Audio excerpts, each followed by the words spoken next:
Hey family, welcome back to my video. Today we will see, what if Harry Potter had immortality portion? Before we start, I would like to extend my sincere thanks to the original author of this story for granting us permission to use it in our YouTube video. Your generosity is greatly appreciated. The author's creation and the original stories link in the descriptions. Please do check that first. Now enjoy the video. How could she not be after at least 3 centuries of living, even after all of her friends and allies died? It seemed that every time she was about to settle down, some new kind of disaster would pop up and she would have to help quell it. She was sick and tired of it all and just wanted to rest. The disadvantages of immortality, I suppose. She thought bitterly as her immortality also impacted other parts of her life. She had had lovers in the past, both male and female, but they all grew old and died while she remained the same until she had stopped trying or even have kids, but that only made her life even lonelier and she almost wished for it to end. She knew that vampires were technically immortal as well, but she was rather reluctant to seek any of them out for company since death wasn't very fond of them as they felt they had cheated them. Speak of the devil. Or death, I guess. She thought as she felt the cold presence of death approaching and opened her eyes to see them hovering near. I take it you're not satisfied with your existence here, Mistress.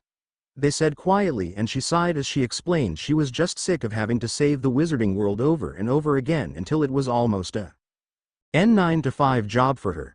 She honestly wouldn't mind the immortality if things were a little bit more exciting and if she had someone to share her life without having to constantly prepare herself for the future heartbreak when they died. She explained this to Death and they hummed in answer as they thought about this. If I may, I might have just the solution for your boredom, Mistress. I was recently in contact with an old acquaintance of mine in a different world and he felt like something is about to happen soon. He fears that if some of his own old acquaintances aren't stopped, they just might destroy the world he watches over, they said. Avyanna raised an eyebrow as that sounded rather vague and she asked exactly who this old acquaintance was. You could say that he was one of those who held the same position as you, Mistress, or at least something in that direction. He retired from his position after giving his duties to 3 others, but as I said before, he fears they might just destroy everyone and everything until they're stopped. Death replied. The question was clear in his tone. Would she go to this new world and help stop these acquaintances, or would she stay here and wait for the next disaster to hit the witches and wizards of England? Looking at the simple house that she had made her home 50 years ago, she then looked back at Death as she made her decision. Give me 5 minutes to pack, she stated, and they nodded as she snapped her fingers and 2 bags appeared on the floor, several books, clothes and other things flying inside after another snap. Once she was done, she vanished any remaining food so it wouldn't go to waste. Suddenly remembering something else that was even more important, she asked Death for a bit more time as she apparated to several graveyards to say one more goodbye to her past friends before she left. She hoped that they wouldn't mind her leaving the wizarding world behind, but a part of her knew they'd want her to be happy. Going to Godric's Hollow last, she took a deep breath as she entered the graveyard for the final time.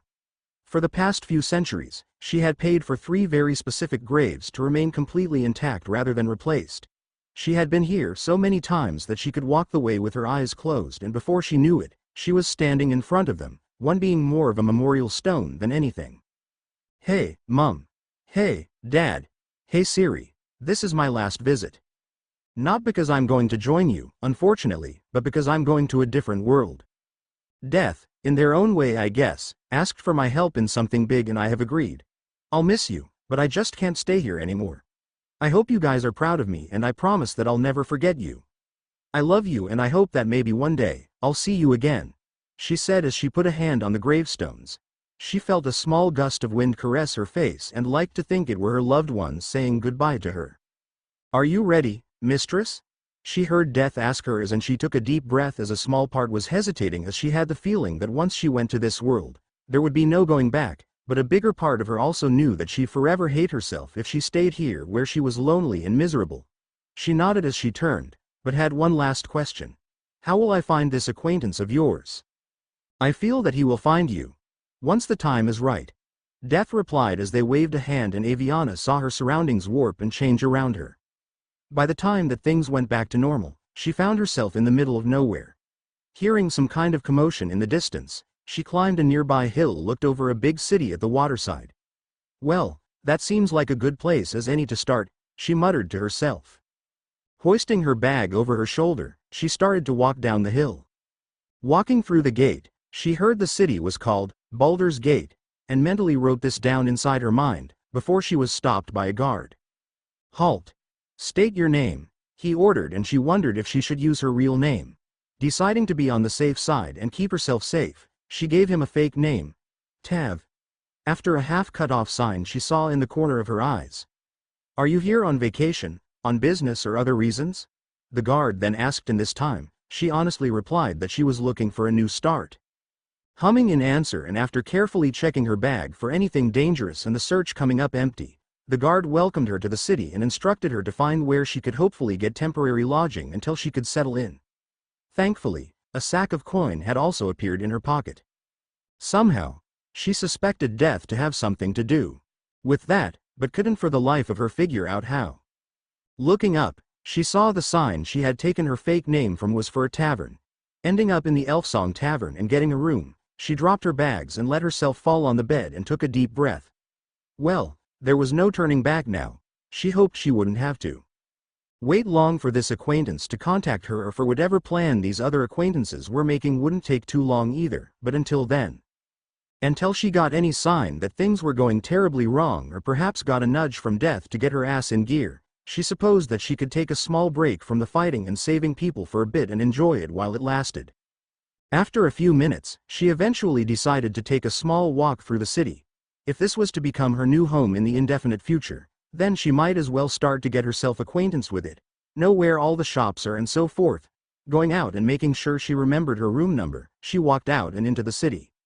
Looking around, she had to admit the city was charming, albeit crowded.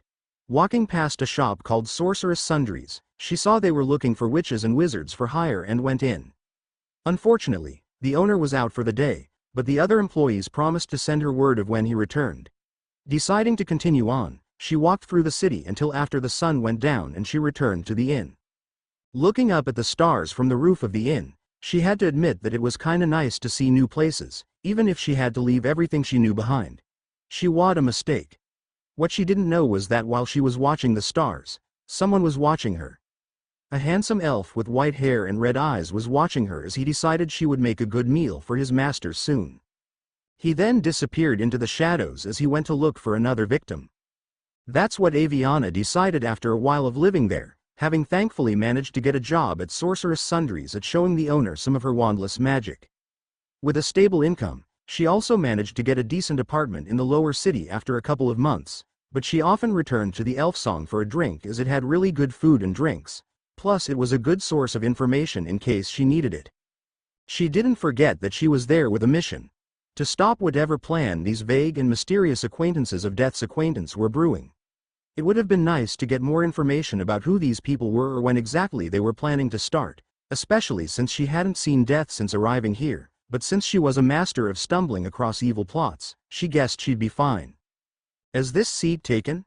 she heard a smooth voice ask one winter evening as she enjoyed her dinner. She looked up, and even if she would later try to deny it, her heart skipped a beat at seeing the man who had spoken. He looked incredibly handsome with snow-white curls and incredibly pale skin.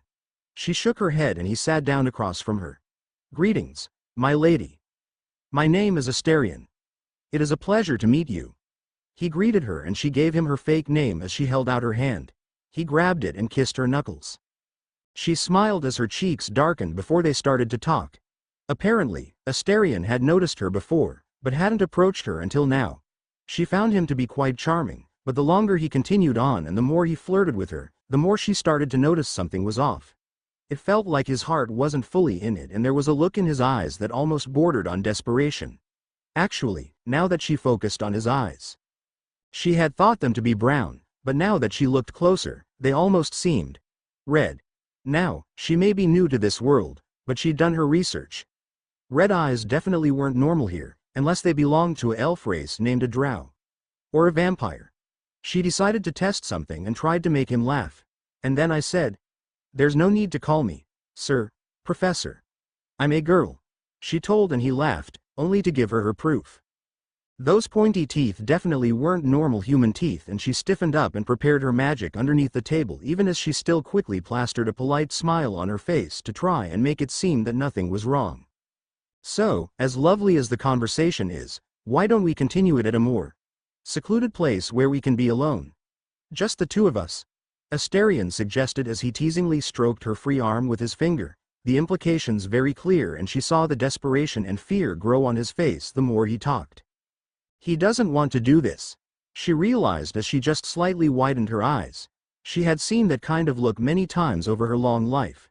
It was a look of someone forced to do something against their will, but there was a heavy punishment waiting for them if they refused. "Do you really want to be alone with me?" she asked, and he let out a chuckle that she could already hear was panicked and forced as he quickly confirmed it. She could tell this was a big fat lie from his scared face alone as he asked her again if she wanted to come with him. "That depends. Will I end this evening with or without my blood in my body?" she asked quietly, and he stiffened up, his eyes widening and his body starting to tremble. She grabbed his hand and looked him right in his eyes. "Is someone forcing you to do this? Some kind of master? Is there any way I could help?" she asked.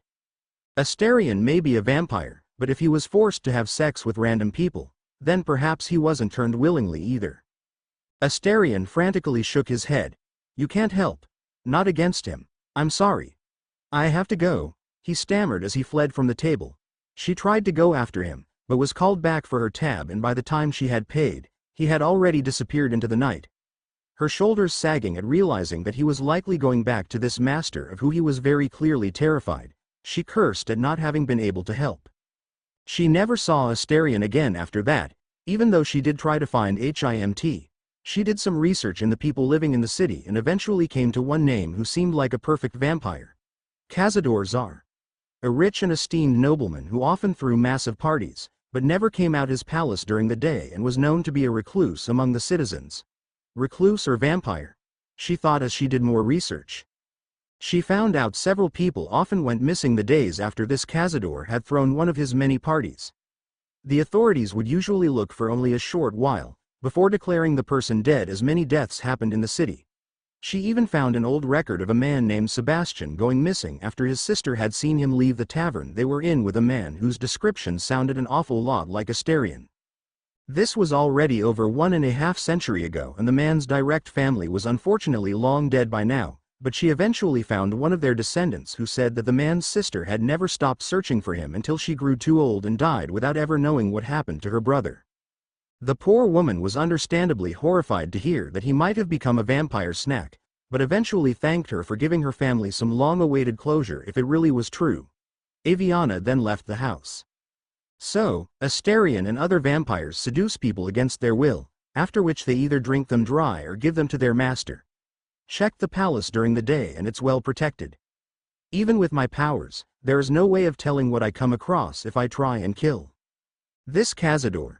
There's no doubt that if he really is a vampire, he has a lot of security and I might not be enough on my own, she thought as she looked at her research. She sighed as she rubbed her temple and cleaned up the papers. The fear in Asterion's eyes was still clear in her mind. He was obviously terrified of what would happen if he failed, and she hoped that he hadn't gotten into any trouble because she figured out what he was. She hated that she was unable to help him. However, after a few months of living there, something else happened that took her mind off him completely. She had been unable to sleep one night and decided to take a walk. Even though she was very aware that there were vampires and other dangers around, but she just needed some fresh air.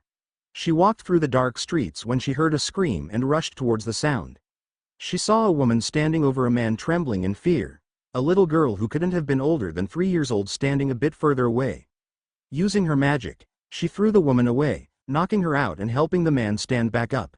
He thanked her and quickly ran away. Focusing on the girl, she realized she wasn't normal as she had unnatural pale skin, pale eyes, and looked way too calm after she had just witnessed 2 attacks. "Are you all right?" she asked as she kneeled in front of the girl, and she nodded as Avyanna looked her over, using her magic to see if she was okay, and she immediately noticed something was wrong. There was an incredibly dark and powerful magic coursing through her body. From what she could see, it was slowly corroding the girl's soul, and there was no way she was going to let that happen.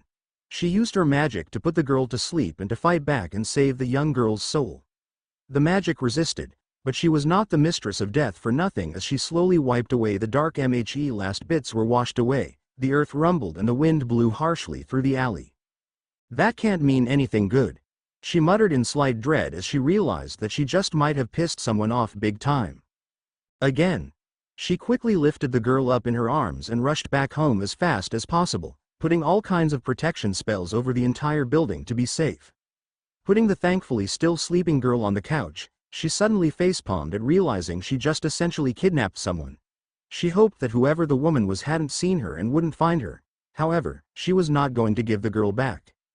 With the dark magic previously coursing through her veins, it was clear it was not a safe space for her, and if she put her in an orphanage, they would definitely find her in no time. She sighed and rubbed her face as she realized that the safest place for the girl was with her. It seemed that she had become a mother anyway. If the girl accepted her, that is. She sighed as she put a blanket over the girl and went to bed. That was a problem for tomorrow.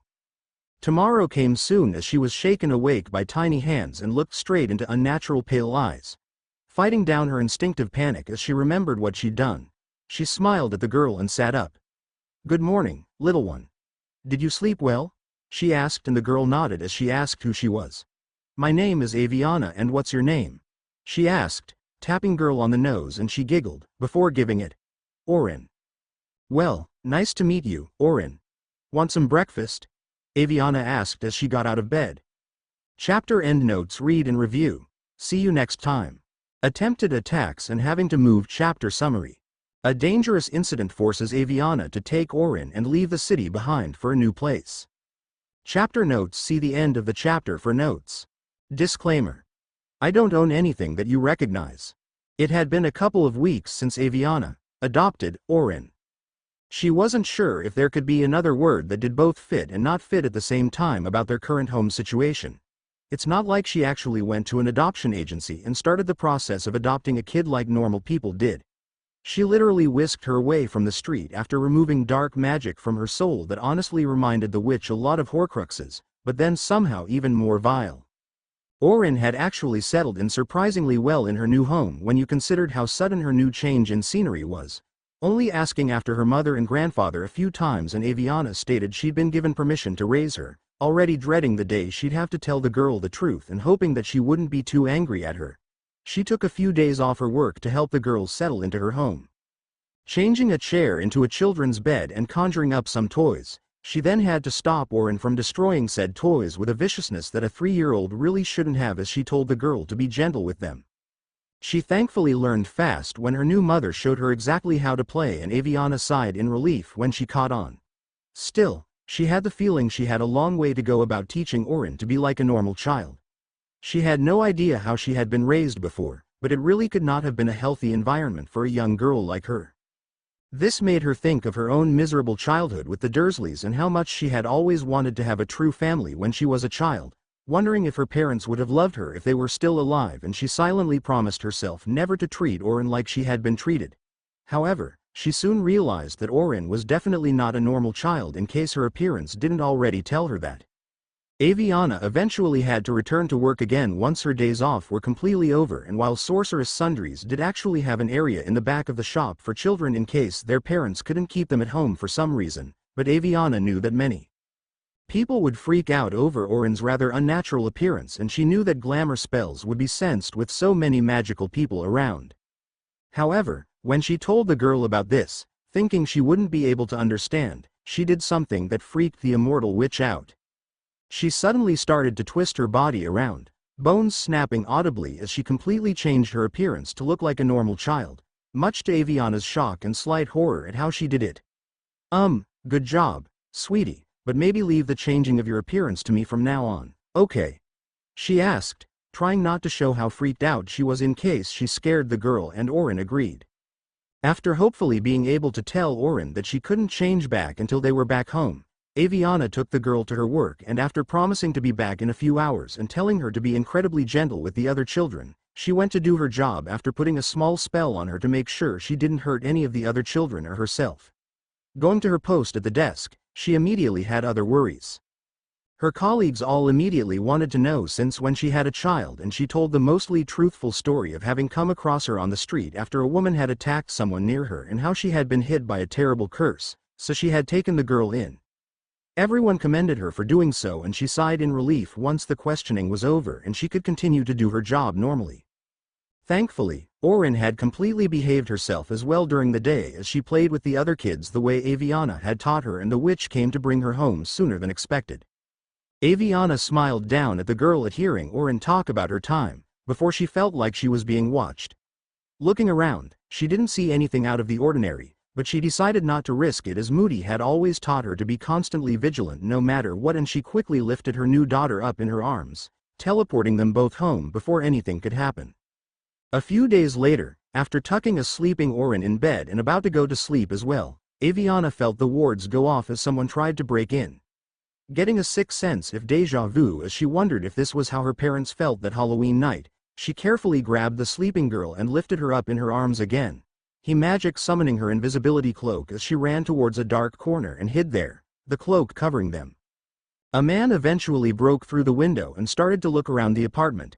"I know you're here, and that you have something that belongs to me," he stated as he picked up a plush bear Avyanna had conjured up for Orin, scoffing at this. "Do you really think that you could keep my granddaughter from her destiny?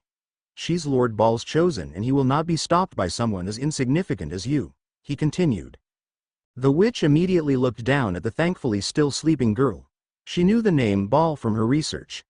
One of the most infamous and feared gods in the whole entire pantheon. Orin was his chosen. Well, that probably explained the dark magic and the strange happenings when she removed said magic. Ball wasn't pleased that she had taken the girl from his reach. Well, that was too damn bad for him then, as she was still not giving Orin back. Once the intruder was in another room, she put a spell on Orin to make sure she stayed asleep no matter what. Putting her down and silently getting out from underneath the cloak, using it to cover Orin instead, she stood up. She got ready to face the man. Once again wondering if this was how her mother felt when Voldemort broke in after that bastard Wormtail betrayed them, she straightened up when he appeared again. "There you are.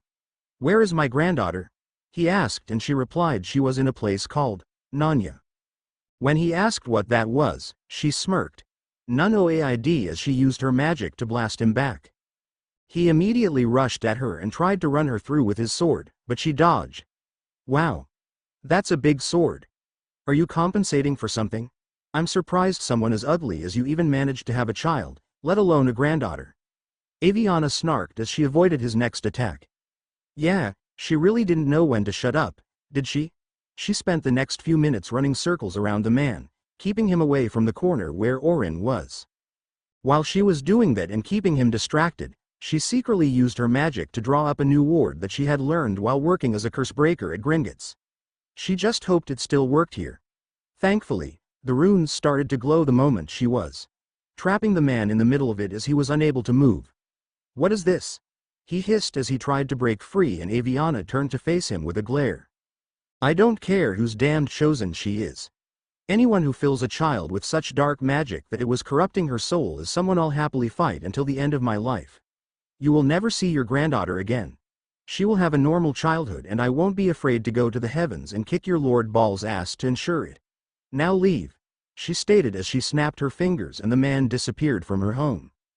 Avyanna practically fell to the ground in utter exhaustion and relief once he was finally gone, before replacing the wards around her home by even stronger ones and having put up other spells to ensure that her neighbors hadn't noticed anything was wrong.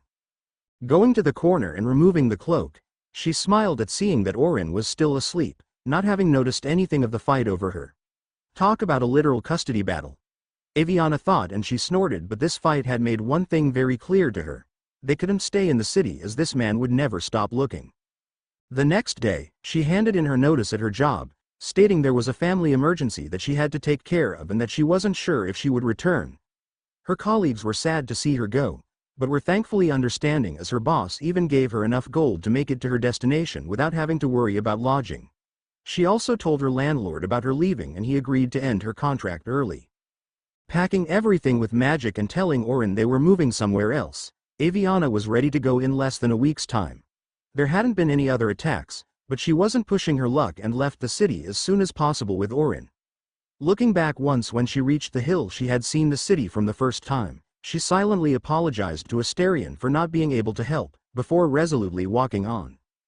They eventually arrived in the city of Waterdeep, and Avyanna sighed at realizing that the whole problem with lodging she had right after arriving in Baldur's Gate was rearing its head again. Only this time, she also had a child to worry about.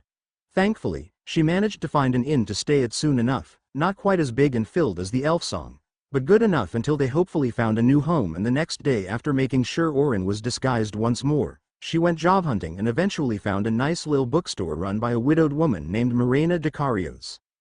The woman was very understanding of her plight once Avyanna told her a slightly edited version of how exactly she came to be in Waterdeep, as she had a son of her own named Gale who was a bit older than Orin and knew how hard it was to be a single parent. She was more than willing to give Avyanna a job while their children could play with each other in the back room. Avyanna sighed in relief and thanked her. That night, the witch stayed up for hours to see if anyone was coming, but the night went on by peacefully, and as weeks passed and nothing happened, she relaxed just a bit, but never let her guard down fully. She and Mirena became fast friends, as did their children, and once Avyanna told the other woman about Orin being a changeling, Mirena thankfully took it in stride, as she could see how hard Avyanna was trying to raise her right. Avyanna hoped they'd have a bit of peace now. Chapter end notes. Next chapter will be a bit of a time skip to bring us closer to the events of the game, so I didn't put in any relationship tags concerning Orin for 2 reasons. 1. I didn't want to spoil the fact that she was going to be good in this. 2. I honestly don't really know who to put her with. Do you guys have any ideas or suggestions? I do have 1 or 2 people in mind, but I'm curious to hear what you all think about this. Read and review. See you next time. A Better Childhood. Chapter notes. See the end of the chapter for notes. Disclaimer. I don't own anything that you recognize a few years past. To the relief of both Avyanna and Mirena, their children soon became the best of friends with each other, as they happily played around both in the back room and during playdates and shared practically everything with one another. It was honestly adorable to witness, and after the lonely childhood she had, Avyanna was glad she could give Orin a better one with help from Mirena, as the woman was her biggest help. Of course, with her new mother, honorary aunt and best friend being able to use magic, it didn't take long for Orin to become curious and wanting to use magic as well.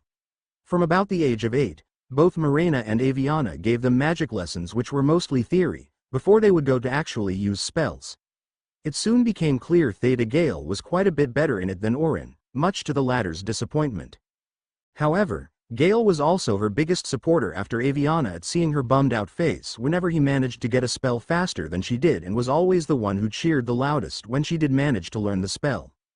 They still often bickered and argued with each other, acting more like brother and sister at times than just friends, but they always made up with each other. It also helped that Avyanna told her that she didn't start learning magic until she was 11 and had only mastered it at 17, the reason why she didn't learn magic before that going unmentioned. She had learned that people who could use magic because of their blood were actually called sorcerers, and those who had to learn from a book were usually called wizards, which was quite the turnaround from where she came from. Still, as she watched her daughter and Gale playfully fighting with each other in the garden of Mirena's home, rolling around in the grass, she knew she'd do anything to give them a good childhood. Of course, as with most things in her life, it could never stay normal, and a few years after they arrived, a very nervous Gale explained that he had been contacted by none other than the goddess of magic herself, Mistress, who had offered to teach him magic as well. "What did you say?" Avyanna asked gently, not fully trusting this goddess considering her run-in with that man who was the follower of another god. However, if Gale really wanted this, then she wouldn't stand in his way, as she also realized this was a big deal to be chosen by an actual goddess. I asked if she could also teach Orin, but she immediately refused and called her an abomination, and I said I needed to think about it. I don't really understand why she would call her that. Gale muttered as he crossed his arms with a scowl on his face, and Avyanna realized it was because Orin was something that she had found out was a ballspawn. Of course, another goddess would be able to sense that her daughter wasn't completely normal. Seeing both Gale and a rather hurt Orin immediately looking up at her questioningly, as they both wondered if Orin's shape-shifting abilities were the reason that she was called an abomination, she sighed deeply and rubbed her face. "Gale, could you leave us for a minute? I need to talk to your cousin alone," she suggested, and he immediately nodded as he cued once he was gone. The adult witch pulled Orin close. "Why did the goddess call me that, Mama? Is it because I can change forms?" Orin asked as she wrapped her arms around the woman she had come to see as her mother, and Avyanna sighed as she knew that she had to tell the girl the truth about where she really came from. Orin was 11 years old now, so it was time. Taking a deep breath, She started to explain how she had really come across her and why they had left Baldur's Gate. Orin was quiet the whole time until Avyanna was done explaining, and even for several minutes after that, especially about the fact that her soul had been in danger, before she asked if this meant that she wasn't really her daughter, as she looked down at realizing the reason why her mother had never been able to shapeshift like she did, but Avyanna wasn't having any of it. "Listen to me, sweetheart. You are my daughter, no matter how you came into my life. Yes, I did kinda hit myself on the head for essentially kidnapping someone right after the fact, but I've still had yet to regret my actions after that," she stated. "No matter what happens, you'll always be my little girl and I will always love you. I'm sorry that our story together basically started with a crime, but I sometimes lie awake at night dreading what would have happened to you if I hadn't stepped in, especially with the dark magic that I had to remove. Whatever Balls was planning for you, it wasn't pretty, and I will never regret taking you from his clutches," she continued. Orin didn't say anything once more, but the way she tightened her grip on her mother told Avyanna that she at least wasn't angry for kidnapping her as a child. Stroking her daughter's hair, she started to hum a song she remembered from a game back on Earth that came out about a decade after she had beaten Voldemort. Back when she still had no idea how much time was ahead of her, she then began to sing it. "You are the ocean's gray waves, destined to seek life beyond the shore just out of reach. Yet the waters ever change, flowing like time, the path is yours to climb. In the white light, a hand reaches through, a double-edged blade cuts your heart in two. Waking dreams fade away, embrace the brand new day. Sing with me a song of birthrights and love, the light scatters to the sky above. Dawn breaks through the gloom, white as a bone lost in thoughts all alone. You are the ocean's gray waves, destined to seek life beyond the shore just out of reach. Yet the waters ever change, flowing like time, the path is yours to climb. Embrace the dark you call a home, gaze upon an empty, white throne, a legacy of lies. A familiar disguise. Sing with me a song of conquest and fate, the black pillar cracks beneath its weight. Night breaks through the day, hard as a stone lost in thoughts all alone. The path you walk on belongs to destiny, just let it flow. All of your joy and your pain will fall like the tide, let it flow. Life is not just filled with happiness nor sorrow. Even the thorn in your heart, in time it may become a rose. A burdened heart sinks into the ground, a veil falls away without a sound. Not day nor night, wrong nor right, for truth and peace you fight. Sing with me a song of silence and blood, the rain falls, but can't wash away the mud. Within my ancient heart dwells madness and pride, can no one hear my cry? In endless dreams, countless realms collide, hope falls only to rise like the changing tide, but all dreams come to an end. Just whispers on the wind. Sing with me one last time, for light's sacrifice, endless dawn came but not without a price. Lost in the waves there glimmers, a pale blue stone. I think of you, all alone. You are the ocean's gray waves, destined to seek life beyond the shore just out of reach. Yet the waters ever change, flowing like time, the path is yours to climb. You are the ocean's gray waves. At the end of the song, Orin was dozing against her mother's chest, and Avyanna gently kissed the top of her head as she cast a featherlight charm on her and carried her to bed, putting her down in it and tucking her in. Brushing her hair back and giving her another kiss on the forehead, Avyanna told Orin that she was loved before leaving to tell Gale the truth, missing Orin watching her go, before closing her eyes with a smile. At the insistence of Orin herself, Gale agreed to let himself be tutored by Mistress for the next few years, although he never quite forgave her for calling his sister in all but blood an abomination because of something that was far out of her control. For the next several years, life went on again as both Orin and Gale were accepted at the Blackstaff Academy, to the pride of both their mothers and Gale's summoned Tresem Terra. Avyanna had laughed for 5 straight minutes when Gale showed up with Terra after being denied a kitten. However, even he had to concede defeat when they were students. They were told to go out into the world for a month and return with something that belonged to a magical animal. He came back with a feather of a Pegasus. Orin came home riding the back of a gold dragon after she had helped save its egg from poachers, and would have come home too late for the assignment because of that, it also giving her one of its scales. Everyone immediately declared her the winner of the assignment. Avyanna honestly couldn't be more proud of her daughter, even if she tried and hugged her tightly when she finally came home after that assignment, having been terrified that followers of Ball would try to take her now that she had left home and was on her own, but it thankfully hadn't happened and she couldn't be more relieved as she looked her daughter over. Orin rolled her eyes good-naturedly at this, but let her do it. By this point, Orin had her human disguise perfected to a T, looking like an ordinary, albeit slightly tall woman with blonde hair when not at home with those who knew how she truly looked like, even using a fake name at the academy for safety reason. Margaret or Maggie to her friends. For years, Avyanna, Marina and Gale were the only humans who knew who she truly was, and they were okay with that as it kept Orin safe.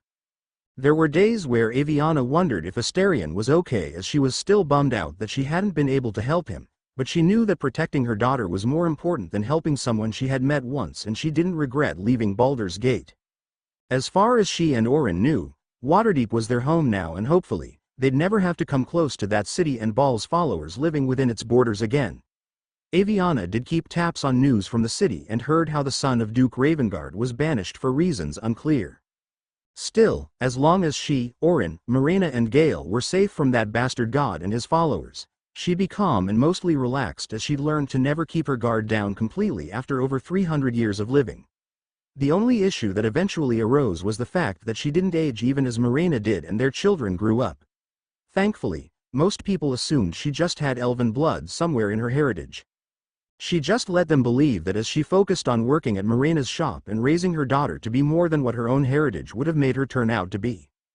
Thankfully, she was doing a pretty good job, if she could say so herself, as Orin became a strong and confident young woman who always looked after Gale like she was his big sister even though he was the older one. She really enjoyed this life of theirs. So, obviously, that's when things went horribly wrong. Chapter end notes. Hey guys, do you think that Orin should have a familiar like Tara is to Gale, and if so, what kind of animal? Read and review. See you next time everything goes to hell. Chapter notes. See the end of the chapter for notes. Disclaimer. I don't own anything that you recognize. It started off reasonably normal. Orin wanted to go on a solo journey to really know herself and the world around, since almost all she had known her entire life been a bit too young to remember Baldur's Gate before they had left, and now that she was in her late 20s, she wanted to see more. Like any mother, Avyanna was understandably hesitant, especially since they didn't know whether or not the followers of Baal were still looking for her. Come on, Mama. I promise that I'll be extra careful. I won't even go anywhere near Baldur's Gate if that's what you're afraid of. I just feel like I really need to do this journey for myself. Find out who exactly I am and what I'll do when not in a familiar place. Please, Mama. Orin begged with her, even giving her the best puppy dog eyes that she could give, and even turning into someone else so it would work even better than with her usual pale eyes. Seeing that she really wanted to do this and unable to say no to those eyes, Avyanna finally relented with a small chuckle. All right. But you'll let me take care of a few precautions first before you leave, she bargained, and Orin immediately cheered as she hugged her mother tightly. Smiling at this, Avyanna hugged her back and stroked her hair, unable to believe that her daughter had already become a young woman. It seemed that time really did fly even when you're immortal. She then tried not to think of what would happen later. Orin wasn't immortal like she was, and unless they found a way to make her, she'd eventually have to see her grow old and die like she had seen so many of her friends do. Squeezing her eyes shut against that dark thought and holding her daughter even tighter, she forced herself to think of happier subjects. Like the fact that Orin might come home with a partner that she would have to interrogate and threaten to see if they were good enough. There had been a few students who had asked Orin out over the years, both men and women, but she had always refused their advances as she was terrified they would run away screaming and call her a monster when they found out that she was actually a changeling, let alone a ballspawn, albeit a redeemed one. Thank you, Mama. I just really want to get rid of that disgusting heritage if mine as much as possible, Orin whispered after a while. Avyanna immediately smiled at this, as she knew what her daughter meant with that. They had done an inheritance test a couple of years ago, and they had found out that, much to their disgust, the man Avyanna had fought was not only her grandfather, the infamous Sarevok, but also her father. Her biological mother was also her half-sister. Orin understandably had to rush to the bathroom when they read this, as her breakfast made a second reappearance and Avyanna had quickly thrown the parchment into the fire like it had insulted her.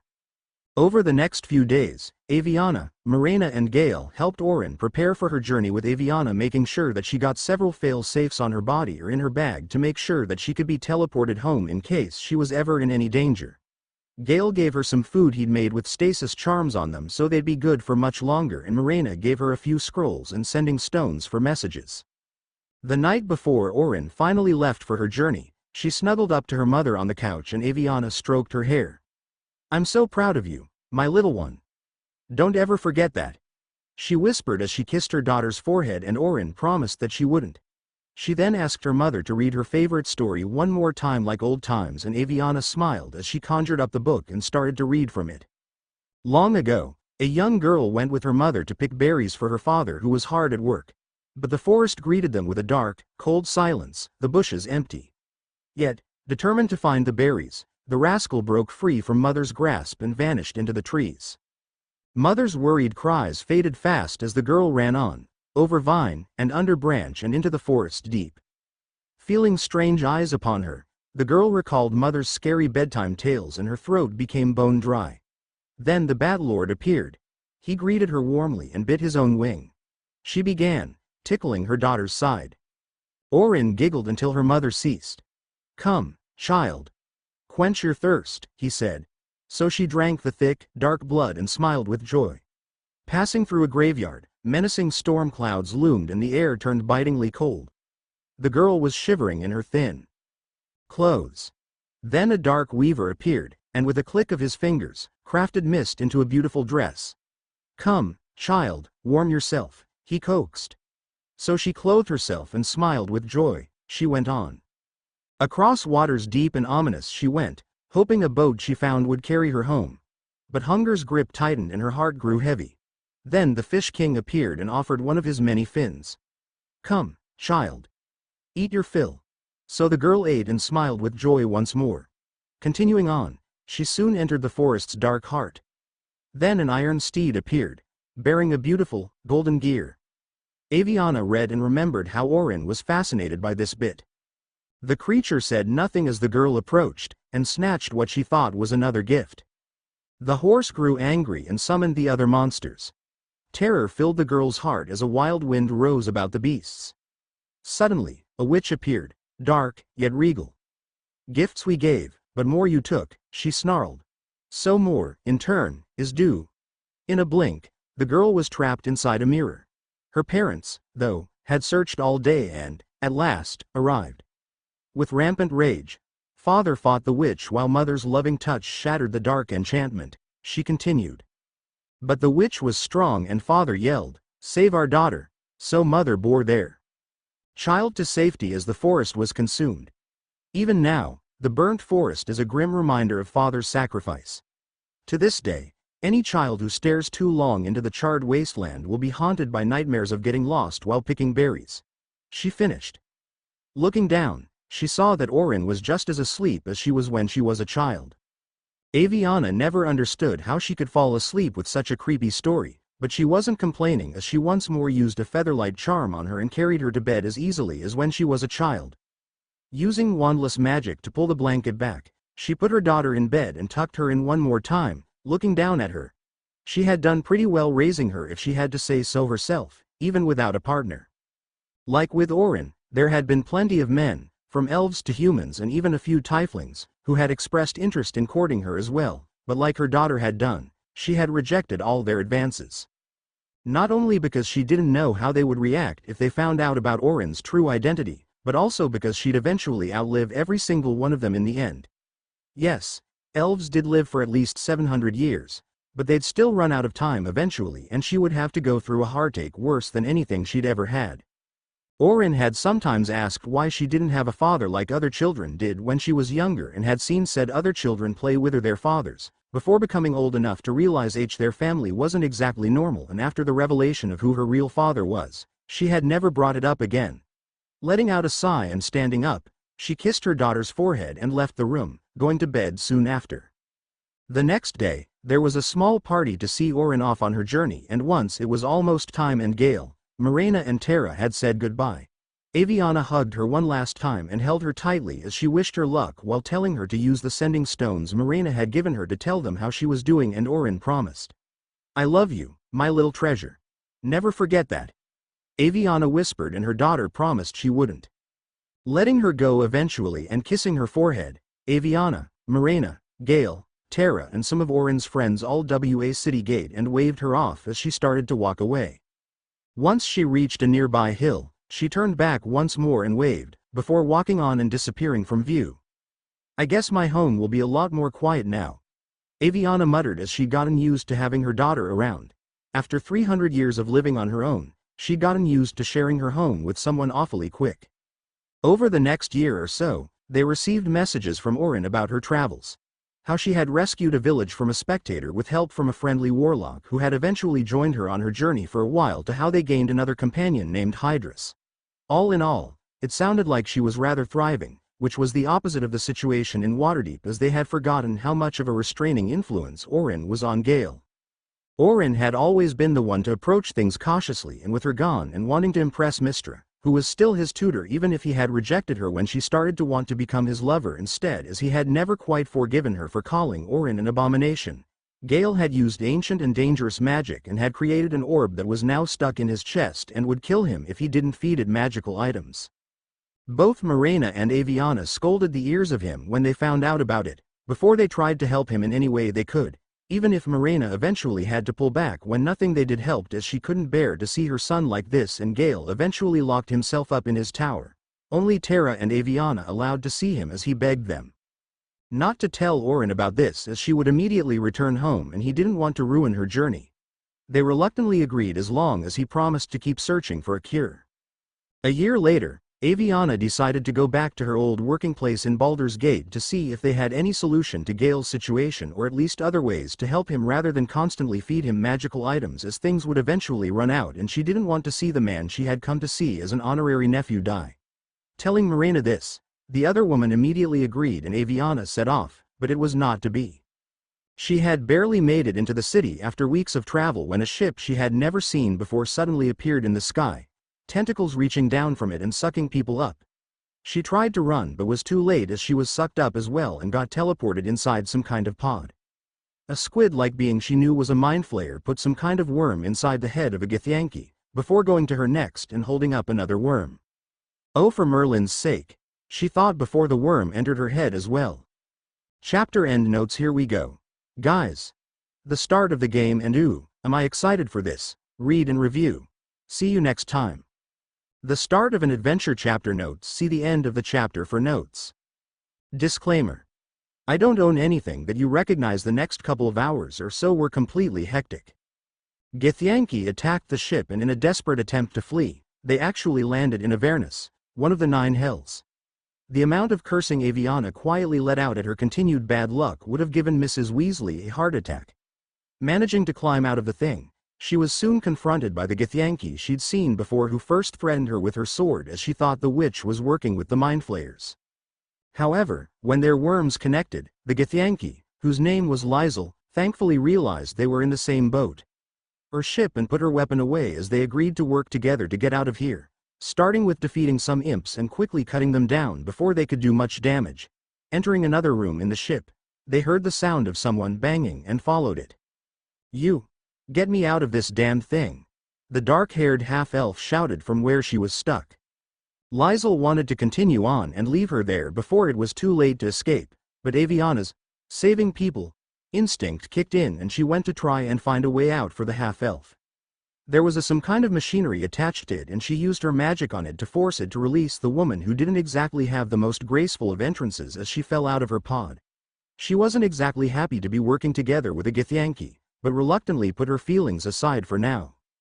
Introducing herself as Shadowheart and getting some kind of artifact from the pod, she was ready to go, and they entered the helm of the ship where a mindflayer was fighting a cambion.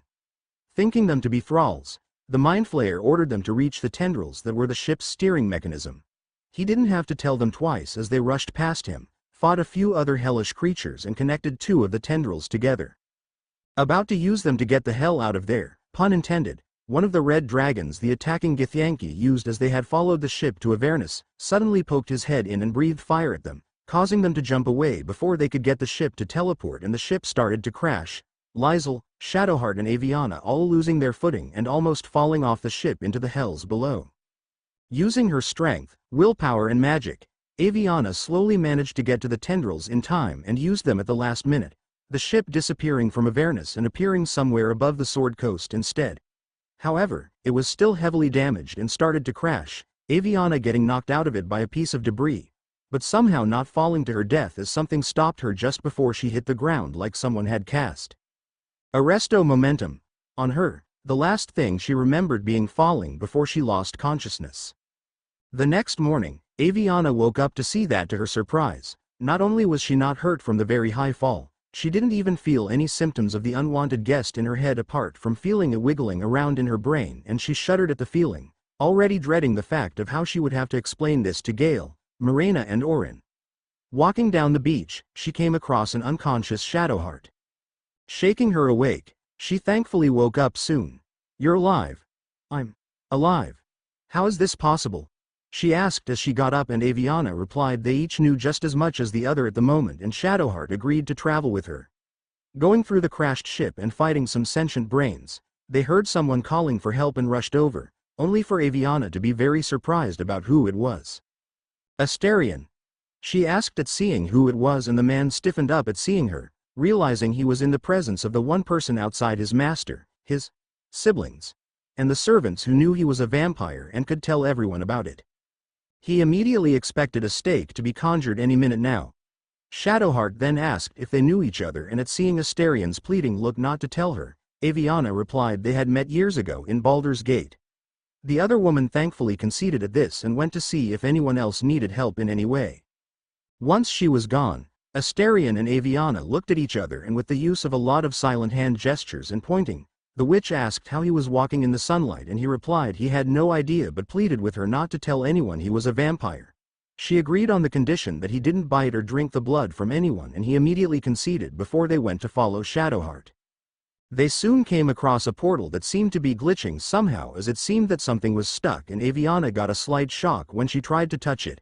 To the surprise of her and her two other companions, a hand suddenly reached out of the malfunctioning portal, reaching out for help. "A hand? Anyone?" a very familiar voice asked, and Avyanna practically sagged in excess PG it. "You've got to be kidding me," she thought. Gale was supposed to be safely back in Waterdeep with Terra and his mother. What on earth was he doing here? Realizing that this was a question for later, she enlisted Shadowheart's help to pull Gale out of the portal, and he came free like the cork on top of a champagne bottle, making the two women fall back. Grunting as he got up, Gale was about to introduce himself to the group when he saw exactly who had pulled him from the portal and immediately paled. "Oh, dear," he muttered as Avyanna crossed her arms and tapped her foot. "You've got 10 seconds to explain how you came to be here, instead of back in Waterdeep where I thought you were," she stated, and he gulped as he slowly explained he'd run out of magical items, him and Avyanna being able to read between the lines and realized that he didn't have anything to feed the orb with. The witch rubbing her face once more at having to add that to the growing list of concerns she was currently having. She immediately had to add another when Gale revealed that he was infected with the worm too, but that the symptoms of them turning into mindflayers themselves should have already started. The group of 4 now continued on and soon came across a bunch of tieflings who had Lizel in a cage.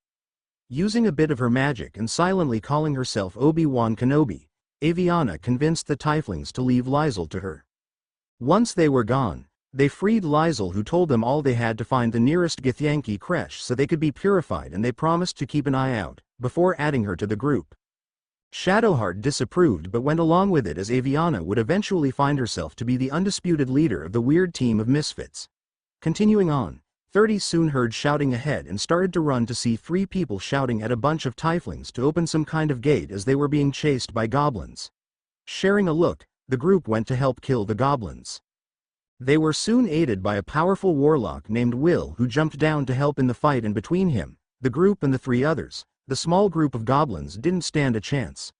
Once the fight was over, they quickly rushed into the gate where the leader of the tieflings, Zevlor, confronted one of the trio they had helped.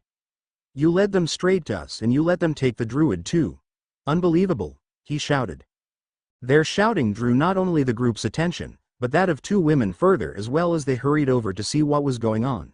They listened to the argument for a bit, before the man, Eridan, spat Zevlor in the face, and one of the women punched him so fast that the group barely saw it coming, knocking him out, and Astarion let out an impressed sound as he stood a bit away from the group. "Good punch," he commented.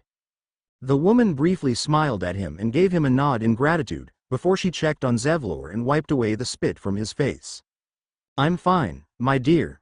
I promise," he said with a small smile as he grabbed her hand and squeezed it, before letting go and turning to the rest of the group. The woman briefly glanced at them, before doing a double take. Avyanna didn't notice this as she started to talk to Zevlor about the situation, and he explained that he was the leader of a group of tiefling refugees who had sought shelter in the place they were now called the Emerald Grove. The head druid of the grove, an elf named Halsin, had gladly welcomed them, but now that he had apparently been captured by the goblins, the other druids were preparing to kick them out and leave them to fend for themselves. "Even if we have the Blade of Frontiers at our side, it will still be impossible for all of us to make it to Baldur's Gate." He sighed, and Avyanna offered to speak with the second in command, Kaga. He agreed, and they walked deeper into the grove, coming across Will in the process. It turned out that he had a parasite as well and had been chasing after one of the Archdevil Zariel's minions named Karlik. Avyanna then introduced herself and the others, only for the man to stare. "Hang on. Avyanna Potter and Gale Decarios? I don't suppose you're from Waterdeep by any chance, are you?" he asked, much to their surprise. "Well, yes. We're from Waterdeep. But how would you know that?" Avyanna asked with a frown, wondering how he knew where she and Gale came from. Will smiled and pointed at someone behind them as he said that a friend had told him about them. Turning around, they saw the two women from before smiling at them, having followed them further inside the grove without them noticing. One of them smiled, before moving her head a bit erratically in a way both Gale and Avyanna recognized, and the latter gave her a very unamused look. "You little brat," she snarked. The woman quickly giggled and gave them an unrepentant shrug. "I was wondering how long it would take for you to figure out. Thanks for ratting me out, Will," she said as she gave the warlock a small glare, and he sheepishly apologized as Avyanna sighed, before chuckling and opening her arms. Her disguised daughter immediately ran into them and she held her tightly, planting at least a dozen kisses into her hair. "You really know everyone we meet, don't you?" Shadowheart asked after a while as the group watched the hug, and Avyanna laughed in answer as she pulled back and introduced her daughter to everyone, for now saying that she was her adoptive sister so they didn't have to answer any awkward questions for now. Thankfully, this wasn't the first time she did it, and Orin rolled with it as she also introduced Hydrus to everyone. They offered for Will to join them as well, and he agreed as long as he could fulfill his mission to hunt down Karlik, and they conceded at this before they went to find Kaga. Much to their horror, they found her about to sick a viper on an innocent child in response of her trying to steal some kind of relic, and Avyanna had to use her magic to convince the woman to let the girl go. While that was happening, Gale noticed Shadowheart flinching in pain because of a wound in her hand and asked if she was all right. She said that she was fine, but he didn't fully believe her. When he saw her back away in fear of a wolf, he gently led her outside, trusting Avyanna to have control of the situation, and she thanked him. Promising another druid to go find and save Halsin, the group soon joined the wizard and half-elf and went to prepare. "I really wouldn't buy anything she has to sell. I don't know what it is, but something about her creeps me out," Orin whispered as she subtly pointed at an old woman named Ethel. Carefully checking her over, Avyanna did sense some kind of fey magic around her. A hag, perhaps. Nevertheless, she immediately agreed to not buy anything and instead convinced another tiefling named Roland to stay and help the other tieflings rather than go ahead to Baldur's Gate on his own. "So, what exactly did I miss while I was gone?" Orin asked after a while, and Avyanna and Gale shared a rather awkward look. "Well," Avyanna began, wondering how she was going to react. Chapter endnotes. Orin is not going to be very happy. Next chapter read and review. See you next time. Late Night Conversations chapter notes. See the end of the chapter for notes. Disclaimer. I don't own anything that you recognize. Have you lost your mind? Avyanna, the group and even some of the refugees were all awkwardly standing around as Orin verbally tore into Gale for his utter foolishness after her mother had quietly told her about it through telepathy when she asked, not wanting to air Gale's dirty laundry in front of everyone out loud.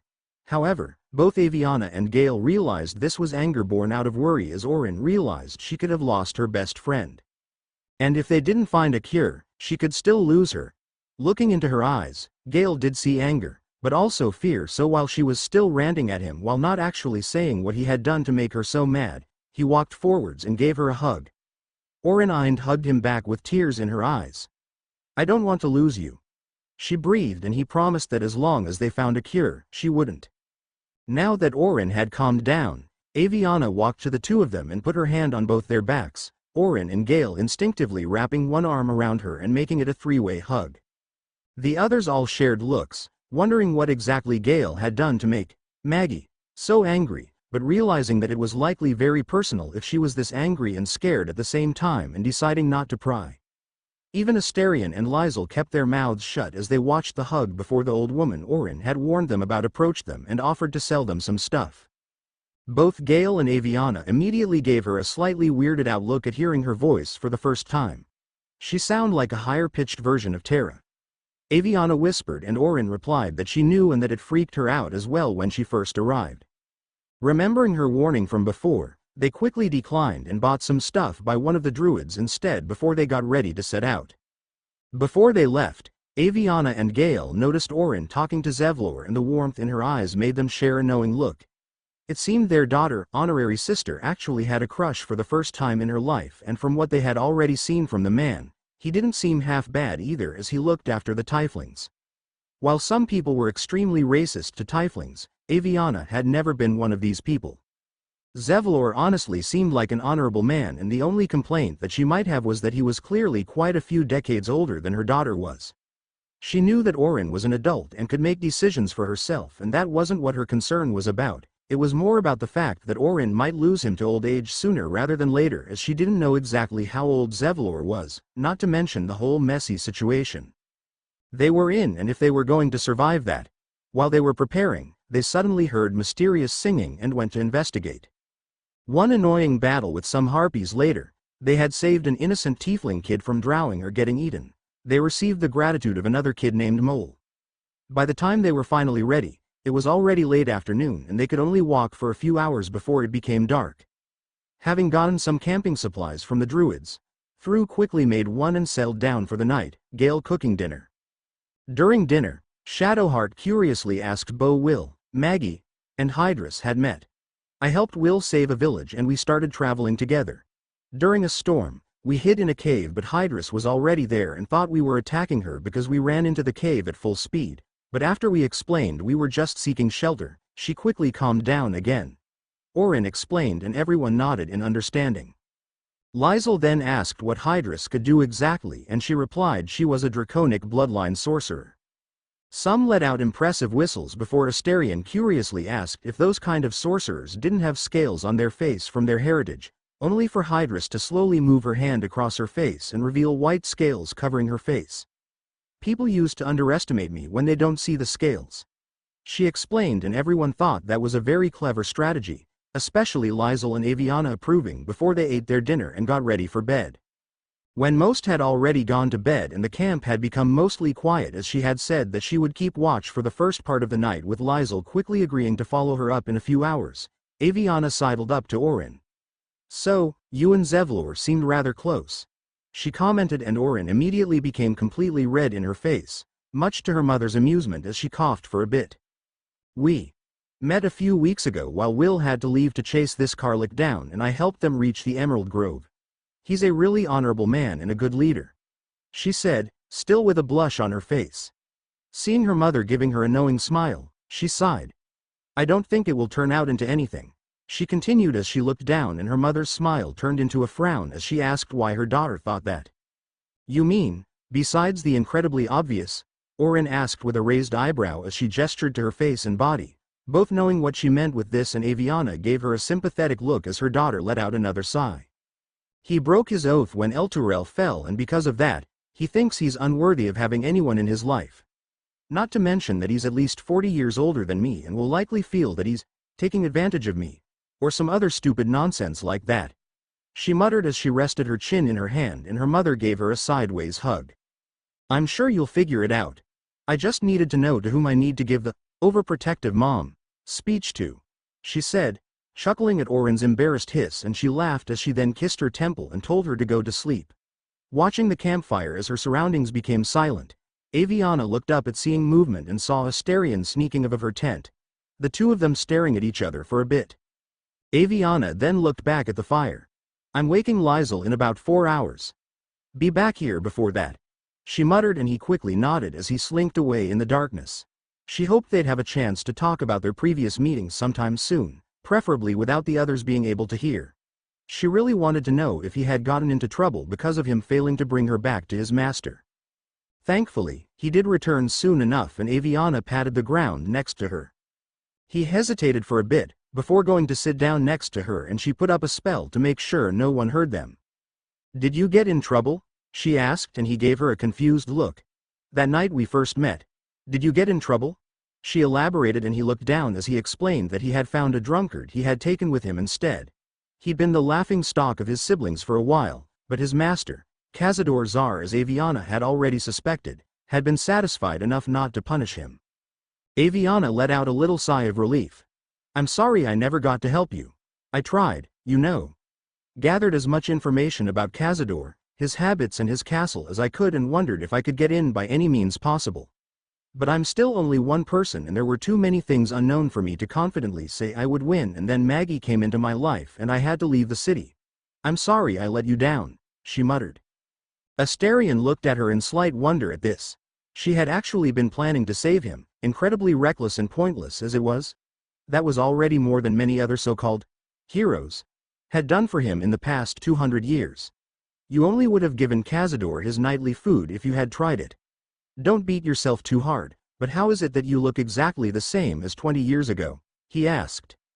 She replied it was a long story, and he hummed as he knew what it was like to keep secrets after all, and after she tried to help him and hadn't immediately exposed him as a vampire, the least he could do was not pry into her personal life. They then started to talk about other things, and he commented that she had said she left the city because of Maggie. "Yeah, she's actually my daughter and not my sister. I took her off the streets one night when I found her in the company of a woman about to kill someone. Turned out her family worshipped Baal and it wasn't safe for us anymore," she explained. "Followers of Baal? And you survived the encounter? You must be tougher than I thought," Astarion commented, and Avyanna made a theatrical bow as much as she could while sitting down, and they both chuckled before silence featuring the fire, before she asked if the tadpoles were the reason he could walk in the sun. "It has tying bee. I see no other explanation," he replied with a sigh, and she hummed. She then told him she would help him get free, and he thanked her more sincerely than he had done in a very long time as they both stood up to get ready for bed, and Avyanna cancelled the spell, before going to wake Liesel. "Avyanna," Astarion began, and she turned around. "Thank you. For trying to help," he continued, and she nodded with a smile as he went into his tent. Going to bed soon after, the witch smiled a bit. "Maybe I can help him after all," she muttered, before closing her eyes. Chapter end notes: in case you didn't know, Tara and Ethel actually have the same voice actress. I didn't realize this during my first playthrough because I didn't fight Ethel in Act 3, so there were a few weeks in between meeting the two, and I only found out by watching the credits. Read and review. See you next time. Cambions and problems. Chapter notes: see the end of the chapter for notes. Disclaimer. I don't own anything that you recognize. The next morning, they continued on, eventually coming across a completely deserted village and killing the goblins that occupied it now, as well as saving a gnome that had been tied to a windmill. They searched it for quite a while and took any supplies that they could use. Approaching a broken-down bridge, they heard a strange sound behind them, and Avyanna immediately stiffened up, hearing someone in the group growling behind her as a voice spoke up. My, what a manner of place is this? A path to redemption? Or a road to damnation? Hard to say, for your journey is just beginning," the man who had appeared said with a smirk, and Avyanna involuntarily shuddered at hearing his voice. She didn't know what it was, but this man was definitely dangerous. He then introduced himself as Raphael and teleported them somewhere else that he called the House of Hope. "Go on. Partake. Enjoy your supper. After all, it might be your last," he said with a smirk on his face. Thinking that he was an evil, albeit powerful wizard at the moment, and already knowing he wasn't the first one she had faced, Avyanna actually took him up on his offer and took some of the food. Raphael quickly smirked at seeing how she wasn't impressed with his words and suddenly changed into his true self, a cambion. Dropping everything she had taken from the table at seeing this, Avyanna immediately put Orin and Gale behind her as she prepared her magic. "What's better than a devil you don't know? A devil you do. Am I a friend? Potentially. An adversary? Conceivably. But a savior? That much is certain," Raphael stated, and Hydrus demanded to know what he wanted from them. her voice a lot lower and rougher than normal. He replied that he wanted to help with a certain problem most of them had. One skull, two tenants and no solution in sight. I could fix it all, like that, he stated. Avyanna replied he was mad if he thought she'd make a deal with him. Take all the time you need, but make up your mind before you're counting down with tentacles. Try to cure yourself, shop around, beg, borrow and steal. Exhaust every possibility until none are left. And when hope has been whittled down to the very marrow of despair, that's when you'll come knocking on my door. Hope, ha ha ha. Such a tease, he laughed. They were teleported back to where they had been and Avyanna immediately checked on Orin and Gale as she cupped their faces. Motherly instincts still going haywire at realizing her daughter and nephew had been in the same room as a dangerous cambion. I'm fine, Mama. Really? Orin breathed and she sighed in relief as she pulled them both into a hug, before noticing the food she had taken lying on a plate nearby. Making a face, she took it with her as. They discussed the fact that a cambion had contacted them and whether or not they would take him on his deal. Walking on once they had all agreed to ignore Raphael for now, they eventually came across Will's quarry. The tiefling Karlik. Will prepared to kill her once they found her, but with a little unexpected aid of their shared tadpoles, it soon became clear that Karlik was not a devil, but an innocent victim in the grand scheme of things. Will reluctantly pulled back, much to the relief of literally everyone, even Lizel and Asterion. Going to kill some others hunting Karlik. The sun was going down soon again and they made a new camp near the river for fresh water. They had just finished setting things up when a portal appeared and another cambion named Mizora arrived. I've had more than enough with anything hell related near those I care about and our adventure has just started. Avyanna growled as she crossed her arms with a scowl on her face. Mizora then harshly punished Will for not killing Karlik like she had ordered him to before, as she was his patron who gave him his warlock powers by giving him horns and ridges over his skin, so that people would think he was a tiefling or a devil himself and people would think twice before trusting him. I thought you had finally learned your lesson when I told you about the ballspawn you were traveling with, but apparently not, she stated, and Will, Avyanna, Gale, Hydrus and Orin immediately stiffening up as the former let out a curse and those not in the know shared looks. Mizora then quickly disappeared and everyone wanted answers. What did she mean with that we are traveling with a ballspawn? Shadowheart asked as she looked at the 5 people she had seen stiffening up. Sharing a look with her mother who immediately walked closer to protect her, Orin slowly changed back into her normal appearance and Shadowheart and especially Lizel immediately drew their weapons at this. Give me one good reason why I shouldn't run you through immediately. The Githyanki hissed as she seemed ready to do just that and Avyanna snapped her fingers in response before Gale, Orin, Will or Hydrus could say anything in return. Within a second, the weapons were yanked out of their hands and they were lifted up in the air by the very protective mother as the witch stepped closer and put her hands in her sides as she glared up. I'll only say this to you one time, so you better listen carefully. Yes, she's a ballspawn and a changeling. No, she's not going to kill you in your sleep and take on your form to fool us. No, Ball doesn't have any influence over her ever since I took her in at the age of 3, removed said influence and raised her as my own, and if any of you still try to kill her after this, I can assure you that whatever horrors the prospect of turning into mindflayers might cause us, it will be absolutely nothing compared to what I can do if you harm a single hair on her head. Am I clear? She asked coldly. Everyone grumbled but agreed as Gale said MHE would gladly help Avyanna if they came after his honorary sister, and even Will and Hydrus came to Orin's defense. With so many standing up for her, even Lizel had to back off as Hydrus noticed Karlik and Asterion hadn't drawn their weapons. She gave me a chance. Would have been very hypocritical if I didn't give her the benefit of the doubt. Karlik replied with a shrug. Honestly, if she really followed Ball, she would have killed everyone in that grove the moment their protector was gone. The fact that she didn't says more than enough in my opinion. Asterion agreed and he noticed Avyanna smiling at him in gratitude. With both Shadowheart and Lizel subdued, Avyanna put them back down and Lizel walked away. Hydrus following her to make sure she didn't cause any kind of trouble. Wait a second, if you said that you raised her ever since she was 3 years old, does that mean you're her mother? Shadowheart asked and Avyanna stated it was a long story. Dinner was incredibly subdued that evening. The next day, they came across an inn that was on fire and they immediately helped get a group of soldiers inside and get a woman out of her burning room. She was a counselor in Baldur's Gate and Appa had been at the inn but had been taken much to Will's understandable panic. They promised to keep an eye out for the man before they went their separate ways. Going in a different direction, they soon heard goblins and managed to get past a group of guards. Walking closer to the goblin camp, the entire group was attacked by waves of psychic energy, and even Orin and Hydrus, who didn't have a tadpole, felt it and were affected. "Mama! It hurts!" Orin groaned in pain as she fell to her knees. Avyanna grabbed her hand as she saw the image of an old elf, a younger man and a dragonborn. The artifact Shadowheart had taken with her started to work. It drove off the voice they heard and their minds were their own again. Asking Shadowheart about it, she told them that she was a follower of Shar and that her team had stolen the artifact from the Githyanki. "And you tried to attack me for being a ballspawn, something that was out of my control?" Orin asked with a raised eyebrow, and Shadowheart apologized. Bracing themselves, they walked deeper into the camp. Chapter end notes. I love that when you choose to take food at your first meeting with Raphael, you actually get some camp supplies when you return. You can say about Raphael what you want, but he does let you have your food. Web links. This is how I picture Hydrus. Read and review. See you next time.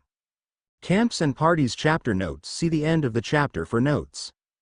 Disclaimer. I don't own anything that you recognize. It was a chaotic mess. Now, Avyanna hadn't actually ever met this world's version of goblins before, as she stayed in the city. But 5 seconds in the camp and she already knew she preferred the bank goblins of her world, as even though they were standoffish and cold, they were clean and orderly at the very least, and so was the bank. This camp made her want to put a bubble head charm around her face against the smell, and the noise was so annoying. Gale asked Orin what Halsin looked like in a whisper to make sure no one around heard him, and realized they were not on their side. "It depends. He can change into a bear, so we need to see if he's in human form or wild shape. Let's hope we don't find him in pieces," she muttered before she went to rescue a poor owlbear cub by secretly letting it win a game of chase and then intimidating the goblin watching over it into giving it to her. She then let it smell her so that it would be able to follow her scent to their camp once the goblins were out of the way. Avyanna smiled in pride before they went into the main hub of the camp, so to speak, an abandoned temple of the goddess Saloon, something that Shadowheart thought was very fitting. They were halted by a guard, but Avyanna used her tadpole to order it to let them through, the guard immediately calling her a true soul and obeying. Realizing they could use this, but that those with a tadpole could recognize each other, Orin and Hydrus were pushed to the middle. It wouldn't do if anyone found out they didn't have a tadpole.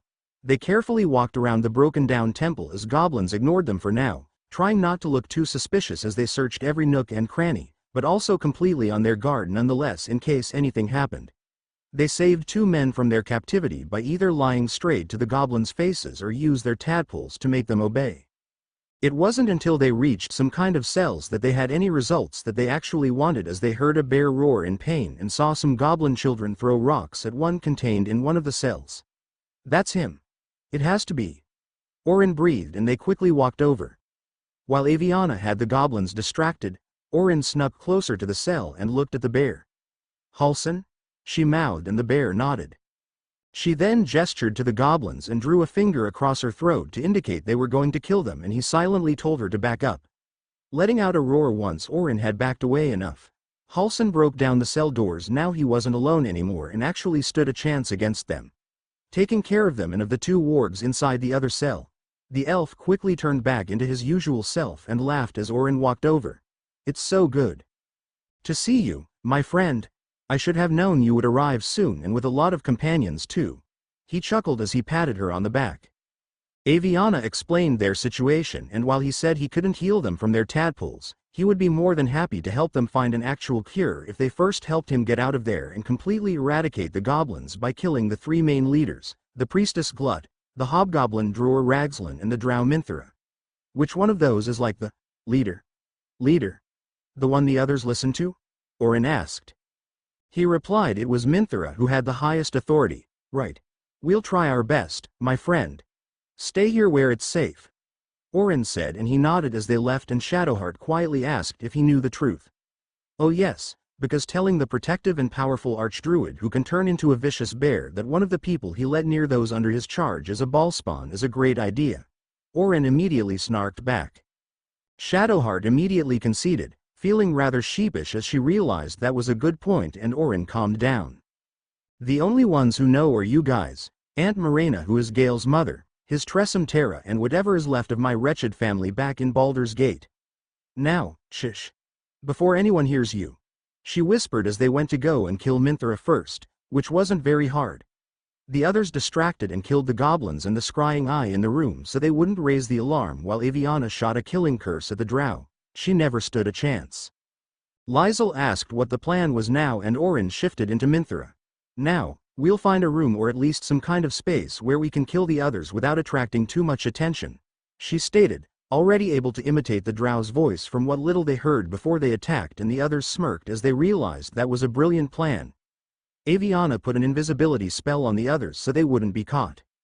She and Orin went to get the hobgoblin first and then the goblin priestess, managing to get them away from the others without routine any suspicion, and when they went into the rooms of the latter, the others snuck in, closed the door and quickly killed them both before they could raise any alarms too. Killing the remaining goblins was much easier after that, and only those outside gave a bit of trouble because of the sheer amount. A relieved Halsin thanked them for getting rid of the goblins and ran ahead of them back to the grove after Orin told him about Kaga wanting to kick the tieflings out to stop her. Going back at their own pace after resting for a bit, where Avyanna had to stop a slightly paranoid Lizel from cutting her throat when the Githyanki saw her wiping away sweat, saying that they were just exhausted and the tadpole wasn't taking over her mind, they slowly made their way back too, but not before encountering a white-haired dog named Scratch who was guarding his master's dead body. They gently encouraged him to follow them back to their camp once he had accepted his master was gone, letting him smell their scent to follow them later. Arriving back at the grove as the sun started to go down in the sky, they were greeted by a bunch of very relieved and grateful tieflings, one of which was a smith who could fix the infernal engine Karlach had in her chest that Zariel had put in her instead of a heart. Agreeing to let the tieflings stay at their camp for the night so they could have a small party to celebrate their victory, they went further into the grove to see Halsin loudly scolding Kaga and degrading her back to the novice rank, much to the satisfaction of those who had to stop her from killing Arabella. Getting a few rewards for both saving the druid and the Teo-up went to set up camp for the night. Of course, with the party, they still didn't get much rest, but didn't care as much as they had as much fun as possible as they applauded Roland's little display of magic before splitting up. Shadowheart noticed Gale not really partaking in the festivities at first and instead using some magic on his own, sometimes looking down at his chest solemnly. "Could you teach me?" she asked before she even realized what she had said, and they both jumped before Gale cleared his throat and agreed as he led her to a slightly more quiet place so they could concentrate better. Teaching her a simple spell step by step once they had found an appropriate spot, she actually managed to succeed as a bit of magic slowly appeared around them and they smiled at each other. "It looks quite beautiful. Not as beautiful as my lady's darkness, but not bad at all," she commented, and he made a face at her as they started to bicker about their goddesses, but never actually insult the other in any way.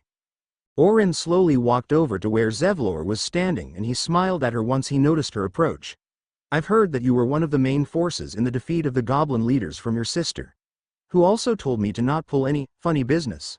Whatever she meant with that, but nevertheless, thank you, he said, and after pulling a face at hearing how her mother had still threatened him, she smiled back.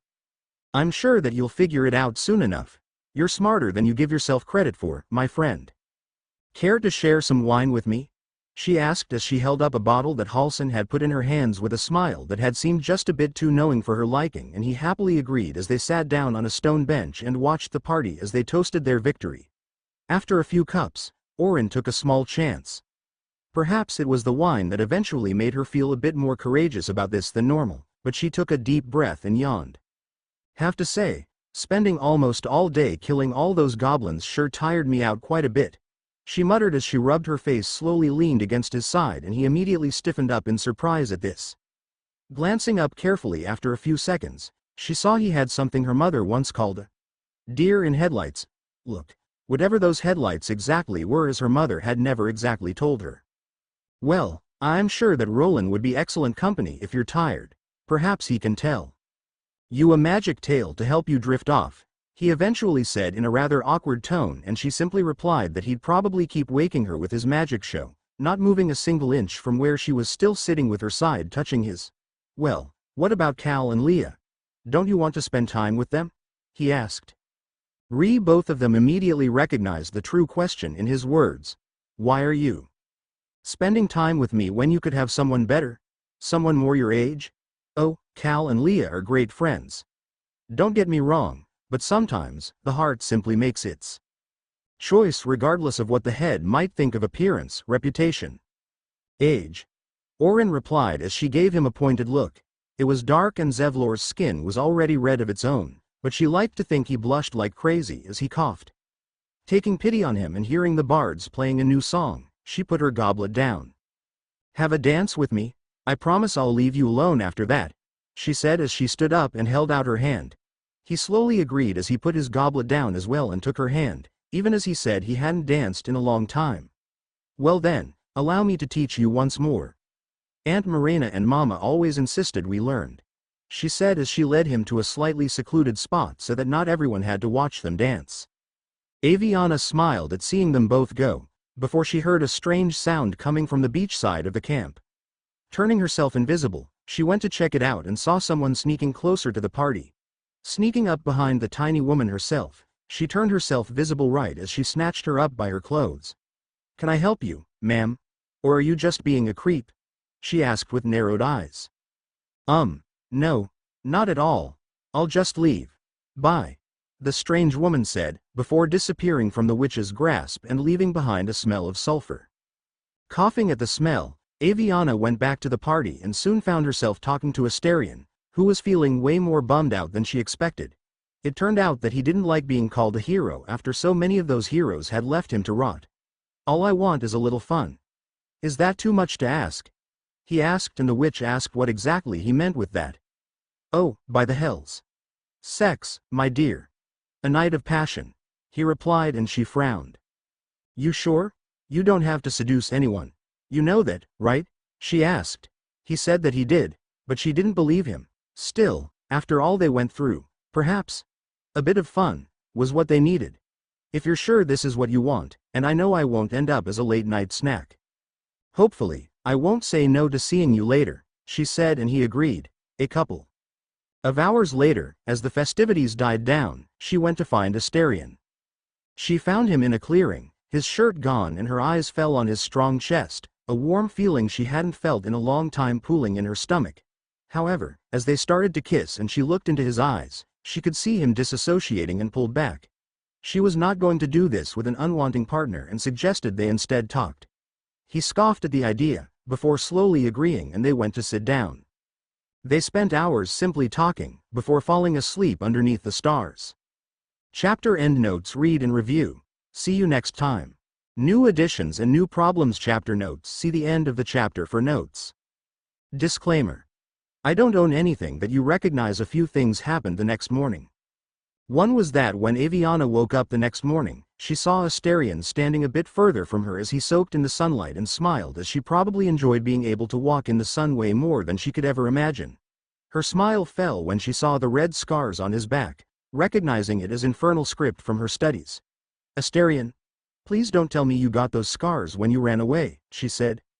He immediately flinched at hearing both her voice, as he hadn't heard her wake up behind him and the unexpected question. Oh no, my dear. Those scars already adorned my back when I met you. It's a poem Cazador made. He composed and carved that one over the course of a night. He made a lot of revisions as he went. He muttered, trying to keep his mind from falling down in the dark memory of pain, screaming, and blood. Feeling someone carefully touch his arm, he flinched again, only to see it was just Avyanna, who quickly pulled her arm back. I'm sorry. I didn't want to bring up any bad memories. Although, it's kinda weird he wrote a poem in Infernal. She commented, and he widened his eyes as he hadn't realized it was in the languages of the Hells. She was about to ask if he had never seen it, before hitting herself as she remembered vampires couldn't look into mirrors. The both of them agreeing not to say anything to the others, they quickly rejoined the camp before they were missed. The second thing was that the Tieflings finally left for the city of Baldur's Gate, Zevlor leading them to their new home, but not before Orin went to say goodbye to him. He smiled and kissed her hand like a true gentleman. Gentle tiefling? Before she rested her forehead against his, as they both knew she had to stay with her mother and the others instead of helping him lead like she had before, and they didn't know when they'd meet again. Good luck. I'll see you again in the city. Be careful for this absolute cult. she whispered, and he promised he'd do his best before they set off. Turning around once they were gone, Orin saw her mother and Honor knowing smiles. "Shut up," she muttered, and they both chuckled as Avyanna patted her daughter's back in pure happiness to see her daughter finally had someone. She just hoped they all survived. The third thing was that Halsin officially joined the group on their quest as well, having chosen a successor as Archdruid for the Emerald Grove as he wanted to help and had a mission of his own. Apparently, there was a whole area between them and Baldur's Gate that was affected by some kind of shadow curse, and at the heart of it was a building called Moonrise Towers. It seemed the cult was using this building as their main headquarters to speak, so if they wanted answers and perhaps find a cure, that had to be their next stop, but there were two ways to get there. One was a harsh path through the mountains while the other was completely underground through the Underdark, and Halsin advised to take the latter option. However, they had still promised Lizel to help her find a Githyanki creche before they had reached the grove, and one of the tieflings had told them about where he had seen some Githyanki soldiers, so they would have to look for those first before Lizel left the group. They already had to stop her and Shadowheart from killing each other over the artifact the latter carried, as it had belonged to the Githyanki until Shadowheart and her team had stolen it. She being the only survivor, and Avyanna would rather not have to play peacemaker for the whole journey, as she already had enough of that with Ron and Hermione. Gods, if they and the others could see her now, they'd roll around the floor with laughter. And the last thing that happened were 3 new additions to the camp. 2 were Scratch and the Owlbear cub, which did unfortunately bring a whole set of issues about bringing them to such a dangerous place such as these shadow-cursed lands, and the third was a mysterious being no one had seen arrive but had simply been there when they woke up. Avyanna slowly walked up to the skeletal being. Can I help you?" she asked, the others all behind her as they looked at the being in suspicion, and he replied that no, she couldn't help him, but he could help her, talking in a very old way of speaking. Avyanna then carefully reached out with her magic to check out what this being was, and the magic that she felt in return was ancient, powerful, and yet familiar in some ways. It was like something switched on in her head. You're that acquaintance an old friend of mine was talking about, aren't you? The one who asked for help with 3 other acquaintances you have?" she asked quietly, and he nodded in answer. "And thou hast already done a very fine job foiling the plans of one of them, but I fear that he has contingencies in place," he replied as he looked at Orin. She looked extremely uncomfortable at the attention, and Gale immediately put her behind him as he glared at the being, who they'd later call Withers. Looking back and realizing he meant Ball, Avyanna suddenly realized who those 3 acquaintances were. The dead 3. Myrkul, Bane and Ball. Former mortals who received their godhood from Jurgle. She thought, as she had done quite a bit of studying after fleeing Baldur's Gate. With Orin, and all of a sudden, she was pretty sure that she knew who was in front of her. Clearing her throat, she spoke up a bit louder for everyone to hear. "Can I have your word that you will not hurt anyone in this group or anyone who joins us in the future?" she asked, and he held up his hand as he swore that he would only help them, using his magic to seal it and make sure that everyone knew he meant it. With everyone mostly satisfied, but still understandably suspicious, they broke down the camp and went to Setiv, Withers taking Scratch and the Owlbear cub and promising they would be taken care of while they were out adventuring, and he'd teleport the 3 of them to the next camp once they had set it up. Heading back to the ruined village after buying as much supplies as they could carry, they went a different way this time. Going a bit south after arriving at the ruined village, they heard shouting ahead and ran to see what was going on. They saw the old woman from the grove, Ethel, being confronted by 2 men who demanded to know where their sister was, and she tried to ask them for help, saying that she had no idea what the 2 men were talking about. However, Orin could sense she was lying. "Where's their sister, Ethel?" she asked with a growl. Realizing that they were not going to help her and didn't believe her, Ethel immediately changed her tune and told them they better have a good apology for her, acting like they were in the wrong, before teleporting away. The brothers immediately wanted to go after her and save their sister after explaining that Ethel was a hag and their sister Marina had gone to her for help after her husband died. However, seeing how utterly unequipped they were for the task, Avyanna used a bit of her magic to convince them to go to the grove while they went to save their sister. Once the brothers had finally left them behind, they quickly went further into what seemed like a lovely meadow or some sort at first, until Hydrus suddenly stopped them all. "Something is wrong here," she muttered, before concentrating and flicking her wrist. Within a few seconds, the illusion on the land faded and it was revealed to be a disgusting swamp, a flock of sheep turning out to be red caps who they then had to fight and kill. Approaching the only building there as they were sure Ethel was in there, they heard a voice calling out to them and a man approached them, apologizing for the aroma he had around him. It turned out he was a Gur currently hunting a monster, wanting to ask Ethel's help with it, and Hydrus asked if he was hunting a dragon or something. Nothing so dramatic, I'm hunting a vampire spawn, he said, and Avyanna and Asterion flinched. Shit. They both thought at the same time. Chapter endnotes. Read and review. See you next time, hunters and hags. Chapter notes. See the end of the chapter for notes. Disclaimer. I don't own anything that you recognize. Shit, shit, shit. That was all that was going through Avyanna's head at the moment, as even though the hunter hadn't mentioned any names, much to her and very likely Asterion's relief, there was barely any doubt that it was her friend the Gur was after. Play it cool. Play it cool, she thought to herself as she straightened up. Just a spawn. Shame it's not a real vampire, she muttered as she looked at her nails and glanced at Asterion.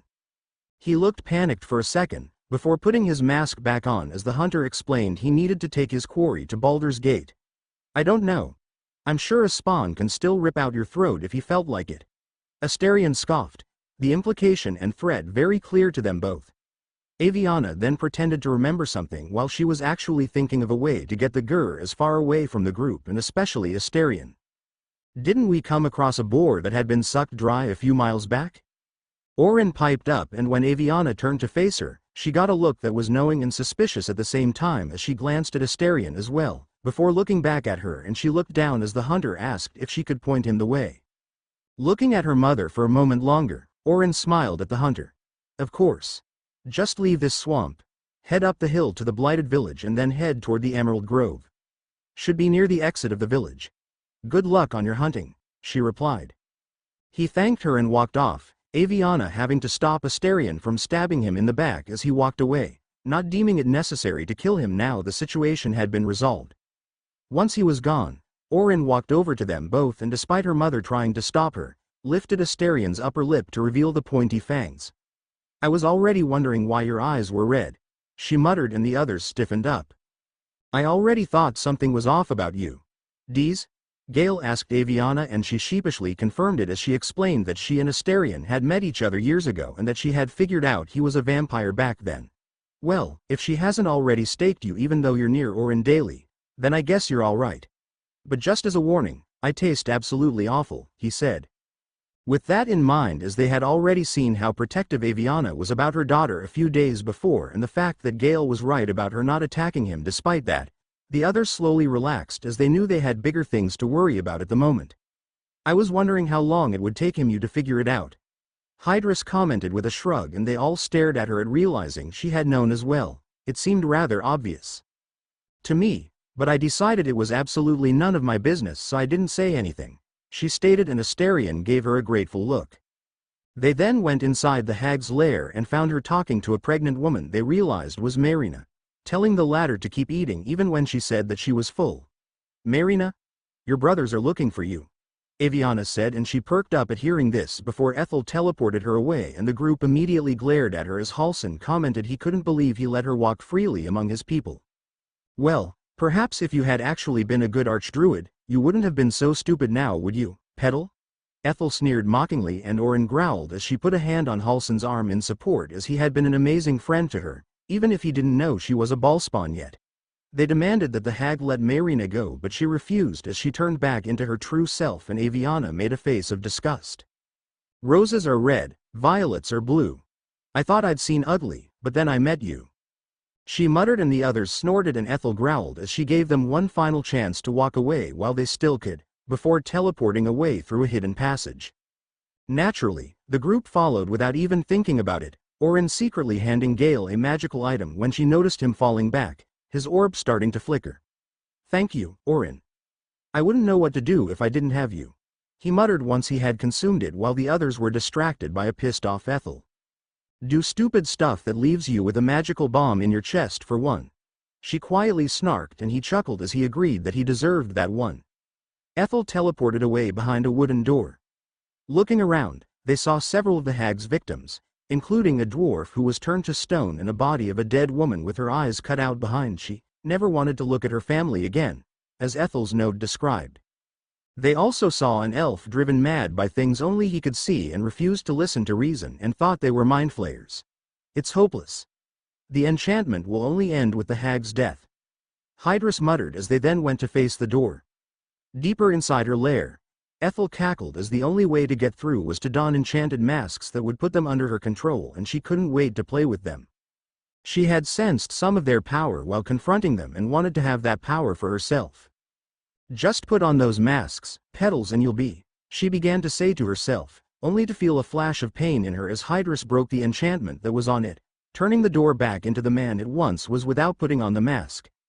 The hag immediately stumbled back as for the first time in a very long while, she actually felt a bit of fear. How did? But I was. How? Oh, bollocks. She shouted as she disappeared and went to prepare herself for the upcoming fight.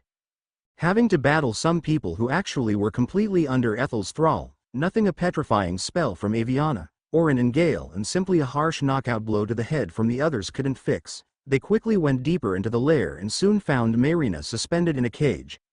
Ethel then appeared and made copies of herself to confuse them while setting Marina's wooden cage on fire, so they had to move fast. Avyanna apparated into the cage, grabbed Marina and got out again, while Hydrus, being able to sense where Ethel's magic was the strongest, sent ice magic towards her. Bloody clever clogs. The hag spat and everyone focused their attacks on her. She used magic to teleport Marina away and transform into her.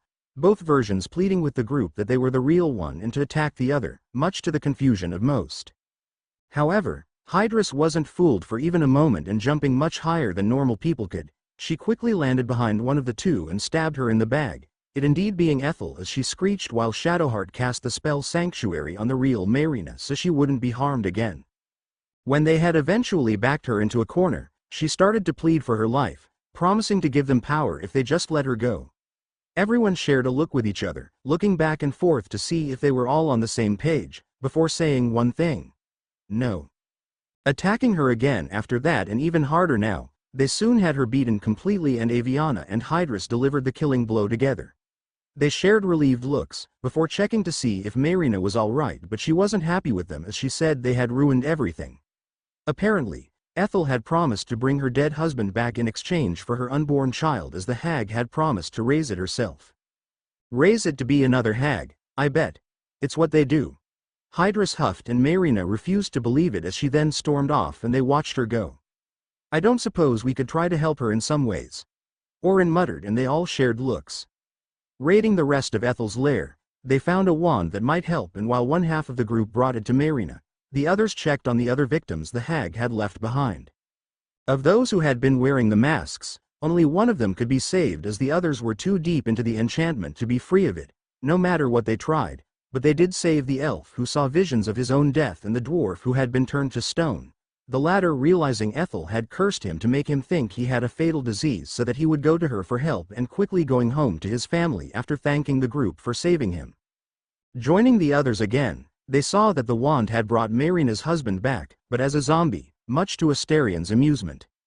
Convincing the woman to let her husband go and reminding her that both her brothers were waiting for her and that she wasn't alone in raising her baby, Halsin briefly teleported her to the grove once the zombie had been laid to rest, coming back just as a frog hopped to them and, in gratitude for killing Ethel, led them to a hidden treasure. Getting out of the swamp, they were utterly exhausted and quickly set up camp. Withers appeared the moment they were done with the cub and Scratch, who quickly bounded over to Avyanna with a ball in his mouth. Playing fetch with him for a while, the witch eventually went to bed after dinner and soon drifted off as she had a massive headache. Next thing she knew, someone was gently stroking her hair and muttering how they were just in time, opening her eyes to see a very familiar face. Mum. Chapter endnotes. So, I'm playing Durg for the first time and just destroyed Gortash's factory. Going back to camp, we found a note from Orin that eventually descends into her usual crazy rant about having to kill the man according to the description, but is still signed by her, albeit in blood, and I'm like, yeah, Orin. We get that it's you. Read and review Dreams and Songs chapter notes. See the end of the chapter for notes. Disclaimer. I don't own anything that you recognize, I'm sorry? Blinking a bit and focusing more, Avyanna realized that while the figure in front of her looked like her, differences like how the figure was wearing armor. It's nothing. Forget I said anything. She muttered as she sat up, and the figure explained how they had almost been turned into mindflayers but that they had stopped it from happening. Thank you. I guess. Avyanna muttered, not sure what else to say. The figure, or dream visitor as the others would later call it, explained how they were protecting the group against the Absolute and prevented them from becoming mindflayers. But Avyanna didn't trust it, as she had the feeling this DV, as she would later call it to herself, wanted something in return, and since they for some reason had taken on the appearance of her mother, perhaps from her memories, they likely had another appearance. For now, she didn't say anything about her suspicions as the DV showed her some kind of battle going on in the distance. Figures of light fighting each other as they talked about the tadpoles, and the DV said that if she really wanted to control the powers that the tadpoles gave her and the others, she had to consume more. Yeah, no way in all of the 9 hells am I inflicting another tadpole on myself. Thank you very much. I've got enough with just 1. Avyanna thought, but she again didn't say anything about it out loud, as she simply asked if she could wake up now, and the DV allowed it. Waking up, it turned out that everyone who had a tadpole had gotten such a dream, much to the understandable confusion and suspicion of those who didn't and several of those who did. So, this dream figure shows up out of nowhere, says that they're the ones protecting you from becoming mindflayers, and suddenly asks to trust them and consume more tadpoles? Sounds incredibly slimy if you ask me, Orin commented. Avyanna immediately agreed with her daughter on this particular subject, and almost everyone else quickly agreed not to listen to this visitor and find their own way to get rid of the tadpoles. The only one of the group who seemed slightly tempted was Asterion, and considering his miserable fate if he didn't have the tadpole, Avyanna could understand why he was at the very least curious about what else the tadpoles could do. Traveling for the next few days without much happening, thankfully, they eventually set up camp again one particular evening, Withers appearing with the animals as per usual. By now, once they were done, Avyanna saw Asterion looking in a hand mirror and approached him. Need something? He asked as she came closer. About to ask how he knew she was there, she remembered that vampires didn't have reflections, so he probably saw her coming through the mirror. Instead, she asked what he was doing. I'm looking, but not seeing much, he replied with a sigh. He explained that since the tadpole was protecting him from the sun, he had thought that it would help him see himself for the first time in over 2 centuries, but it was hit to be. You do realize that I can just ask Orin to change into you if you want to see what you looked like, right? She offered, and he was about to shoot back a witty retort when he paused. To be honest, he hadn't thought of that simple solution at all. Do you really think she would be willing to do so? He eventually asked quietly after a few seconds of silence had passed, and she quickly called Orin over, and after they moved to a bit deeper into the forest, quietly explained the situation, and a few seconds later, Orin had shifted into a carbon copy of Asterion, with Avyanna's only condition being that he didn't look at her ass, and he thought that was no more than fair. He walked closer and really looked the image in front of him over for a few minutes.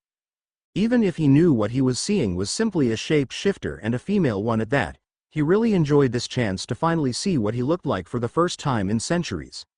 Once he had enough, he stepped back again and gave a tiny smile. Thank you. Both of you. He muttered as he nodded at both women, and they immediately smiled at him as Orin quickly changed back to the appearance she usually had when among others, and already walked back towards the camp. Even if most of the others had accepted her, Halsin probably being the only one who didn't know she was a ballspawn, but she really was not going to freak anyone out even more by using her real appearance. Back in the forest, Avyanna had to catch Asterion when he tripped and almost fell over a tree root. Hey, are you okay? It's not like you to stumble like this, she commented as she helped him straighten up once more. I'm fine. I'm just feeling slow. Drinking animal helps sustain me, but that's it, and since I don't want the entire camp after biting one of them. He muttered, before sighing and looking down as his current predicament was more than clear to the witch, and she bit her lip and offered to let him drink her blood, but nothing more than he needed, and after staring at her and seeing that she really meant it, he happily agreed. Great. Let me just tell Gale and Orin real quick, before they draw the wrong conclusion and either roast you or slit your throat in your sleep. I'll come to your tent tonight, and before you say anything, no, that is not an invitation for sex. She explained, and he chuckled as he honestly really liked the fact that she didn't want him for sex. Yes, he would need to find a different way to make sure she wouldn't turn on him, but the more he spent time with her, the more he started to wonder if she even was the kind of person to stab someone in the back. They then went back to the camp. At dinner, Shadowheart curiously asked what the weirdest thing Avyanna had ever seen was. Oh, Trust me. I've seen plenty of strange shit in my life, but one thing that didn't really seem that weird until after I adopted Orin was a play that I once saw a long time ago. It was about a father whose daughter gets kidnapped by a bunch of supernatural freaks and he has to go and save her. She began to tell, everyone turning to listen. She didn't tell them this play was actually a video game she played. It had been over 250 years ago, but something about it had just stuck with her over the years even after moving here. Liesl then sarcastically asked if the fact that she had seen a play was the strange thing. Ha ha. Very funny, Liesl. No, the weird thing is that now that I'm thinking back on it, one of the actors actually sounded like Orin does now. Avyanna replied. The others let out little sounds and comments about how that was pretty weird, but in a rather funny way. And a bit ironic since the character the actress played actually drank blood, not unlike a certain someone we know. Actually, if Asterion were to change his accent a bit and lower his voice, he'd sound a lot like another one of the actors in the play who played this mad scientist who could control metal. Very impressive magic use that was. She continued, and they thankfully didn't ask any suspicious questions about this so-called play and simply continued eating. Offered dinner, and after telling Orin and Gale that she had agreed to let Asterion drink some of her blood so he would hopefully feel and fight better, Avyanna sat near the campfire with her daughter and Karlik, braiding the former's hair when she heard. "What's funny, Karlik?" Avyanna asked, and she replied that it was finally hitting her that she was truly out of Avernus and could start to enjoy life as much as possible. "You know, Karlik? You remind me of a song I knew when I was a child," Avyanna commented, and Karlik asked how it went. "Some things in life are bad, they can really make you mad. Other things just make you swear and curse. When you're chewing on life's gristle, don't grumble, give a whistle, and this'll help things turn out for the best." And Avyanna began to sing, Orin smiling at recognizing it and whistling along at the right times. Always look on the bright side of life, always look on the light side of life. If life seems jolly rotten, there's something you've forgotten. And that's to laugh and smile and dance and sing when you're feeling in the dumps. Just purse your lips and whistle, that's the thing. And always look on the bright side of life, always look on the right side of life. For life is quite absurd and death's the final word. You must always face the curtain with a bow, forget about your sin. Give the audience a grin, enjoy it, it's your last chance anyhow. So always look on the bright side of death just before you draw your terminal breath. Life's a piece of shit when you look at it, life's a laugh and death's a joke, it's true, you'll see it's all a show. Keep 'em laughin' as you go, just remember that the last laugh is on you. And always look on the bright side of life, always look on the right side of life. Always look on the bright side of life, always look on the bright side of life. Always look on the bright side of life, always look on the right side of life. As the song went on, the others all came to listen. Liesl eventually retreated again, but the others stayed to listen. Even Asterion and some others, like Karlik, Will and Gale, who also knew the song, nodded along with the melody and even started to whistle along once they got the tune. At the end of it, everyone applauded and Avyanna bowed to them as much as they could before everyone eventually went to bed. She eventually went to Asterion's tent once almost everyone was asleep. "So, how do we do this?" she asked, a bit nervous, as even though she was over 3 centuries old, actually older than Asterion, Orin and perhaps Gale combined, she'd never had been bitten by a vampire, and at his surprisingly gentle instructions, she laid down and he hovered over her, asking her once more if she was absolutely sure about this.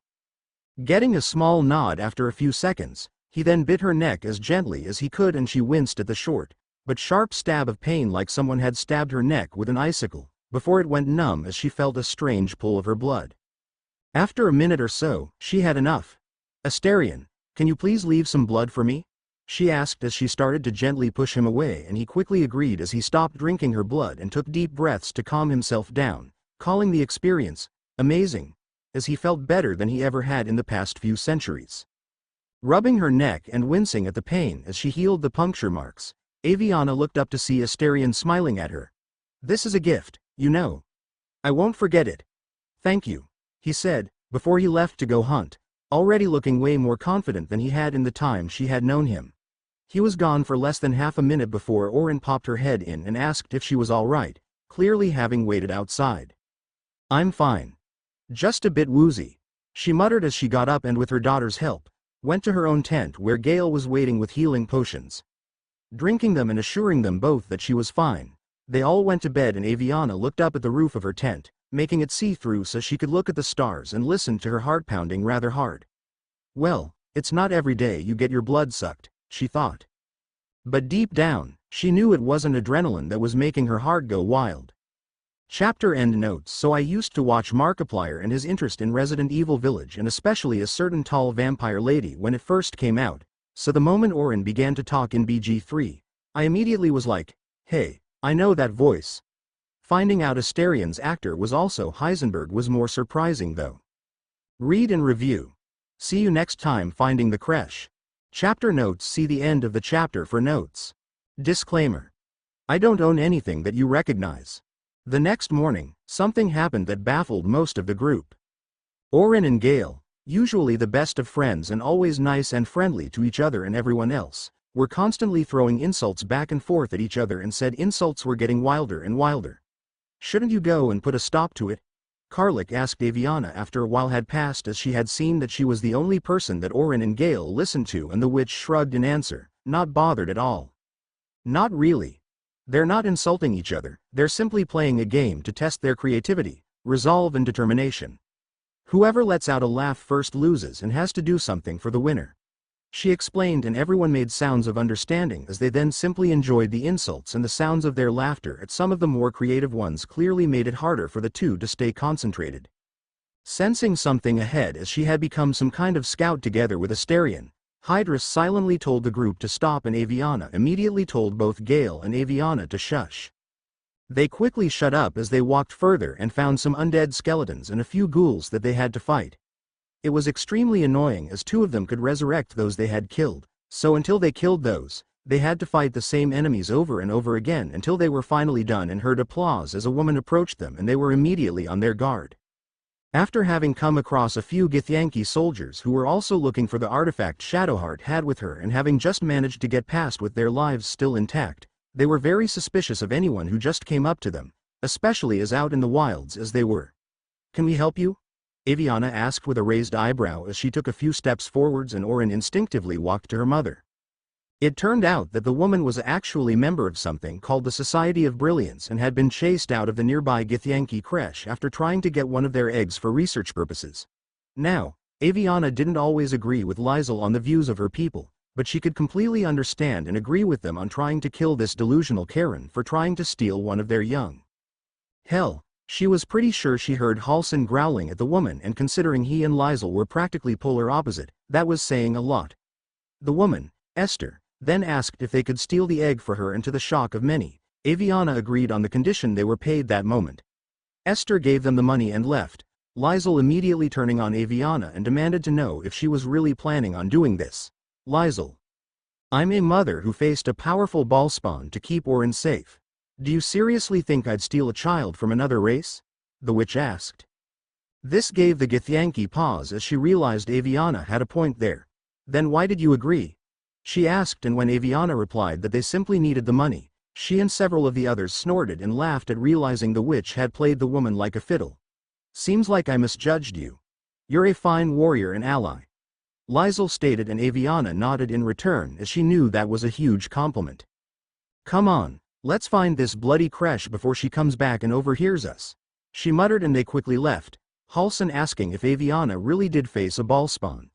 Looking at Orin and seeing her shaking her head as she still didn't want the druid to know, she quickly told him a mostly true tale about how a ballspawn had wanted to use her daughter for his own purposes and Halsin was glad it didn't happen. They soon found the site of the Githyanki creche, an old and abandoned temple that seemed to have been dedicated to Lathander, god of the dawn. First a temple of Saloon turned into a goblin camp, and now one of Lathander. Temples don't really have the best of luck out here, do they? The witch quietly snarked at seeing it and everyone, even Lizel chuckled. Arriving at the entrance and seeing a few Githyanki warriors forcing some prisoners inside and killing one of them when they tried to escape, before locking the door so they had to find another way in. Managing eventually to do so by climbing through a broken window and what had likely been killing some drunk goblins, they read some stone plaques about some kind of ancient and powerful weapon that might still be hidden somewhere in the abandoned temple and resolved to keep an eye out for any clues, starting with an old room where 4 different kinds of weapons were supposed to lie. Going around the ruins and finding 3 of the 4 weapons after fighting a still-working Guardian of Faith and some giant eagles, they found a crest and a note with some instructions to where they could find this weapon. Stuck for now, they went into the basement and met with the Githyanki. With Liesl speaking up for the group, they were allowed in. Trying to find this machinery that could supposedly cure them, they got a bit lost. They were supposed to go to the infirmary to be cleansed, but ended up in an almost empty hatchery instead, which Liesl noted was unusual as there was usually over a dozen eggs in such a hatchery, and to see it was completely empty unnerved her. A Githyanki was watching over one final egg and tried to encourage it to hatch, but told them about how he feared that it would be destroyed soon if something didn't happen. To everyone's surprise, Liesl actually offered to take it and convinced the other Githyanki to give it to her. "Waste of a good warrior," was all she said. "I'm sure you'll take better care of the egg than those here could. They're planning on destroying it." Hydrus commented, and Liesl gave her a grateful nod as Avyanna created a container for the egg that made it not only lightweight so it would be easier to carry but would also keep it safe from any harm. At seeing how big the egg was, she did briefly wonder how on earth a Githyanki popped it out, before deciding she'd rather not know. Eventually managing to find their way after saving a young Githyanki from being killed by his own teacher for being weaker than his classmates and getting some kind of slate about the infamous Prince Orpheus who all Githyankis saw as a traitor and usurper, they continued on and finally found the infirmary with the thing that could supposedly cure them of their tadpole, and Liesl immediately demanded to be the first. Not wanting to argue, they let her take place and it whirled to life, but Hydrus didn't like it as in the past few days of traveling, she had come to respect Liesl and she felt that this machine was dangerous. The machine began to work and the group became uncomfortable at feeling its powers as Avyanna reached out with her magic tying see what it was doing. At sensing it was literally digging into Liesl's mind to look for the tadpole, not caring how much damage it would do to her, she panicked. "It's not curing her. It's killing her," she screeched, her and the others immediately shouting for Liesl to get out. At hearing the panic in their voices and having slowly come to trust them, Liesl tried to get out of the machine before it was too late, but was unable to move until blast of ice hit the upper part of the machine and Hydrus pulled her out right before it destroyed itself. To say that Liesl was pissed at almost being killed by something that she had been told was a cure would be an understatement. They thankfully managed to convince the creator of the machine that the tadpole was dead, and she told them to report to the Githyanki in charge, and they got out of there as fast as possible. Hydrus supporting Liesl and the latter actually not minding it as she had been shaken both physically and mentally by the ordeal. Everyone, even Shadowheart, gave her concerned looks, but said nothing as one thing was abundantly clear. The Githyanki didn't have a cure either. Chapter end notes. Is it just me who gets all melancholy at seeing all the abandoned places in the game? Maybe, it's just the history nerd in me, but even though it's fictional, I always wonder what those places looked like in its prime, and to see what had once most definitely been a beautiful place all ruined makes me feel bummed out. Read and review. See you next time. The Githyanki Queen. Chapter notes. See the end of the chapter for notes. Disclaimer. I don't own anything that you recognize. They soon found the Kitharak in charge of the creche. After first killing some of the other Githyanki guarding the room he was in when they made it clear that they'd only be let through if they gave said Githyanki the artifact, and considering the artifact was the only thing protecting them from the Absolute's influence, they immediately refused and had to fight their way to where the Kitharak was, everyone giving Liesl sheepish and apologetic looks at having to kill her own people. Opening a communication link next to a door sealed by a barrier, it turned out the Kitharak was already aware of them and immediately let them through. With most of them on their guard as they had no idea what to expect from here on out, they walked forwards until they came to a room where the Kitharak was already waiting for them with some other Githyanki, and he immediately demanded that they gave him the artifact too. Even though Liesl immediately insisted that they listen to him, Avyanna refused to give him the artifact. Even though she trusted the DV about as far as she could throw them without magic, they were still the only one keeping her, her new allies and her honorary nephew safe from turning into mindflayers. Liesl threatened to fight them if they didn't listen, but Hydrus quietly convinced her to listen to Avyanna unless she wanted to turn into a mindflayer, and the Githyanki growled, conflicted between her loyalty to her people and her growing trust and loyalty to the group. She then reluctantly agreed to listen to Avyanna, and they had to immediately fight the Kitharak and the others next, killing them eventually as even though they were very strong, they had the bigger numbers. They suddenly heard another voice echoing through the room and a huge image of a Githyanki appeared.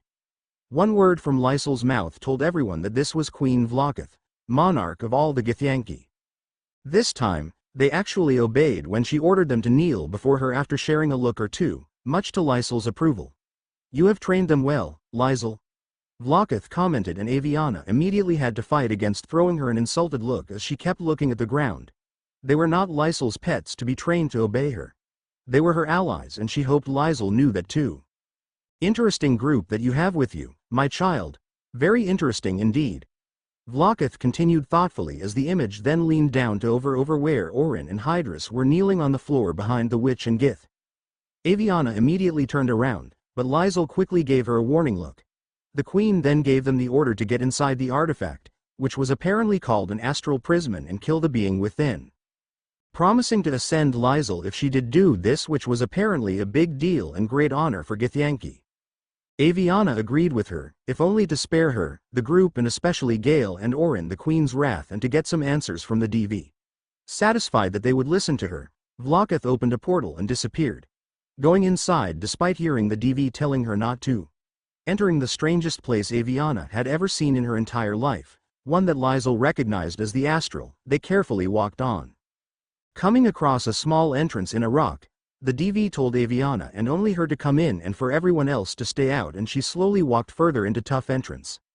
Orin, who hadn't heard the DV in her head, tried to follow, but Shadowheart stopped her. "They want to talk to her alone," she explained, and the other woman backed off, although she stayed near the entrance and kept watching it while the others spread out a bit. Avyanna slowly approached the DV, realizing they were an actual person and not just a figment of her imagination. The DV scolded her for not listening to them and obeying the Githyanki queen, before outering it to her if she really wanted to kill them. "I'm not here to kill you, but I do want some God's damned answers from you. Like, why does Vlokith want you dead? How did you get these powers to protect us, and who are you really?" Avyanna asked as she crossed her arms. Realizing she really was not here to kill them, the DV put their blade away. "The reason the Lich Queen wants me dead is because I know her secret. A secret so powerful that if the other Githyanki ever found out about it, they would immediately revolt against her and crush her. That secret is also how I'm getting my powers to protect you and her friends. As for who I am, I already told you. I'm an adventurer like you. I was infected like you, and I've been searching to find freedom like you," the DV answered. "Really? Because the person you currently look like is my mother, who was brutally murdered when I was but a small baby," Avyanna growled, being able to sense the DV was only speaking in half-truths after eventually befriending Draco long ago. For years after the adventure was over, the witch would remember and cherish the look of, "Oh shit," that crossed over the face of the DV at hearing this, and they gulped. They then quickly changed the subject to her friends waiting for them, and Avyanna rolled her eyes as she had expected them not to answer the question. "All right. I'll go back before they storm in here and finish the job," she muttered as she walked away, but silently resolved herself to never trust the DV in her life. Lysol immediately demanded to know if the job was done, pushing into Avyanna's mind to see her memories.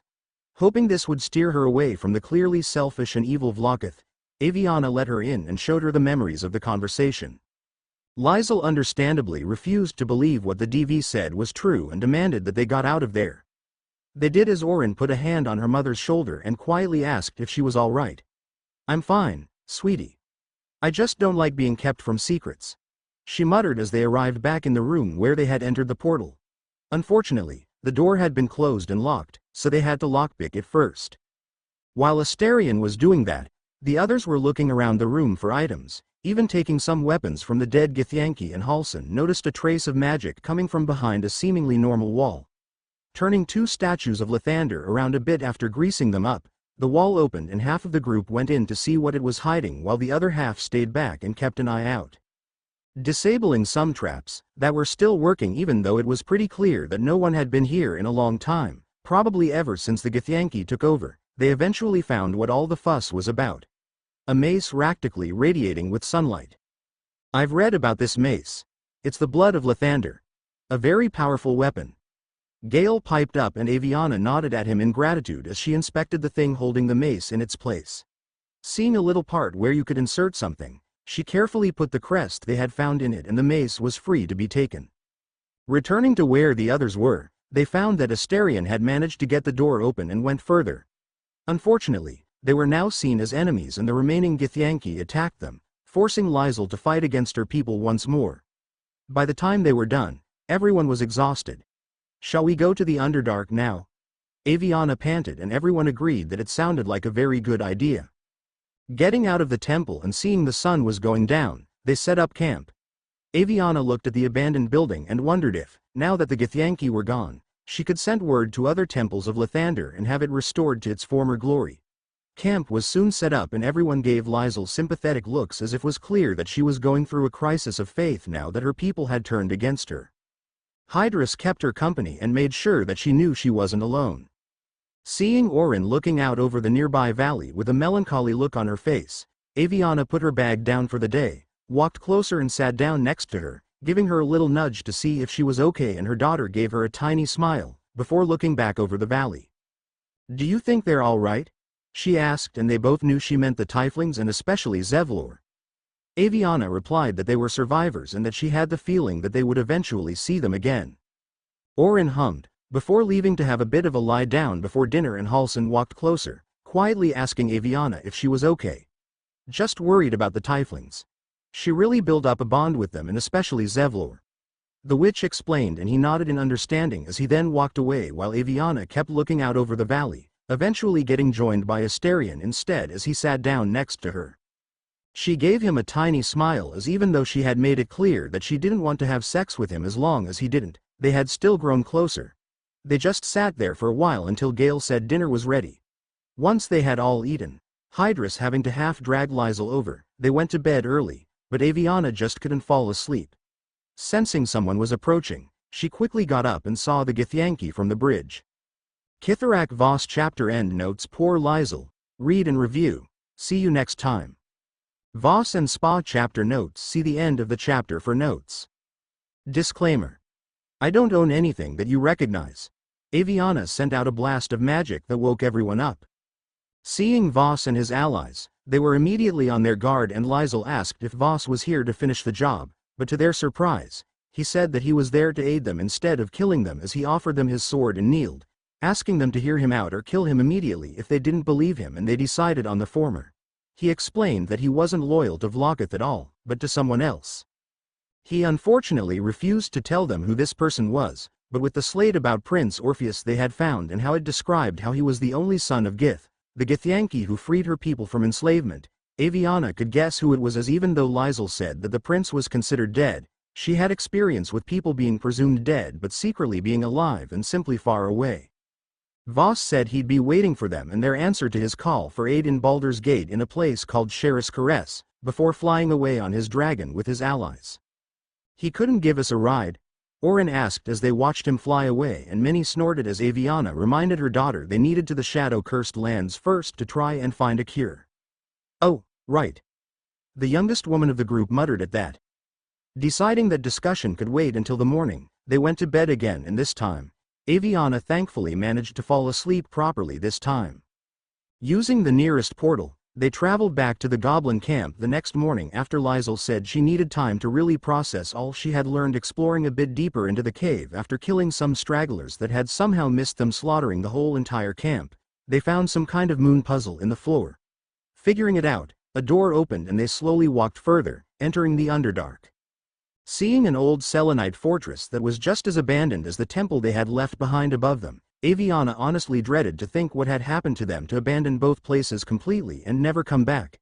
Especially when they saw a huge minotaur trying to break in and get hit by beams of light that seemed pretty strong until it eventually died from said beams. Did she wonder what had happened? Whoever had made sure that both the temple and the Underdark were seemingly abandoned by the followers of Saloon in the past, they habily strong themselves, and she didn't like the prospect. Keeping everyone close together, she conjured up a shield and they walked on. The beam immediately hit the shield and Avyanna grunted at the impact, but she held on as they ran down the stairs and into the Underdark proper. Seeing a lot of skeletons lying around the place and realizing that they belonged to the Selenites who once inhabited the temple, Avyanna said a quick and quiet prayer for them once she knew for sure that Shadowheart wasn't looking. Even if she followed Shar, whatever happened to these poor people was nothing short of a tragedy. Finding a diary of what had been the leader down here, they found out they had been attacked by drow. Inhaling some spores a bit further, they suddenly heard a voice saying, "They were coming," and none of them liked it. Cautiously walking further after that, even if they didn't hear the voice again, they had to fight 2 minotaurs, but after Lizel pushed one of them into the abyss with an arrow that sent out a shockwave, it was easier to fight the other one. Coming across a sword stuck in a stone and realizing it was a drow sword, Avyanna spilled some blood to get it out. "Call me King Arthur from now on," she thought with a silent snicker to herself. Even if she would be the only one who would actually get the joke, she still thought it was funny as she replaced her old sword with the new one, having taught herself how to fight with other weapons in case she was ever in a situation where she couldn't use magic. Her physical attacks weren't as strong as her spells, but they usually did the job, and that was enough. Going further into the Underdark while keeping their guard up, they eventually came across a Myconid colony, and after seeing them help a gnome who was poisoned, their leader, Sovereign Spa, asked for their help in killing some dwarves. Said had killed several of their subjects, and after a bit of discussion, they agreed to go and kill these dwarves for them. Some were more reluctant since Avyanna had been unofficially chosen as the leader of the group. She had the final say. Thru did get help from another leader of a destroyed colony named Glut. Thankfully, dwarves were incredibly loud when they worked, and it wasn't hard to find them once they set out. "Okay. Let's take them by surprise so we have more time to cut them down before they come and fight back," Avyanna whispered after they spent a few minutes watching the dwarves to see if there were any advantages they could take, and the others nodded as they spread out and attacked at her signal. The dwarves really were taken by surprise, and they managed to kill 3 before the rest let out roars of anger and charged at them. Still, they had the strength in numbers and defeated the dwarves rather easily, but just as they let out little cheers to their victory in the battle, Glut suddenly spoke up about wanting to kill Spa and take over his colony in revenge for leaving Glut's colony to die. Since Spa was actually helping a gnome despite having no reason to and seemed more reasonable, they refused and Glut attacked them instead. However, he was a mushroom-like creature and at least 3 people knew fire spells. The fight was over within less than 5 minutes, and Avyanna shook her head at the dead Myconid. He could have just started over, but nope. He had to be an idiot. She muttered to Asterion and he snorted. They returned to Spa and brought him news of both the death of the dwarves and Glut. He thanked them for saving his colony and promised them a reward that was hidden somewhere in the colony, but asked them one more little favor first. To kill the boss of the dwarves, which was a drow elf named Nair.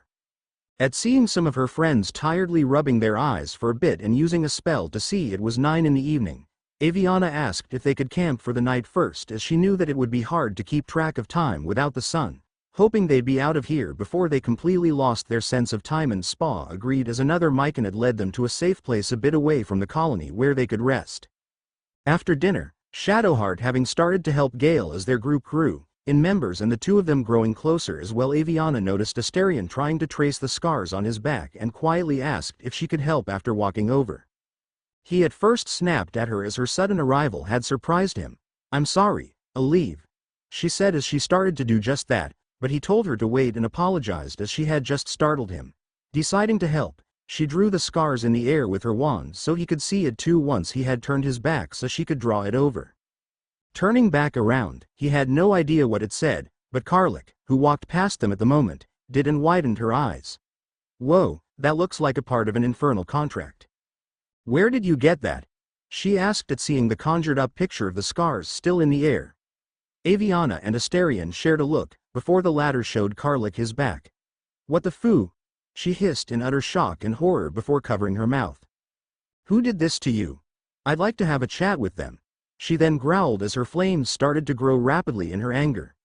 Avyanna quietly asked her to calm back down as they really didn't want everyone and their cousin to know about Asterion's scars, making the image disappear with a wave of her hand, and Karlik forcefully took a deep and only slightly calming breath as his flames died down as well to their relief.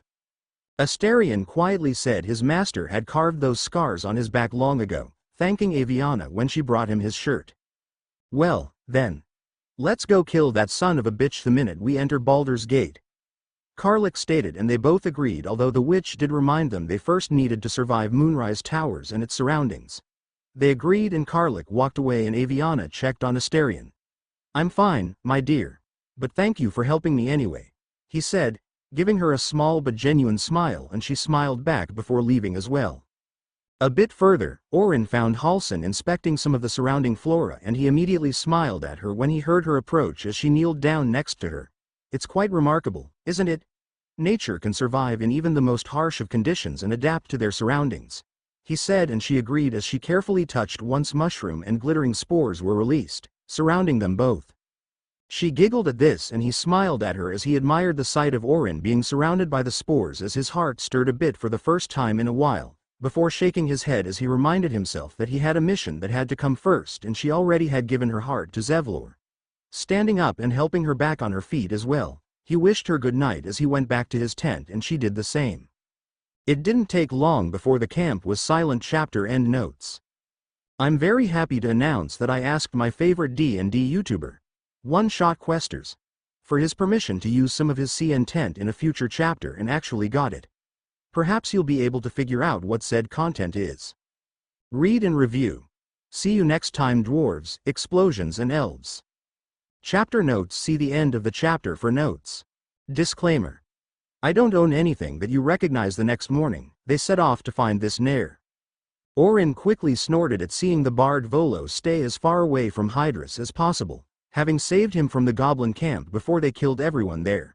He had told her his made-up version of the attack at the gate back at the Emerald Grove that her mother and the others had helped prevent, and she had been very unamused when he had put in a silver dragon helping the goblins and had made it known. You mean to tell me that you actually want people to somehow believe that a silver dragon would actually side with some of the most vile and disgusting creatures out there? If you want to boo, at least use some bullshit that sounds believable, she had growled, giving him an icy glare that had made Volo gulp in fear as he immediately promised to change the color of the dragon to red before fleeing. Everyone was rather surprised at this, as they had never seen her react this way before. Orin had explained that the white scales they had seen when they first met Hydrus all the way back at the grove were actually silver, and everyone immediately understood that she was a silver draconic bloodline sorcerer, which did explain why she was insulted by the implication that a silver dragon would help goblins. With how annoying Volo could be at times as he constantly asked them about their stories so he could write about it, they honestly thought it was a nice lesson taught for him. Finding an underground lake and a boat big enough for everyone, they slowly sailed across the dark waters and were eventually stopped by another boat as another underground dwarf asked where those the group had killed was. Speaking the truth with a little bit of magic to make sure the dwarf would believe they had nothing to do with the deaths, Avyanna ensured that she and the others were allowed to continue on. Sailing past a huge statue of Shar as they arrived at a temple, Avyanna felt bad chills running up her spine and shivered for a moment. Even if Shadowheart was a cleric of this goddess and was very nice once you got to know her and got past her walls, Shar was definitely very low on her list of favorite gods, together with Baal and Mistra. Little did she know at the time that very soon, Mistra would sink even lower in her eyes. Arriving at the other side, it was immediately chaos, as apparently there had been a cave in a bit further ahead. Trapping the elf the group had to kill was trapped inside, and since he also had the money to pay the dwarves for their services, they had to get him out of there before it was too late. Looking around and talking to some dwarves and a few gnome slaves who were friends of the gnome they cured of her poison, they found out one gnome had fled with explosive powder they could use, and that the dwarves were ready to revolt against Nair for not paying them for 10 days. They managed to convince the dwarves to let them help, as they both wanted Nair dead, and the leader agreed as he told them to first defeat the scrying eye that was watching over everything so it couldn't raise the alarm. Finding an empty room back at the docks, Avyanna and Orin started to act purposefully suspicious as they looked around everything, poking their heads in every nook and cranny they could find. It didn't take long before the scrying eye started to follow them to see what they were doing, and they lured it to the room where the others were waiting, trapping it in the room and destroying it in less than 10 seconds. Liesel then noticed a hidden door to a room next to it, and they found 2 small satchels of explosive powder they could use to clear the cave in. They quickly hurried back and put the satchels next to the rubble. The gnomes and dwarves immediately ran back, and they did the same, Gale throwing a fireball at the satchels, and they exploded, clearing the rubble, and a gnome that had been trapped with Nair quickly ran out, followed by the furious drow himself. Worthless slaves! Your incompetence would have been my ruin.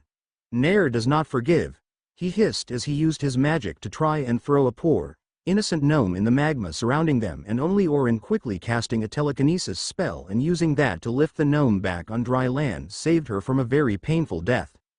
Enough. No innocents will die. Nair. Avyanna hissed as Shadowheart, Halsin, Orin and Hydrus gently nudged the other gnomes away from the lava as much as they could before someone else could get hurt. The group and the dwarves then teamed up together against Nair and managed to beat him in how followers, after which Avyanna, Orin and Lizel intimidated the leader of the dwarves to let the gnomes go. Hydrus went to check up on the gnome who had been stuck in the chamber filled with poisonous gas with Nair, and the moment the gnomes started to talk about how another friend of theirs named Wulbren was still missing and had apparently been taken to Moonrise Towers, Asterion harshly flinched and backed up. "Hey, are you all right?" Avyanna whispered as she put a hand on his shoulder and looked at him in concern. "That gnome. He sounds just like Cazador." Asterion hissed and she led him away so he wouldn't be able to hear it anymore, the two of them being followed by the gnome they'd saved back in the ruined village. Barkus. He had been captured again in search for Wulbren, and Avyanna convinced him to stay at their camp for a bit as he'd be safe there at the very least, and he agreed. They waited until both the gnomes and the dwarves left, before Orin pulled out a knife and with a grin that honestly made her mother wonder what she would have been like if she hadn't been saved, cut off Nair's head. Bringing it back to Spa after they looted Nair's decapitated body and his followers as well as all the chests they could find since no one was going to use them anymore, and getting greeted by the very grateful gnomes. Spa was very thankful as well as he promised they'd always be welcome in his colony. Looking a bit more around the colony as they hadn't had the opportunity to do so before, the group was in for a surprise. It started with a hobgoblin who was smarter than most they had seen before, and when he found out about the parasites in their heads and that they hadn't changed, he called a good friend and ally to him. A mindflayer who was somehow actually nice and not attacking people left and right, much to their shock as they quickly readied their weapons and magic, before being slowly convinced neither of them meant any harm. It turned out they were both members of the same society as the lady who wanted the Githyanki egg back in the mountains, and Lizel definitely did not appreciate this little bit of information as she immediately grabbed hold of her bag where the container was still inside, and Avyanna gently told her to calm down as she promised nothing bad would happen to her precious belonging. Deciding not to tell either the hobgoblin or the mindflayer named Amalum what this belonging was in case they wanted it too, and Lizel reluctantly calmed down again and let go of her bag. The mindflayer then offered to try something to free them off the worms, but they declined as politely as they could as they really didn't want to try any more experimental solutions after Volo had already offered to try and get the worm out through their eyes, and they had immediately declined that solution as well. Besides, they really had to continue on as well to reach Moonrise Towers, and Amalum thankfully accepted that. After saving a dwarf from explosive mushrooms, they went back to where Nair had been and came across the gnome who had fled with the explosive rune powder, ready to blow them all to Kingdom Come, and even Avyanna wasn't sure if she would survive something like that. Convincing her not to blow them up by telling her her kin were all safe and sound, she gave them a small vial of the stuff and took the rest with her as she fled. Avyanna put a protective spell around the vial just in case as they continued on and found an elevator. Using it to go down, they arrived in another part of the abandoned Shar Temple and decided to camp for the night. As they made a campfire while Orin and Hydrus briefly went ahead to scout and see how far they were away from the shadow-cursed lands, Asterion had a question for Avyanna as he sat down next to her. "I was wondering, is there anyone in your life? Romantically, I mean? I know that Orin is your adoptive daughter, but she never said anything about a father," he said. Avyanna was silent for a moment. "That's because there wasn't. Last person I fell in love with was killed right in front of me simply because he was in the wrong place at the wrong time. He didn't deserve that. He still had his whole life thanks to me. It ended prematurely. After that, I didn't want to give my heart to people if they were going to die on me eventually," she muttered. He asked what she meant and she sighed. "There's a reason Orin and I pretended to be sisters. I'm immortal. Don't ask me how, it's a long story. Thing is, I was the only immortal back home, so can you blame me for keeping my distance as everyone would eventually grow old and die on me?" she asked, and he knew he couldn't. That's when Orin and Hydrus returned and they weren't alone as an old man accompanied them, and Avyanna and Gale widened their eyes. "Elminster?" they asked at the same time. Chapter end notes. I'm pretty sure the gnome Beldrin and Cazador share the same VA, so that's why I put in Asterion reacting to his voice. Oh, boy. The next few chapters are going to be rough on the Potter Decario's family, especially Orin. Read and review. See you next time. A dire message and an even more dire curse. Chapter notes. See the end of the chapter for notes. Disclaimer. I don't own anything that you recognize. They immediately had to extend their rations to feed Elminster. Avyanna, Orin and Gale were all incredibly tense as they knew the famous wizard wasn't just here for a friendly visit, but they had to wait until dinner was over before he said anything. All Orin knew from when she and Hydrus had come across him was that Mistress had sent him, so this could be either really good news or really bad. They obviously hoped it was the former but quietly prepared themselves for if it was the latter. However, nothing could have prepared them for what the wizard had to say. Yes. What a delightful wedge of old Eltorian that was. Elminster cheered as he stretched after eating some cheese the tieflings had given the group before they left and Avyanna had enchanted with a preserving charm so it wouldn't rot. Doesn't do to parley on an empty stomach. Makes one's words frivolous instead of grave, he continued. Plenty to digest after all.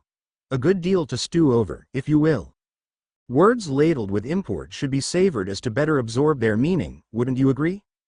He asked, only to get a very impatient, Elminster, from the three now very unamused magic users as they really didn't think this was the time to put on his usual doddery old man act, and he stumbled and stuttered through his next few words, before letting out a sigh. Gale, my boy. I have come to address a most pressing matter.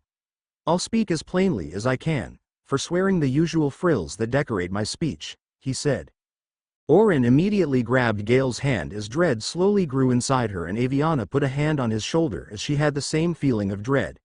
They just really wanted Elminster to get to the point, but for him to actually speak plainly and get completely serious meant that whatever he had been sent over to say, it couldn't be anything good.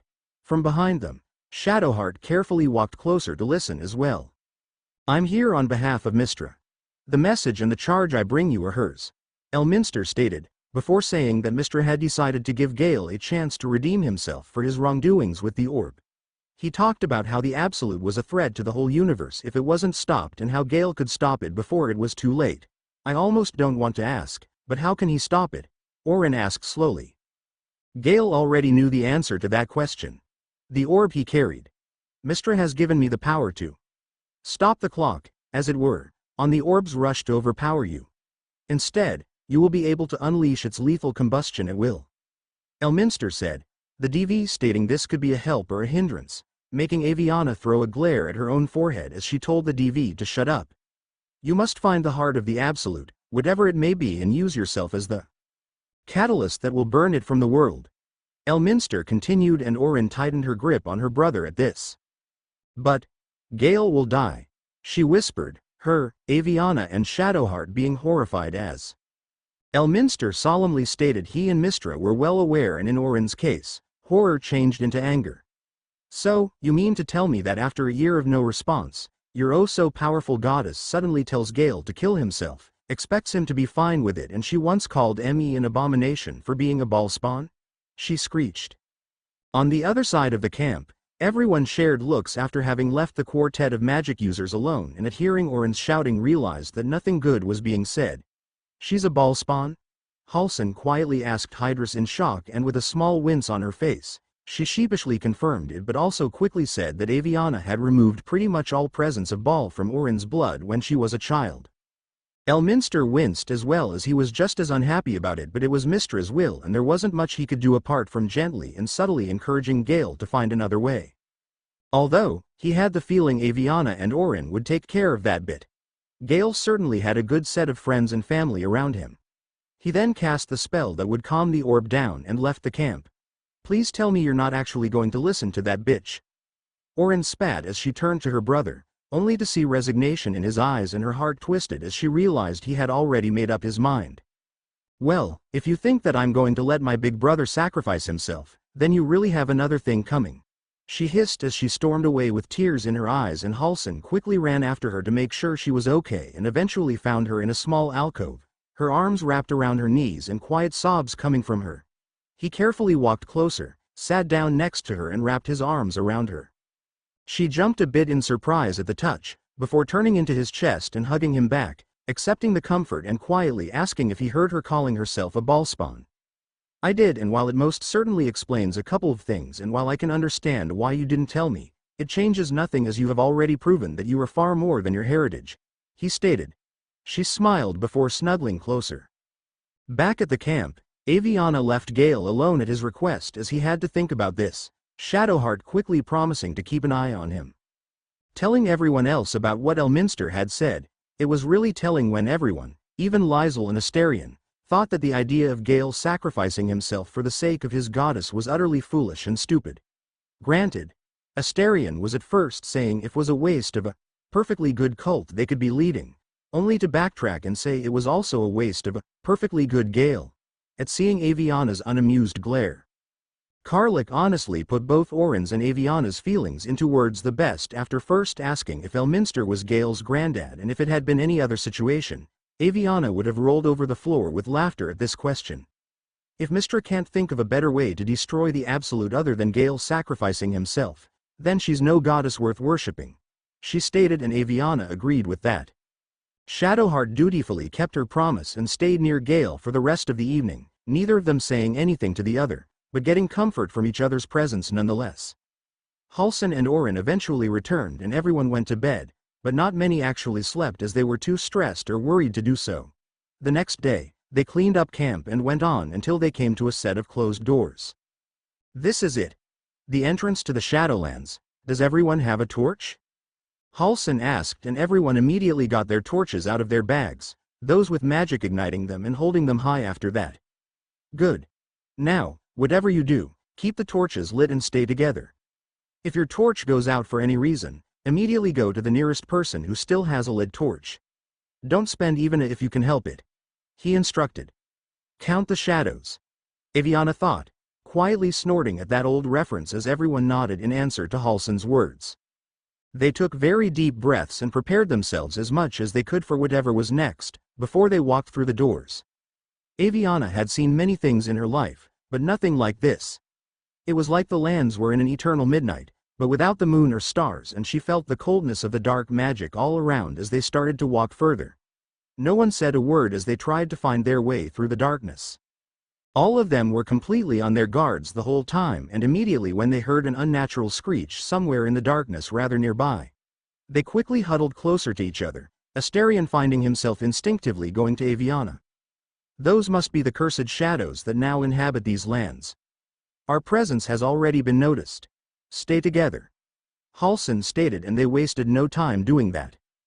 Hydrus quietly asked what exactly those shadows were as they continued on. Before the curse struck, they were Boutique's innocent people living here, or people who fought against Ketheric Thorm during the last battle. Now, they are literal shadows domed to remain here forever until we can hopefully lift the curse, and if they get a hold on you, they'll kill you and turn you into their pawn, he said. This horrified literally everyone as they realized these people had turned into undead beings who now belonged to the shadows and would never have a normal life ever again.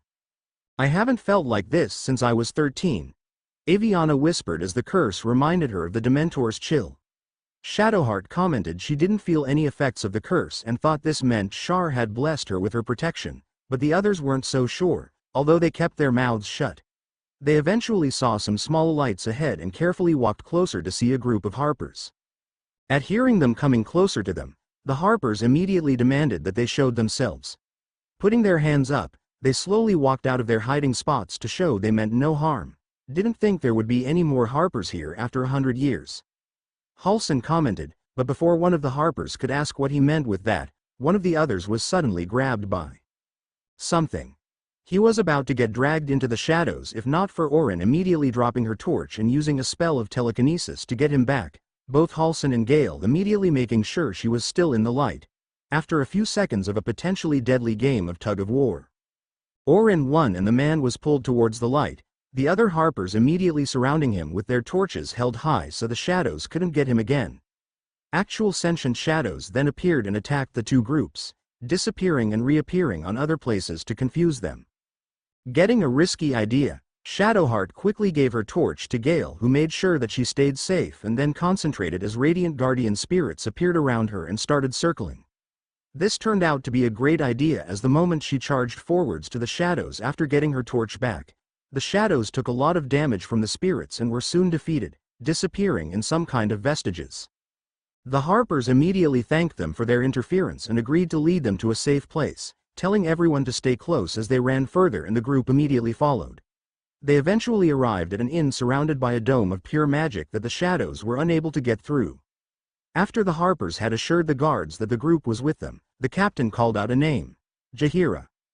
Orin took a step back at hearing this name, as she had heard tales of the woman's adventures and how she had fought Aegir, her grandfather. Halsin wrapped an arm around her and promised he'd make sure no harm would come to her. While that was happening, Avyanna had started to walk forwards, only for Jaheira to grow plants that bound her to the spot, the group immediately getting ready for a fight before the witch told them to calm down. For once, I wish people would just say, hello. The witch muttered as she tried to get free again, getting a sarcastic, hello, from Jaheira.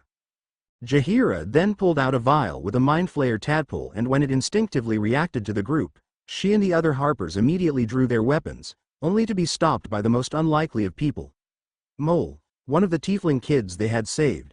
She vouched for them by telling Jaheira the group had saved them from the goblins, Arabella from getting killed by Kaga, and another boy from a set of harpies. Jaheira slowly let Avyanna go at hearing this and asked how in the name of the gods it was possible. Shadowheart producing the prism and the tadpole in Jaheira's vial exploded. She let them through on the condition they'd speak immediately, walking towards the main building. The others all shared looks before starting to follow her, Astarion carefully asking Avyanna if she was all right, and she confirmed it as they followed Jaheira. While they did that, Orin went to Mole and smiled at her. Good to see you again, little brat. Didn't think you'd be the one to save us for once, she commented in a teasing tone as she ruffled Mole's hair, the two of them having grown rather close in their time traveling with the other tieflings. The girl chuckled as she puffed her chest out. It was the least I could do, and guess what? I may have found a way to get everyone safely to the city too. All I have to do is sign a contract with this one guy and win a game, and he'll help us, she said, and Orin asked who this he was. Mole grabbed her hand and pulled her past the group and Jaheira, the latter watching her go as something about her felt familiar.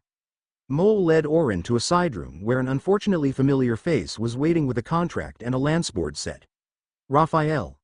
Orin immediately widened her eyes as she then lifted Mole up from behind and carried her away. Oh no, I am not letting you sign a deal with a bloody cambion.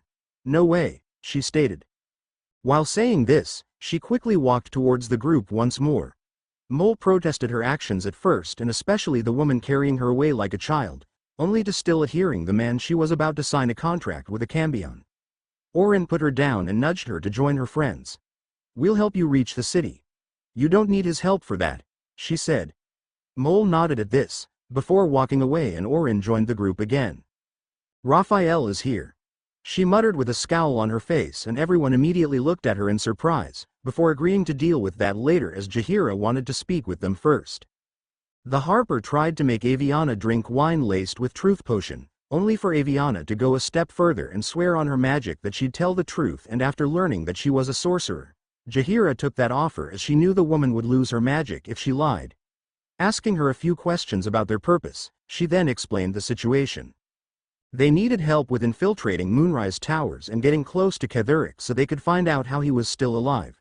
Promising to try their best, they then went to confront Raphael, and especially as he was about to let a child sign a contract with him.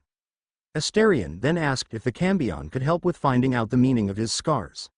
The cambion said he'd think about it, before disappearing to their frustration. In the meantime, Orin reunited with several of the tieflings, including Alfira and some others, and meeting a woman named Karis who was leading them now. Thought you guys would be 10 yards tall the way Zevlor spoke of you, she commented, and Orin looked around for Zevlor, having hoped to see him again at seeing the tieflings, and asked where he was. Gone. And many others with him, Karis stated bluntly, and she paled. What? She denotes poor Orin. Big chapter, but didn't know where to cut it. Also, question for you guys. I've been thinking of doing an ode to this story once it has finished. I won't say too much about it, only that it will be a scenario of what would have happened if Avyanna had gone somewhere else after Sarevok attacked and never arrived in Waterdeep, never meeting Gale and Morena because of that. But don't worry, Orin still gets a honorary brother in this. It's just not Gale. Apart from Avyanna getting a different partner rather than Astarion, some things would actually be more close to the storyline of the game for reasons that will be clear if I start it. I was curious what you guys think, so please, give me your opinions. Read and review. See you next time. A cleric and an attack. Chapter notes. See the end of the chapter for notes. Disclaimer. I don't own anything that you recognize. Everyone immediately looked at Orin at this, having come closer during the conversation. She looked even paler than she did in her usual form as her breathing became incredibly shallow. Avyanna and Gale immediately wrapped their arms around her to comfort her as the former asked what had happened. We were ambushed by cultists of this absolute. Zevlor froze, begged us to surrender, but they were toying with us, making examples, and we had enough of taking it. No idea where he is now, Karis told her. Orin broke free and stormed into the nearest empty room she could find. Avyanna followed her while the others shared awkward looks as they all knew Orin had really liked Zevlor, and to hear this news shortly after hearing the news of Mr. ordering Gale to sacrifice himself couldn't come at a worse time. Asking around, they heard that Roland's siblings, Cal and Leah, had been taken as well, the man now drowning his sorrows. He loudly blamed the group for the fact that he had lost his siblings and refused any help in getting them back, saying that they were his responsibility. Hydrus walked into another room and found Counselor Floric, the woman they had rescued from the burning inn where Will's father had been kidnapped. Will? Counselor Floric is here, she called, and most of the group quickly walked over. The woman was relieved to see Will was okay, apart from the horns, and explained that in his father's absence, she had reached out to Lord Invir Goriash for the city's protection. Karlik growled at hearing this name, explaining that he was her former boss who had sold her to Zariel in the first place, and everyone immediately growled at hearing this. Counselor Floric soon left again, but Hydrus suddenly noticed a man lying unconscious on a nearby bed and approached him as a fist tried to get him to respond. The man muttered something about someone named Thaniel, and Hydrus widened her eyes. Halsin had said that the only way to break the curse was to save a Fey boy named Thaniel, and it seemed they had found a clue. Halsin? This man just said Thaniel's name, she called, and Halsin immediately ran over. However, nothing they did could rouse the man, and Halsin suggested they had to find something that belonged to him. You can't go out there. It's too dangerous. The soldier protested, and they looked down. In the meantime, Avyanna was trying her very best to comfort Orin as much as she could. The stress of the whole situation, from first learning that her mother and brother could turn into mindflayers at any point, to hearing that Gale was ordered to sacrifice himself by his goddess, and now that the man she loved had seemingly betrayed his people and had been captured, had all been too much, and she had reached her breaking point. It just doesn't make sense. Mama. Zevlor would die for his people after everything they have been through, not sell them out to the Absolute, she muttered. Well, we know that whatever the Absolute is, it influences and attacks the mind, as we have seen and experienced when we infiltrated the goblin camp. It could very well have influenced his into become its thrall. Let's just hope that he's still alive, and we'll take it from there. Avyanna whispered as she hugged her daughter as tightly as she could, kissing her temple, and Orin hummed as she leaned into her mother's touch. You know, he was planning to stop being a soldier once he reached the city. He and Tilses talked about how he wanted to start anew in a place where he could live in peace. I guess I just hoped that I'd find him doing exactly that, so to find out that so many have died and that he is gone too, it makes me sick, she said, and get mother understood, as she knew what it was like to have something hopeful get snatched away from you.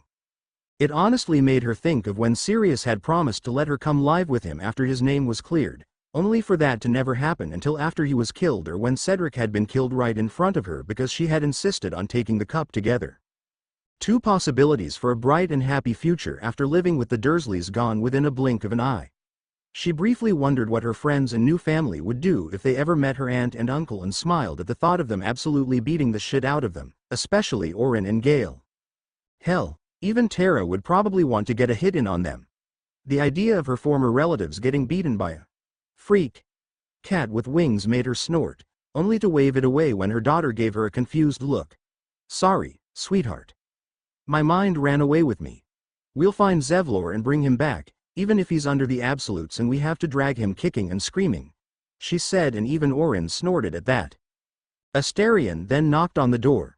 Sorry to interrupt, but Jaheira insists we go and speak to this cleric Isabel now so that she can give us the protection we need, he said, not wanting to break this moment up at seeing that Orin was still very much upset, but Jaheira had insisted. Avyanna gave her daughter a concerned look, and Orin nudged her away, saying that she'd either get the protection later or just stay at the inn. Avyanna reluctantly got up and started to leave the room to join the others again, giving her daughter one final look, and Orin gave her a tiny smile as her mother then walked out and closed the door behind her. "Is she all right?" Astarion asked quietly, and she shook her head as in less than 2 weeks' time, her whole entire world had turned upside down and now, she had simply reached her breaking point. He hummed as they rejoined most of the others apart from Halsin and Orin, as the former was still with the unconscious man named Art. Once they were upstairs, someone took their chance. The door to the room Orin was in slowly opened again and a shadow fell over her. "So, how exactly did you come here?" Jaheira asked as she leaned against the doorway with her arms crossed, and Orin looked up and gave a slightly sarcastic, "I walked." "I think we both know what I mean. I've traveled with your kind before and have seen it both turning out well and not so well, so I have to ask. Which one are you?" the harper asked. Orin sighed deeply, as this was exactly what she was afraid of. Jaheira had realized she was a ballspawn, and with her mother and the others in other rooms, she was on her own. "The one from who that bastard god's influence was removed when I was about 3 years old and has been raised to actually be a good person.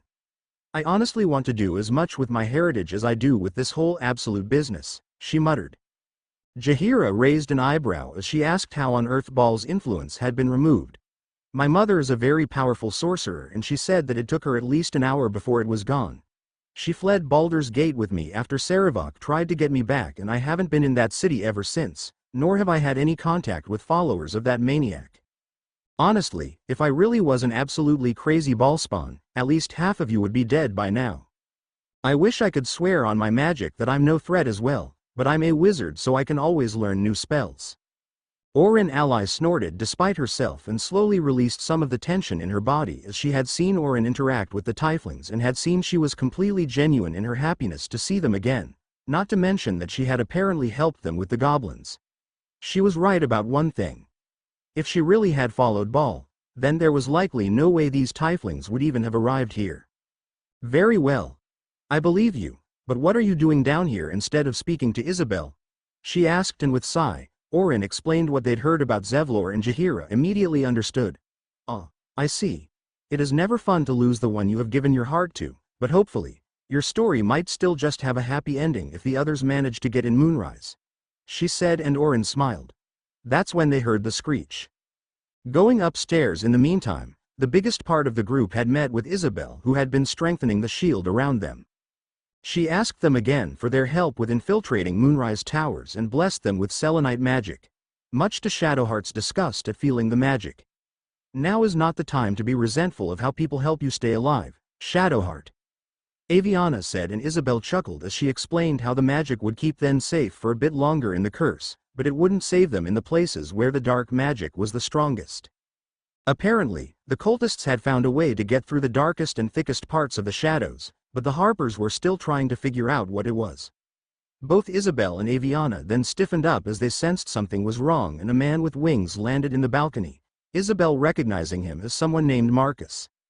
Everyone immediately reached for their weapons, as they could tell this was not an ally. Marcus then connected with Avyanna through the tadpoles in their heads and ordered her to knock Isabel out and bring her to Ketheric alive. Avyanna immediately growled and pushed Isabel behind her. "Like hell am I going to give her to the guy responsible for all this darkness? Will, Karlik, guard her. The rest of you, let's take this bastard," she ordered, and both Will and Karlik practically planted themselves at Isabel's side. However, Marcus wasn't alone, and after letting out an unnatural screech, winged creatures attacked the inn, surprising most of those inside. As the group prepared to fight back, Avyanna stiffened up at hearing Halsin cry out from downstairs. "Orin," he shouted in. She had to fight the urge to whirl around and expose her back to Marcus as 2 other winged creatures joined him. "Spread out. Help those who can't defend themselves," she ordered, and Lizel, Hydrus and Shadowheart went to help downstairs while the rest helped fight off Marcus, Isabel healing any injuries they got. "Please let Orin be okay. Please let my daughter be safe once this fight is over," Avyanna pleaded to whichever god was listening. Apart from Shar, Baal or Mistress, as they could honestly go screw themselves for all she cared. She quickly sent some magic missiles at Marcus with Gale to wear him down, hearing Karlik letting out a rage-filled roar behind her as she cut to the wing on one of the creatures and tore it off with her hand. Thanks to the group splitting up, they were able to kill more, and with Shadowheart and Isabel providing healing, Many could keep fighting until Karlach finally cleaved Marcus's head in two and the last of the creatures were killed. Rushing downstairs, they saw Halsin trying to comfort an upset mole. "Where's Orin?" Avyanna asked, and Halsin solemnly told her she had been taken by the creatures after pushing Mole out of the way. Astarion could just barely catch the witch as she fainted. Chapter endnotes. I know that those creatures are probably too weak to carry off an adult woman rather than a tiefling kid, but let's just say they were strengthened by magic. Read and review. See you next time to Moonrise Towers. Disclaimer. I don't own anything that you recognize. Once Avyanna had woken up, they barely wasted any time. After getting Karlach's engine upgraded once more, although Dammon did warn them that she would eventually have to return to the Hells or die a literal fiery death, although she could now touch people without burning them, as was proven when Will pulled her into a tight hug and was completely okay. With that done, most of the group headed into the darkness to intercept a small party of goblins who had found a way through the shadows. Halsin stayed behind to watch over Art, as he knew he definitely wouldn't be welcome in Moonrise, but wished them luck and asked them to bring everyone back again. Walking past where the tieflings had been ambushed, the group briefly paused in horror at seeing all the bodies lying around the place. I hope Orin didn't see this when she was carried away. Gale breathed as he knew his honorary sister had known these tieflings longer than they had. She had helped lead them with Zevlor and Hydrus before reaching the grove. The latter briefly kneeled next to the body of one of the victims, a young woman named Tilsis, and gently closed her still open eyes. She had always been near Zevlor and had looked up at him with nothing but respect. She hoped that the woman had died before Zevlor had seemingly betrayed them. Lizel put a hand on her shoulder at seeing the grief. "I'm sorry, but we must push on. We'll avenge their deaths," she swore, her and Hydrus slowly having grown closer. "I know we will. And we will utterly annihilate them," Hydrus growled as she stood back up and took a deep breath. Lizel nodded in approval at hearing this, and they went ahead to join the Harpers, who had already found a perfect place for the ambush. Avyanna ordered the group to spread out, and they immediately did so, knowing this was necessary to get to where they had taken Orin. The Harpers told the witch they'd wait for her signal. Hearing someone approaching their hiding spot, she looked around the corner to see a Drider and some goblins slowly walking closer to them, the former holding a brightly shining lantern. After making a face at Boar Ugly the Spider Centaur, as she decided to call it, Avyanna moved her hand to order the attack. At her signal, both her group and the Harpers attacked. They quickly cut down the goblins, but the Drider was a challenge. It constantly cast Sanctuary on himself so that their weapons couldn't hurt it, which was very annoying, and only magical attacks that affected the area around him hurt it too. Avyanna ordered the Harpers to back up, and they did as she and Gale cast several fireballs at the Drider, and with a final ice attack from Hydrus, it finally died and they could get the lantern from it. The Harpers went back to report to Jaheira while Avyanna inspected the lantern and saw there was a pixie inside. The pixie pleaded with her to be released as being in the lantern hurt her. Despite remembering what happened last time in her life someone released pixies and silently cursing that idiot Lockhart in her head once more, Avyanna decided to let her go, as no one deserved to be tortured for their entire life. In gratitude, the pixie gave them two things. Her blessing, which gave them the same protection as the lantern would have given them, and a bell to call her if it ever ran out, and they thanked her before she flew off. Going even deeper, they heard a voice crying out in pain just as they started to reach the edge of what had been once the town surrounding the towers. They quickly rushed towards it and saved Roland from being killed by shadows, as he had tried to go on his own to save his siblings, much to his utter embarrassment at having to be saved by them once more. "Roland, I promise that we'll save Cal and Leah, but you need to go back," Avyanna said. He thankfully agreed to quickly retreat back to Last Light and drooped off, Shadowheart secretly casting Sanctuary on him as they went into the remains of the town. Defeating the cursed Tollmaster by literally talking it into exploding and getting a lot of hay were gone, they eventually reached the edge of Moonrise Towers, and Avyanna wanted to storm in and find her daughter, but Gale held her back. "Believe me, I want her back just as much as you do, but if we charge in and get caught, we'll be anything but help," he said. Knowing he was right but scowling nonetheless, Avyanna took a deep breath and walked on as calm as she could, with the others following. They were stopped by a pair of guards, but with help from their tadpoles and a bit of acting, they managed to get in on the pretense of being true souls. Seeing quite a few scrying eyes floating around, Avyanna told everyone to behave as they were told to go to the main room and opened the doors. There, they saw the man this was all about sitting on a throne-like chair. Ketheric Thorm. A man who somehow managed to cheat death, and if Avyanna knew anything about people who did that, it was that they had something hidden that was giving them their immortality. At his side was a half-orc who they later learned was disciple Ziril, and they were both interrogating some of the last remaining goblins from the now destroyed camp. They tried to plead forgiveness until Ziril had enough and loudly ordered them to be silent. You failed to retrieve the artifact. You failed to protect your true soul. You do not deserve to live, she spat, before Thorm, who had seen the group walking in, offered to give Avyanna a say in the matter and asked what she thought they had to do about those goblins, and Avyanna briefly glanced at them. These were a few of the many goblins who had made life hell for the tieflings, and considering what happened to Elturel, that was honestly saying a lot. Kill them. They're useless, she said with an uncaring shrug as she tried not to look impatient, to the shock of the goblins and the amusement and approval of both Ziril and Thorm as the latter stood up and told Ziril to listen to the witch. One of the goblins then somehow managed to rip a halberd out of the hands of a nearby guard and somehow threw it hard enough to pierce Thorm's armor and make him fly back into his throne. Did that goblin eat steroids? She's Suu, holy shit. Avyanna thought as Thorm stood back up and pulled the weapon away like it was nothing and actually ordered the goblin to try again. She tried to go for his neck next and managed to almost cleave it clean, only for Thorm to pull it out and heal himself within moments, before killing the idiot goblin. Okay. Very different way of immortality than Voldemort. Got it, Avyanna thought.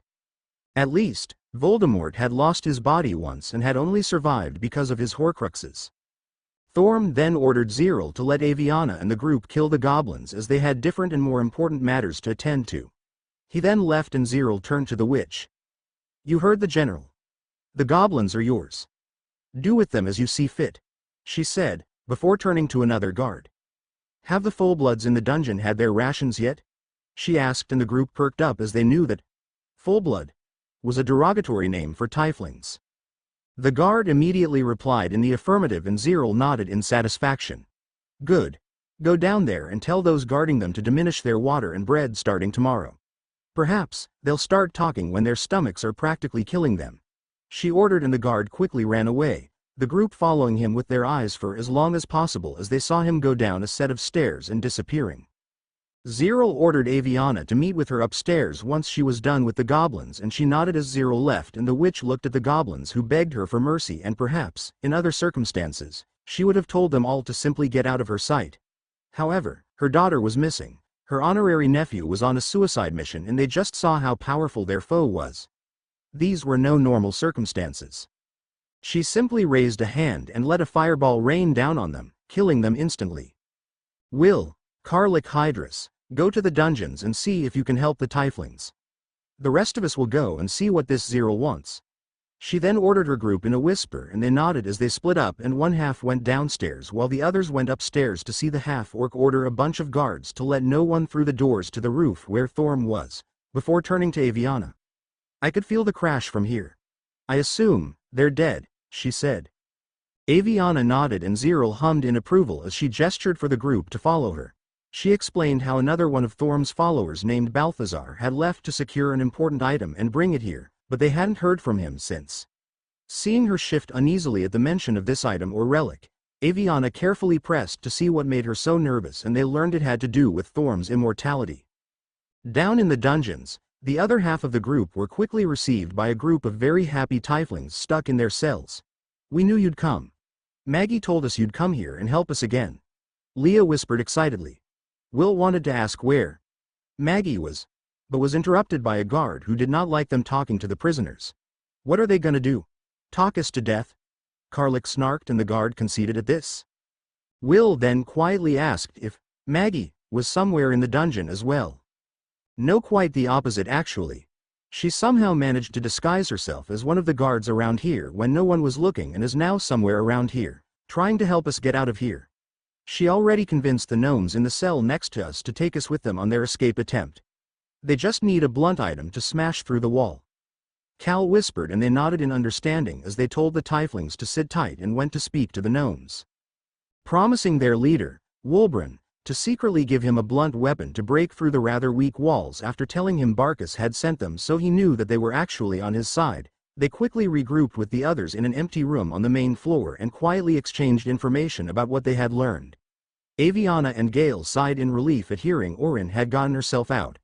"That's my girl," the witch breathed.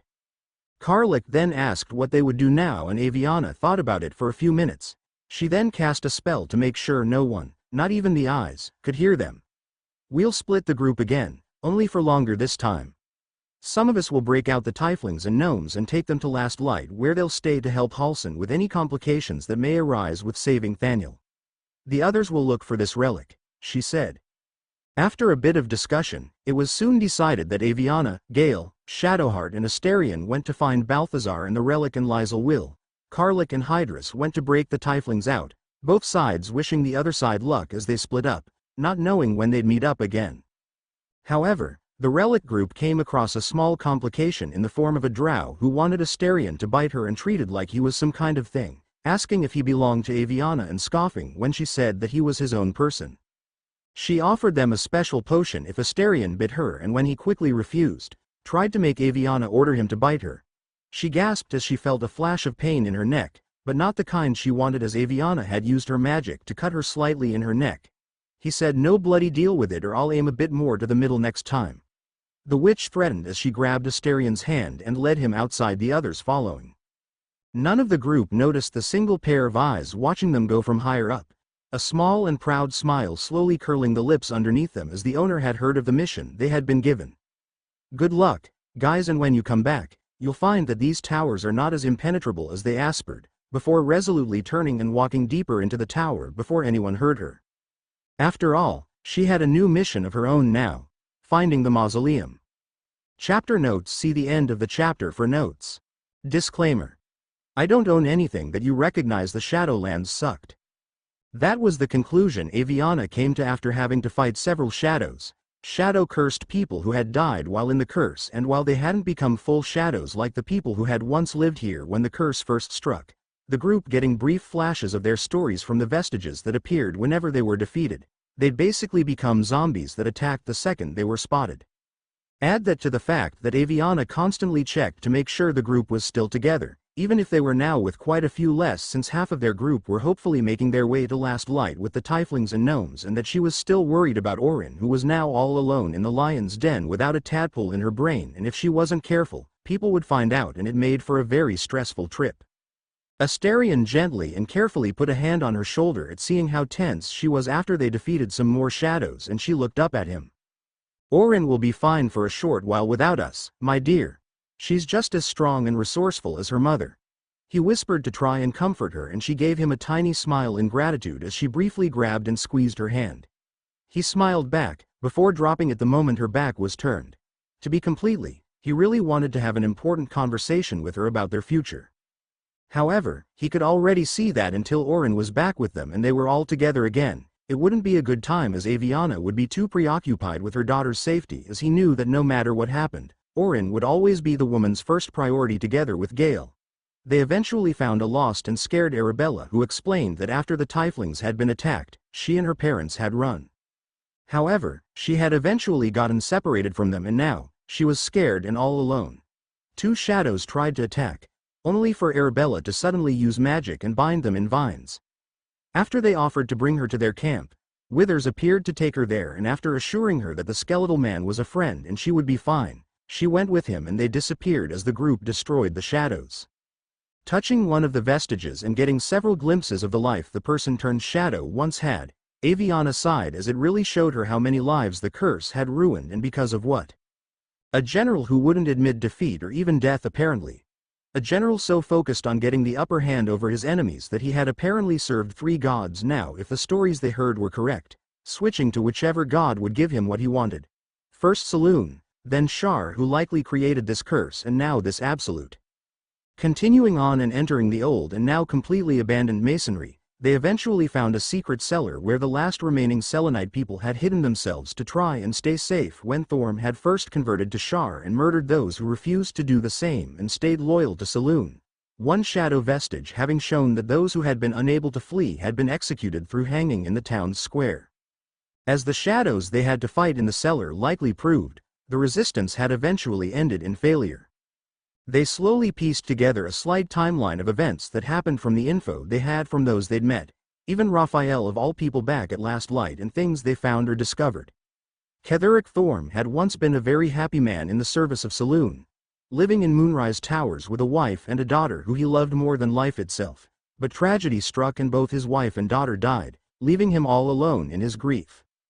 Having likely turned mad with grief since he had lost his entire family and apparently blaming Saloon for not intervening with the deaths of his wife and child or helping him with his pain, Thorm had turned to Shar instead and had attacked the people of the town with an army of dark justiciars, one of the highest ranks you could get as a Sharan according to Shadowheart, and had forcefully converted many to Shar as well, killing those who refused. Eventually, a combined army of druids from the Emerald Grove and Harpers had fought back against him, both Jaheira and Halsin having been members of this. They had managed to kill Thorm, only for the curse to be unleashed and killing those who had remained and couldn't flee, resulting in the current situation. While Avyanna could understand how badly grief could influence your mind as she remembered how much she had wanted to die when Sirius was killed, she definitely did not condone all the deaths Thorm had caused in his grief. Coming across a huge, grotesque being in what had been the town distillery as it demanded someone to drink with it, Avyanna actually managed to defeat it by literally drinking it to death, pretending to drink with it after actually vanishing the contents and sharing stories until it finally drank too much and exploded in a huge burst of water, Avyanna barely being able to get out of the way and put up a shield over herself and her friends. They also found a list of those who had been barred from entering back when this was still a completely normal town without any unnatural shadows around. One of those people was described as an unknown elf with a pale skin and snide mouth who had been barred for calling the master distiller a porcine publican. "Oh, that actually might have been me, now that you mention it." A very sheepish Asterion admitted at hearing this. Avyanna looked at him for a second at this, before quickly bursting out into laughter, the first time she had actually let out a full-blown laugh ever since entering the Cursed Lands for the first time, and especially since Orin had been taken. Despite the situation, all three of her companions smiled at hearing her laughing again. Once she had calmed down, they continued on and arrived at what had once been the town's hospital.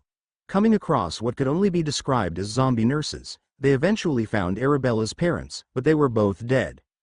"Oh no, Arabella is going to be crushed once she hears this," Avyanna whispered in horror at seeing it.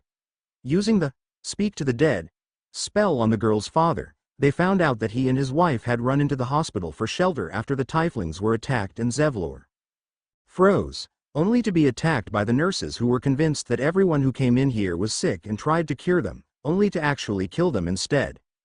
Continuing on, they found the undead master of the hospital instructing a group of nurses on a poor innocent man.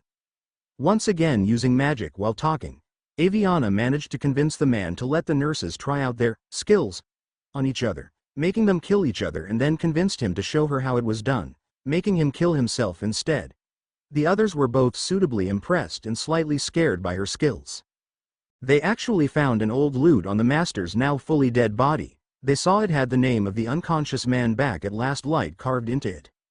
"This might actually help wake him up," Avyanna said happily as she gave the lute to Shadowheart for a moment, found some parchment and a quill and began to write. "Found this in House of Healing. Belongs to the unconscious man. Might help wake him and find Thaniel," she muttered as she then waited for the ink to dry, before carefully sticking it through the snares of the lute and sending it back to the inn. They eventually found the mausoleum and came across Raphael waiting for them. The Cambion offered a deal. He'd reveal the meaning behind Asterion's scars and why Cazador is back in the first place if they killed an enemy of his who was hiding beneath the mausoleum, and they reluctantly agreed as no one wanted to be bound in a deal with a Cambion. Raphael then disappeared after saying he'd keep an eye on things. Entering the mausoleum once he was finally gone, they found the sarcophagus of his wife as well as several diaries of Thorm when he had lost both her and his daughter, showing his mental state when he decided to follow Shar instead to forget the pain he had been experiencing at the time, but when they came to the sarcophagus of his daughter, it was not only open, but empty as well. "Didn't see that coming," Avyanna muttered. Now, Thorm had very clearly lost it in his grief, but she honestly didn't think that he'd take his daughter's body from her final resting place with how much he had clearly loved her and her mother once, and with how loyal almost every one of his followers were, the disguised Orin obviously not included. She didn't think they would do if either, so what happened to her body? The others were wondering the same thing. What do you think happened here? Shadowheart asked, and Avyanna could only reply that whatever it wasn't anything good. Asterion had been slightly looking around in the meantime and found several buttons under 3 different wall paintings. One of Moonrise Towers back in its prime, one of Thorm mourning his daughter, and one of Thorm as a general of Shar, and they found out if they pushed the buttons in the right order, a secret door opened. In the meantime, Avyanna was still racking her brain over the empty grave as she tried to find out what had happened. She then remembered how she'd thought Thorm looked slightly familiar and pictured him in her mind. Another image of someone they'd met appeared too, and she gasped. Guys, I think I know exactly where the daughter is. I think it's Isabel, she said, and everyone looked shocked, before thinking about it and realizing it did explain a few things about the woman, especially with how much she wanted Thorm dead and why Thorm wanted her back. With that little revelation on their minds, they quickly went deeper into the mausoleum. Chapter end notes. We'll go a bit back and forth between the two groups until they're all together again. Read and review. See you next time. Freeing the Tieflings and saving Thaniel. Chapter notes. See the end of the chapter for notes. Disclaimer. I don't own anything that you recognize. While they went inside the mausoleum, the other group went to work as well. Will carefully used his magic to sneak into the warden's office and got Wulbren's hammer without getting caught and secretly handed it to the gnome without the guards noticing. Karlik, Hydrus and Lizel spreading out once they and the scrying eyes floating about did notice. Wulbren thanked him for having it returned and promised to free the Tieflings as well before he waited until the guards had walked past. Once the coast was fully clear, he smashed the back wall of the cell with his hammer, and he and the other gnomes quickly got out, using a small passageway to get to the cell of the Tieflings, who were already waiting from the moment they saw the gnomes escaping and quickly left their cell as well. Of course, the moment the guards saw the empty cells, they started to call the alarm, only to face the rest of the group. Karlik and Lizel made short work of the scrying eyes before they could warn anyone else, and Hydrus and Will shoved the guards into the chasm in between the cells and the warden's tower. Before long, pretty much all the guards were dead, and that without rousing any alarm from those at the entrance of the prison block or even the rest of the tower. They had no idea how no one had heard anything, but they weren't complaining as they quickly followed the gnomes and Tieflings out, Lizel and Hydrus covering their backs to make sure no one could attack them from behind. There was a boat large enough for them all behind the cells, and they were currently breaking the chains that kept it tied to the dock. Once the chains had been broken, Wulbren muttered how he didn't know where they were supposed to go now. Knowing that staying in the towers was too dangerous for them now, they quickly offered to bring the now former prisoners to Last Light, and Wulbren agreed at hearing it was a safe place. With Karlik and Roland's brother Kalkare rowing the boat away, they carefully made their way through the darkness and soon saw the magical light dome around the inn shining in the distance. Arriving at the docks, the group couldn't help but snort a bit at the, "Oh, you've got to be kidding me," look they've received from one of the fists that guarded the inn when they and all the gnomes and Tieflings got out of the boat. "You can't just come here. There are procedures, for God's sake," he complained, explaining Tush he meant the ex-prisoners when Will said Jaheira had given them free rein to be wherever they wanted to be inside the inn. He needed to check the gnomes and Tieflings for tadpoles, and after the group had promised that the test was simple and safe, the former prisoners agreed to let themselves be tested, and once they were cleared, followed the group towards the main room. "Let me make the announcement for a moment," Karlik whispered, and they all agreed. Karlik walked in and cleared her throat. "Oi, everybody," she called, and everyone looked up. "There are a couple of people here who want to see some of you," she continued as the rest of her group led the Tieflings inside, and it said a lot when Roland was the first to move towards his siblings. They still argued about whose fault it was that Cal and Leah got captured, but after a nudge from Hydrus, they apologized and hugged. Alfira was absolutely ecstatic to see her best friend, and perhaps more, Lacrissa again, and there was even a married couple reunited again as they shared a tight embrace. Karlik smiled at seeing the latter reunion, especially as Will walked up to her and grabbed her hand, squeezing it as they smiled at each other. Lizel and Hydrus were both smiling in satisfaction at a job well done as they gave each other a smile as well. They then quickly went to check up on Halsin and the still unconscious Art and explained the situation to him after also having told Jaheira about pretty much everything they knew about Thorm and Moonrise Towers. Halsin immediately hoped and prayed the other half of the group was able to find anything, and Karlik went outside to clear her head for a moment. Will followed her, and once they were away from most people, he actually asked her for a dance and she accepted with a shy smile. They danced together for a while until it eventually resulted in their first kiss under the bright moonlight. Hydrus and Lizel went to spar together to pass the time after the sorcerer had told Mole that Orin was okay and had escaped on her own, much to the girl's relief. She may not be the most honest of people, but Orin had helped her several times before they had arrived in the Emerald Grove and had saved her from making a deal with a Cambion, so she had genuinely felt guilty about the woman being in danger because of her. The two women sparred together for a while, but Hydrus eventually noticed that her sparring partner wasn't fully focused on the mock fight. "Are you okay?" she asked after slowly pulling back, and Lizel let out a deep and frustrated sigh as she confessed she had been unable to get the sorcerer from her mind lately and she didn't know what to do about it, much to the amusement of the sorcerer as she could guess why that was. Lizel challenged her to another fight so that she may put her out of her mind, and Hydrus agreed. They fought for a while until Lizel finally had Hydrus on her knees, but was surprisingly gentle at helping her get back up. "I've torn flesh from monsters and men. I've laughed as they suffered. But you. I don't want to hurt you. I want to protect you. For you to protect me. I am yours. Say the words," she demanded of Hydrus, who did her one better by kissing Hiosh Dudge. "Source of my bruises." The Gith breathed, before resolutely pulling her into an abandoned bedroom. At least a few hours passed after that, until an old and used lute magically appeared right next to Art's unconscious body. Both new couples had already returned to watch over the man with Halsin in the meantime, and Will was the first one to react as he picked the lute up and saw the note attached to it. "Avyanna sent this. Says that it belonged to the man and that it might wake him up," he explained after reading it. Halsin was immediately eager to try it, and Will carefully played a little tune on it as he had been raised to play several instruments as the son of a duke. It worked as the man shot up straight after a few seconds and immediately called out Thaniel's name. They let Halsin take charge from here on as the druid gently told Art to calm down and take a deep breath as he had been stuck in the Shadowfell for over a century. Art explained that he wasn't completely sure where Thaniel was now in the Shadowfell after the shadows had taken them both away, but that he had always smelled the familiar scent of lavender when near him, and that was enough for Halsin to know where he was, and the druid thanked him as he then looked at the others. "Make some preparations for a fight and then come see me behind the inn. I will need your help in the next part," he said, and they nodded as they quickly went to both Damon and one of the harpers for weapons and supplies like potions and spells. Once they felt they were ready, they hurried after Halsin, who explained he had to enter the Shadowfell to get Thaniel, but that he would have to go alone and that the four had to guard the portal, as the minute that the cursed inhabitants felt the portal opening, they would attack to try and destroy it with everything they had. Will, Lizel, Hydrus and Karlach immediately nodded in understanding, and he thanked them. He then opened the portal and disappeared inside of it as the quartet immediately created a protective barrier in front of it. They soon found out that he really wasn't kidding about the curse doing everything in its power to destroy the portal, as shadows, wraiths, cursed ravens, cursed trees and cursed people and Githyanki all seemingly appeared out of nowhere in the darkness and attacked them to try and get through.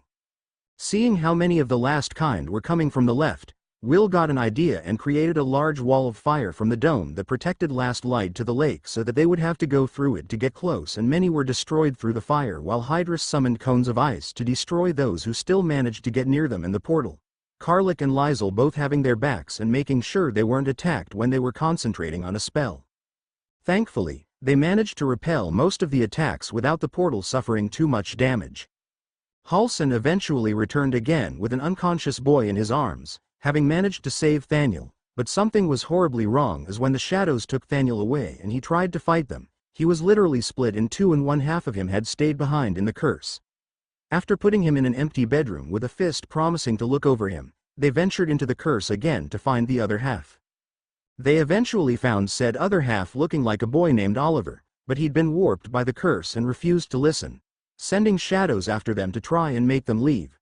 It wasn't until after they defeated all the shadows and Hydrus told him that Thaniel was waiting for him and that they could be strong together that he agreed to return to Thaniel. "Thank you, my friend." A relieved Halsin breathed and she smiled. The first steps to lifting the curse had been made. She hoped the others were having success as well. Chapter end notes. I hated the fight to protect the portal the first time I did it because I was way underprepared, as I hadn't expected a fight with so many enemies. Read and review. See you next time. The Gauntlet of Shar. Chapter notes. See the end of the chapter for notes. Disclaimer. I don't own anything that you recognize. Back in the mausoleum, the group found some kind of elevator. Using it to travel deeper down, they realized that they had arrived in the Gauntlet of Shar, much to the awe of Shadowheart, as this was where dark justiciars had been trained and gotten their rank, believing that her goddess had guided her here.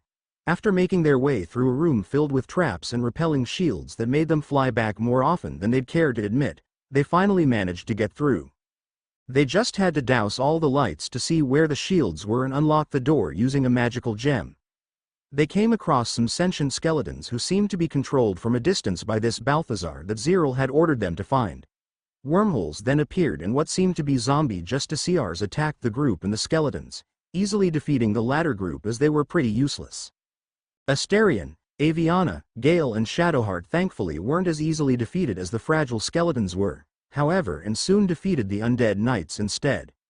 Hearing a roar coming from the right of them, they all shared a look. "I don't suppose that was the enemy Raphael told us about," the witch muttered, and Gale replied that there was only one way to find out as they slowly made their way towards the sound. Weapons and magic at the ready, as they soon saw a displacer beast at the bottom of the stairs who immediately ran away once it had spotted them.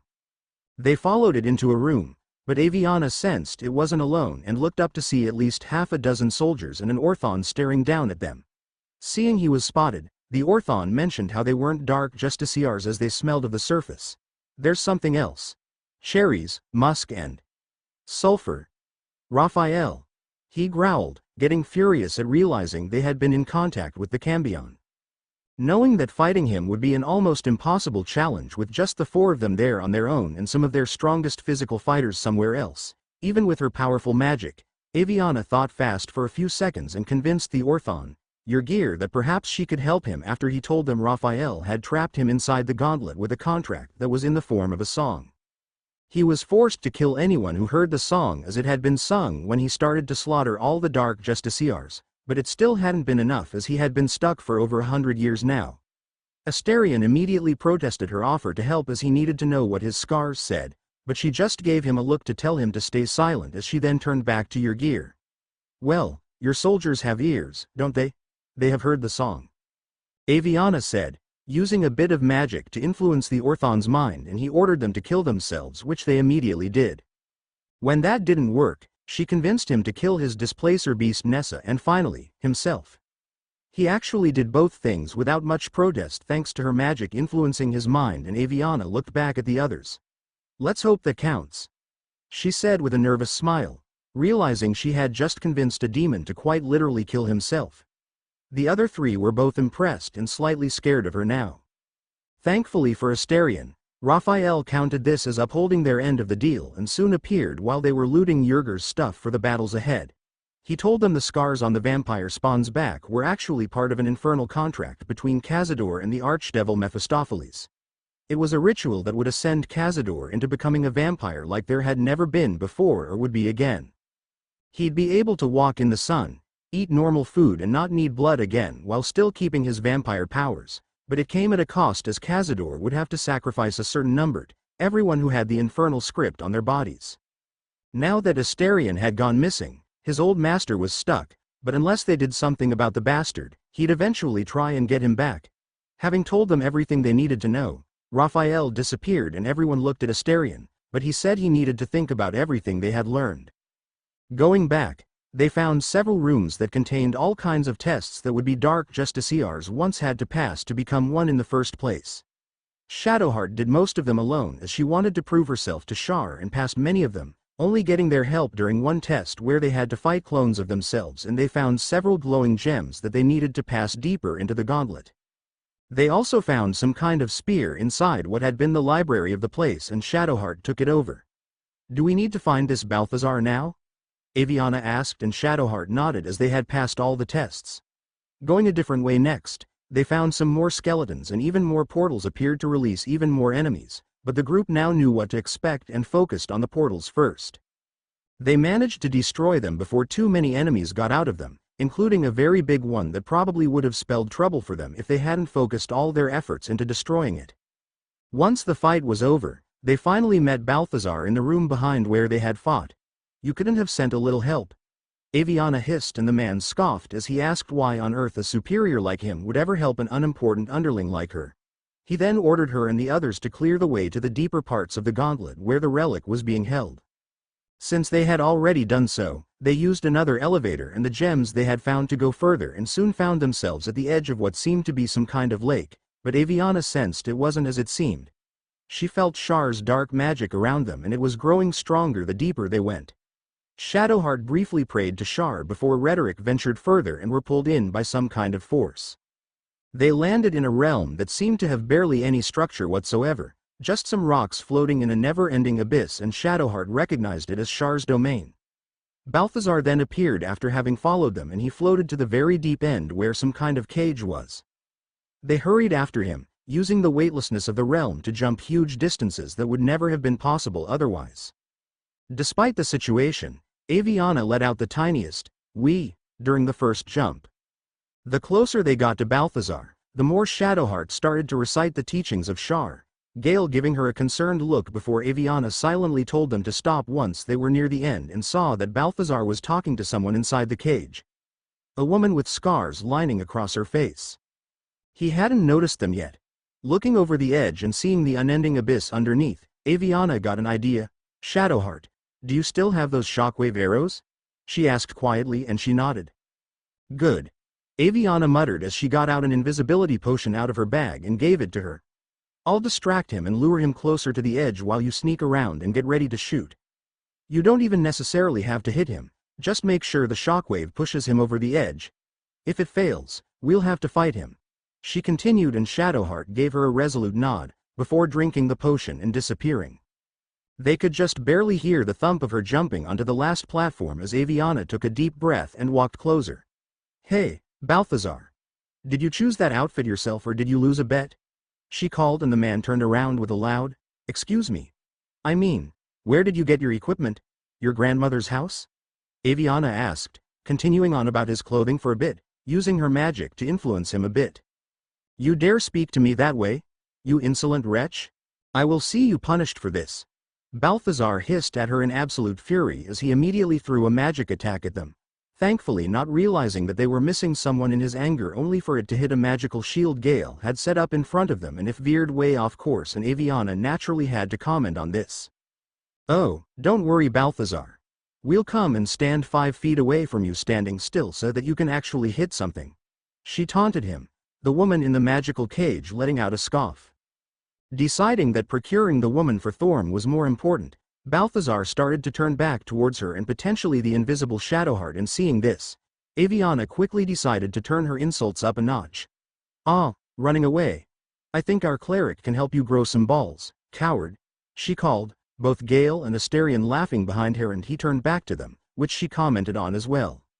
While she was keeping him busy, the woman in the cage, Island, suddenly noticed Shadowheart appearing again behind him as the invisibility potion wore off. Seeing what kind of arrow was notched in the half-elf's bow and despite sensing Char's dark magic around her, Island quickly realized what the plan was and had to hold her laughter in.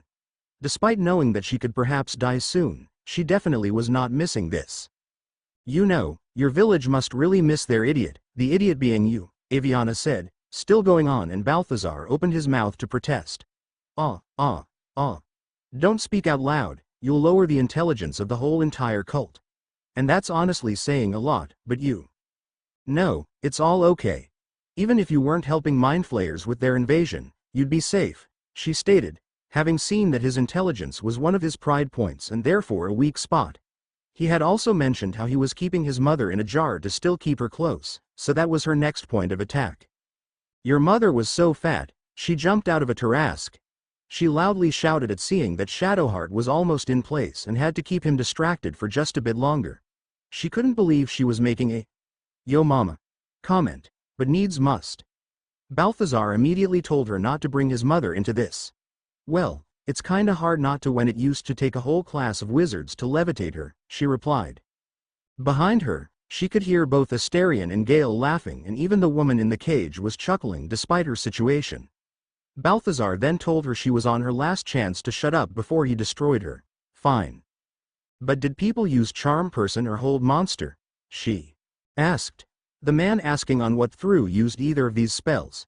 "Your mom," she answered, and she could see that he was about to explode. As he was ranting on how he was better than her and always would be, Shadowheart carefully pulled the string of her bow back and aimed, so Avyanna decided to finish with an old classic. "You don't frighten me, you disgusting bastard. I fart in your general direction. Your mother was a hamster and your father smelled of elderberries," she stated, and that did it as Gale, Astarion and the woman in the cage all burst out into loud laughter, and when Balthazar turned around to tell the latter to shut up, he saw Shadowheart, who just released her arrow, sending him over the edge to his final death. The other three of the group quickly joined the half-elf again. "Nice comments. Had to wait a few times because I was shaking with laughter and couldn't aim right," Shadowheart said as she patted her friend on the back, and Avyanna smiled at her. Everyone became serious as they slowly turned to the woman in the cage. Stating that it was her destiny to seal the woman's fate, Shadowheart told the others not to intervene. "The fate you seal is your own. To be a dark justiciar is to turn your heart from everything but loss. You will know no love, no joy. Only servitude until your mistress you. And there is much she does not tell you. A terrible blood price that might extend even beyond my own death," Island told her, and Gale gave Avyanna a panicked look at hearing that Shadowheart wouldn't know love if she did this. Avyanna put a gentle hand on his shoulder as she simply told him to have faith in her, knowing that if they intervened now, she might never forgive them for it. Well, what is that I sense?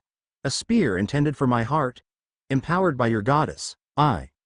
Empowered to kill the child of a god? Do you know what I am, little assassin? Because I know you, a lost child, frightened by wolves in the dark." Island continued, and both Shadowheart and Gale stiffened up, as that was a memory the former had only shared with the latter, and there was no possible way for her to know that. Island said she knew more about her than she herself did, and Shadowheart turned to Gale and Avyanna as while she asked what she should do, feeling more conflicted than ever before, even if she had been so certain just a few minutes ago. Gale walked forwards and carefully put a hand on her shoulder. "Let her live, Shadowheart. You're not a cold-blooded killer, and she might give you answers you have been seeking," he said. "Shar will likely become pissed, but hey, it's not the first time I've had to deal with a pissed-off god in my life. We'll help you and keep you safe. I promise." "Her approval is not worth either the night songs or your lives," Avyanna said, and Shadowheart looked at Astarion, who actually gave her some useful advice, as well as he knew what it was like to be chained to an uncaring master, and he didn't want the same for her.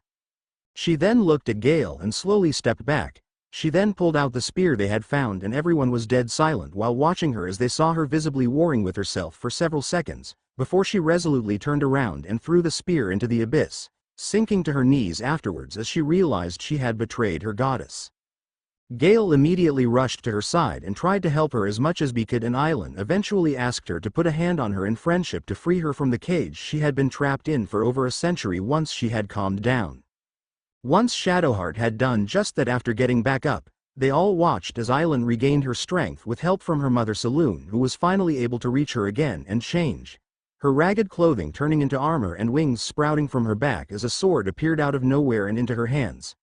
Astarion and Avyanna instinctively stepped closer to each other until the backs of their hands touched. Once the transformation was done, Island thanked Shadowheart and promised to tell her everything once they'd defeated Ketheric, before flying away, and Shadowheart said they needed to get out of here before Shar took out her fury on them. A portal appeared and Avyanna and Astarion quickly jumped through. Gale held out his hand to the half-elf and she took it as Through jumped through, only for her hand to be ripped out of his. "Shadowheart! Shadowheart!" he called in panic as they landed outside of the mausoleum, and Shadowheart arrived a second later. Lying on the ground, he helped her up as she explained she had been cast out by Shar, who had tortured her for sparing Island, and now she was alone.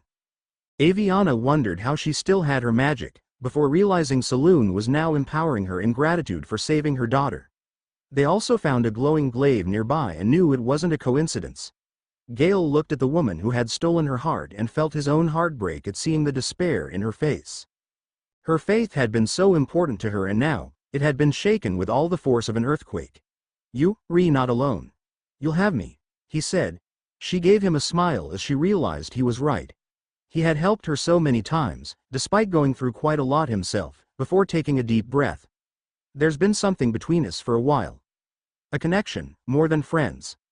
I recognized it but didn't act on it," she said. "I thought my faith was the most important thing in my life. I couldn't have been more wrong. I've squandered enough time. I want to be with you." now and always. Do you want the same? She asked. He nodded and she sighed in relief while Avyanna smiled. Hate to break this moment, but we need to go, the witch said after a while. Shadowheart and Gale nodded as the group immediately made their way back to Moonrise Towers. It was time to kill Thorm once and for all. Chapter end notes. Big chapter again, but I decided to do it all in this so the group can reunite in the next chapter. This is the inspiration for many of the insults Avyanna used, and yes, this was the content I got permission to use from the creator. Web links. This is how I always saw the change in power in Shadowheart if she spares Island. Char. You absolute failure. How dare you call yourself a cleric of mine? From now on, you will be a Sharon no longer and your former brethren will be your enemies. Now get out of my sight. Saloon. Dibs. Although, considering Island later says that as twin goddesses, everything that belongs to one of them, the other can lay a claim on as well, so it's probably not that far off the truth. Read and review. See you next time attacking Moonrise Towers. Chapter notes. See the end of the chapter for notes. Disclaimer. I don't own anything that you recognize. Back at the inn, Jaheira had seen Island flying through the sky. Despite not actually knowing what the mysterious moving light in the sky was, she could recognize a sign when she saw one and prepared both the Harpers and the remaining flaming fists for an assault on Moonrise Towers. Halsin, Lizel, Hydrus, Karlik and Will were obviously part of the group as they marched towards the towers once they were ready, many preparing themselves for a harsh battle ahead. And a harsh battle it was as the cultists immediately fought back to try and prevent them from entering. Halsin managed to save the fist who had looked over Art from being killed, and she thanked him before saving him from a guard who had tried to attack him from behind. It was brutal, but with help from the group, they eventually managed to take over the courtyard in front of the building where they rested for a bit. This was where the other half of the group arrived from the Gauntlet and immediately reunited with everyone who was already there. Thaniel. Avyanna immediately asked Halsin, who smiled at her and said Thaniel was finally okay thanks to her and the others. They just needed to defeat Thorm once and for all for the curse to fully lift, and those who hadn't been at the inn when he saved the spirit immediately nodded as they got ready to storm the towers, with Jaheira unofficially joining the group as well as they would seal off any exit and prevent anyone from escaping. Walking into the main hall of the tower with the Harpers at their backs as they got ready for another fight, Zyril immediately scoffed at seeing Avyanna and her group of allies and friends at the head of the attackers. I honestly should have guessed that you'd be behind this and that you would survive the Gauntlet, where Balthazar clearly wouldn't. You hid your hate for us very well, little witch. Almost as well as I did, she said. Two guards stood behind her, ready to cast spells and who looked rather confused at her words. Avyanna then asked if she didn't like her job. Well, it's just always duties, duties, duties, duties. Patrolling and saluting and following and bowing and screaming. Yes sir, no sir. Rip and cut your throat, sir. Zyril said as she pulled out a dagger, whirled around and cut the throat of the guards behind her, and everyone stared in shock. With a few painful-looking movements and an cracking of bones, Zyril's appearance disappeared and in its place was a very familiar face. Orin. Those who loyal to the Absolute and were defending the towers were absolutely shocked at seeing the transformation enlarge forwards and kill at least a few more.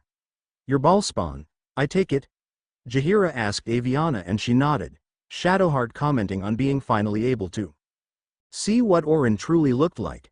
Following her example, the group and Harpers charged forwards, and it didn't take very long until they had won.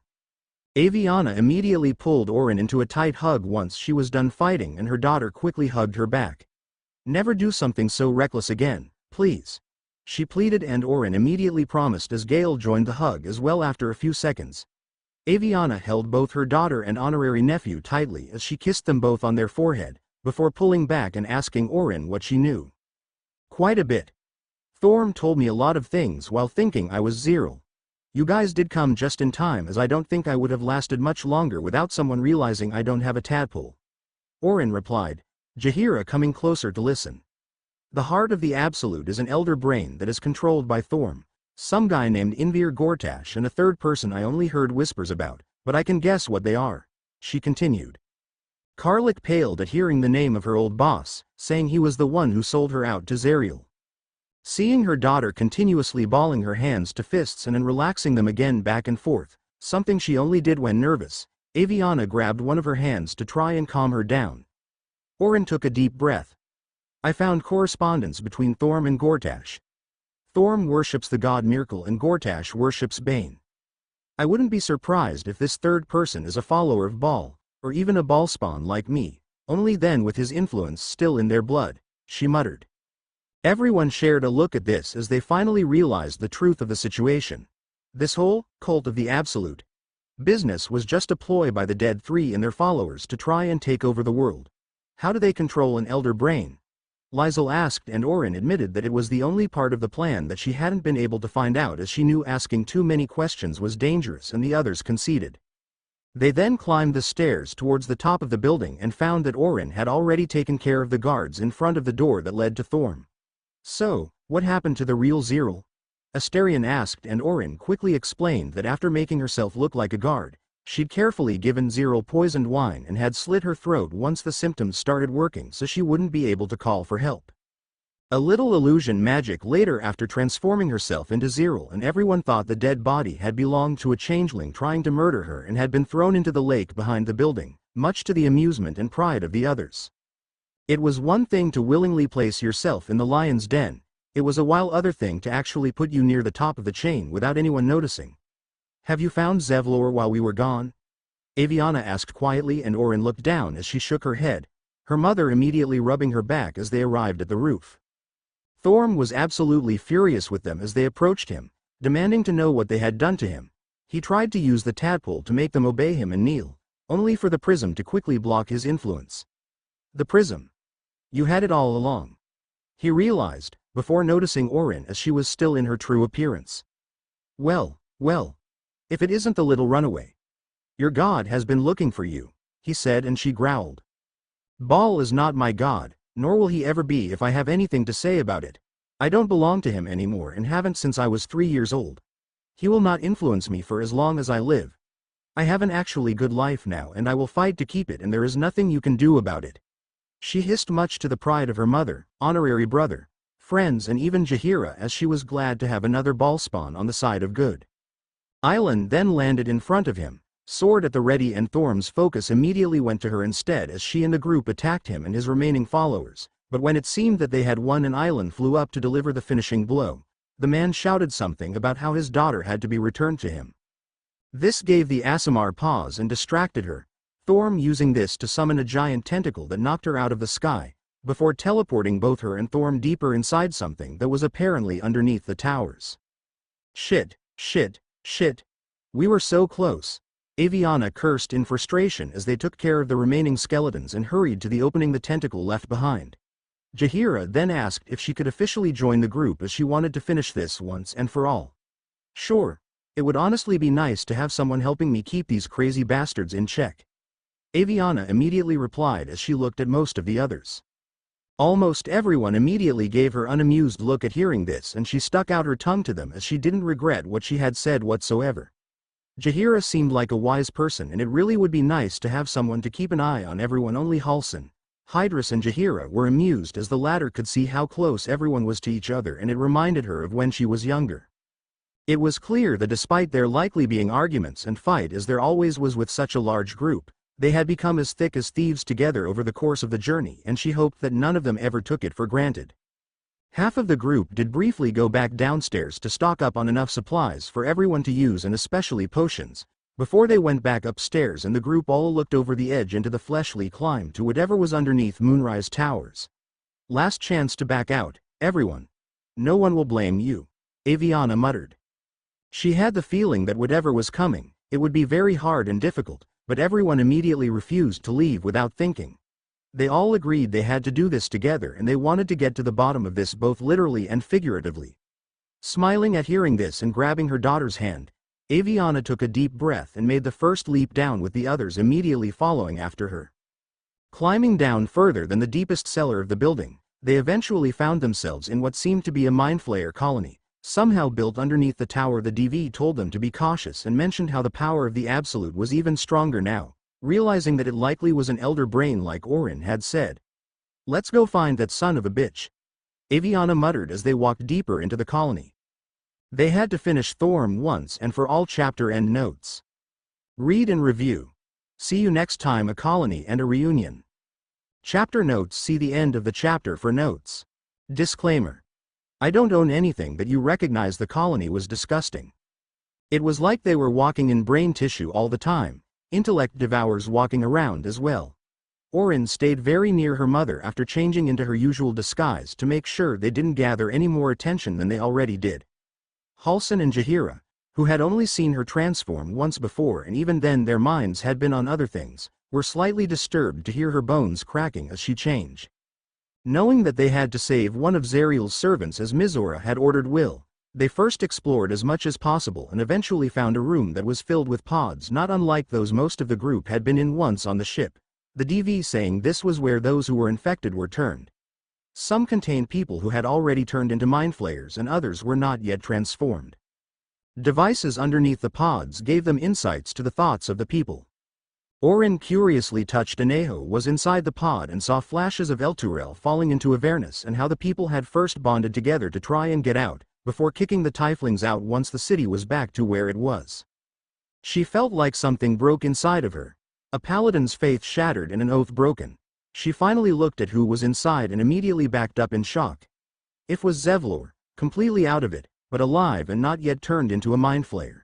"Mother," she shouted. Avyanna and the group, who had been looking at the other pods in the room to find either Duke Ravengard or Zariel's servant, immediately came running over and many gasped at seeing who was inside of the pod as Orin started to bang on the glass, trying to wake him up. "Find a way to open this pod. It must have some kind of device like mine back on the ship did." Shadowheart ordered and they immediately went to look. Avyanna obviously stayed next to her daughter as she kept banging on the glass until Zevlor slowly opened his eyes and looked at them, and even then, it seemed to take him quite a while before his brain processed they were there. He placed his hand on his side of the glass and she did the same as Asterion called that he had found something, a device that would open all the pods, including those with mindflayers inside. Another option was to purge them, which would kill those mindflayers but also Zevlor and those who had not yet transformed. Seeing the panic on her daughter's face, Avyanna already knew that latter option was not the one they'd go for. "Spread out. Get ready to kill any mindflayer that comes out of these pods and help those who have not yet turned, as I'm sure they'll be disoriented after everything," she ordered, and the rest did just that, at least 2 people waiting in front of the pods with mindflayers with their weapons at the ready. "Asterion, open them," Avyanna then said, and he nodded. "Get back, sweetheart. Before you get harshly hit in the face by the glass," she then gently whispered to Orin as she remembered how these pods opened, pulling her back. Inside of the pod, Zevlor briefly panicked at seeing them step back, thinking they were leaving him, only to hear hissing as by using his tadpole, Asterion ordered the device to open all the pods, and it worked as the pods opened and their inhabitants walked out. While her mother immediately killed the nearest mindflayer and intellect devours that tried to attack them, Orin quickly but gently caught Zevlor as he stumbled out of his own pod. "Maggie. How?" He breathed in both shock and disbelief about her being there, and she smiled as she said that she'd explain everything later. They then worked together to kill another mindflayer as Zevlor stated that his mind was his own. With the group of the good guys thankfully being much larger than the smaller group of mindflayers and intellect devours, the fight was soon over and Zevlor fell to his knees in both relief and exhaustion. Orin quickly kneeled down next to him and pulled him into a hug. "Hells, I didn't think I was going to make it. Thank you, all of you," he said after a while as he reluctantly pulled away from her to turn to the others, although they stayed in contact. "I owe you an explanation. Much more than that. But first, please, the others. The ambush. Tell me they survived," he pleaded. "Several managed to escape and we busted those who were captured out. They found refuge at Last Light where they will be safe until the curse is broken. But what the hell's happened out there?" Avyanna demanded to know. As happy as she was that Orin had found the one she had given her heart to and who clearly cared about her as well, if the way he clung to her was any indication, she wanted to know what happened. "You've already heard some of it, I'm sure. That I completely froze, or broke, or some other lie that is honestly kinder than the truth. We were ambushed by cultists, yes. And then I heard her. Their false god, whispering promises in my mind. I would be a paladin again, with a god's purpose. A god's power. Everything that I needed to protect my people," Zevlor muttered, feeling so incredibly stupid for believing it now. He didn't want to see Maggie's face when she realized what kind of a monster he had become. He didn't deserve her after what he had done, and he had hoped that she had found someone else in the meantime, even if she had been on his mind ever since they separated. And all the while the cult tortured them. They fought, and ran, and died around me, while I imagined myself their savior. By the time I regained my senses, it was too late. I did not just surrender to the absolute. For a moment I welcomed it, he continued, waiting for the woman he loved to reject him as he deserved no less. He didn't expect her to pull him closer and stroke his hair, refusing to let him go. You were enthralled. It's not your fault, she whispered. He scoffed as he felt like he was unworthy of her touch, but too weak to pull away from her as he needed to remind himself that he was free. How many times in the days in between leaving the grove and the ambush had he started to look for her, only to remember she wasn't there anymore? It would be nice to think so, but whatever these monsters twist us into, I believe it begins in us. He replied as he refused to lay all the blame on the absolute and its power. If he had been stronger, if he had been a proper leader and paladin, it might not have happened. He might have been able to fully defend his kin. His blood immediately turned to ice as he thought what would have happened if Maggie actually had been there. I won't make excuses. I can't make amends, but I know something of what you came to do. I want to help. If you'll let me, he continued. He looked up at the gathered group and they immediately nodded in answer, willing to take any help they could get in their current situation. Kahetrick is below. He believes you are no longer a menace. Descend and show him how wrong he is. If there are any more survivors to be found, I'll find them and lead them out of this place.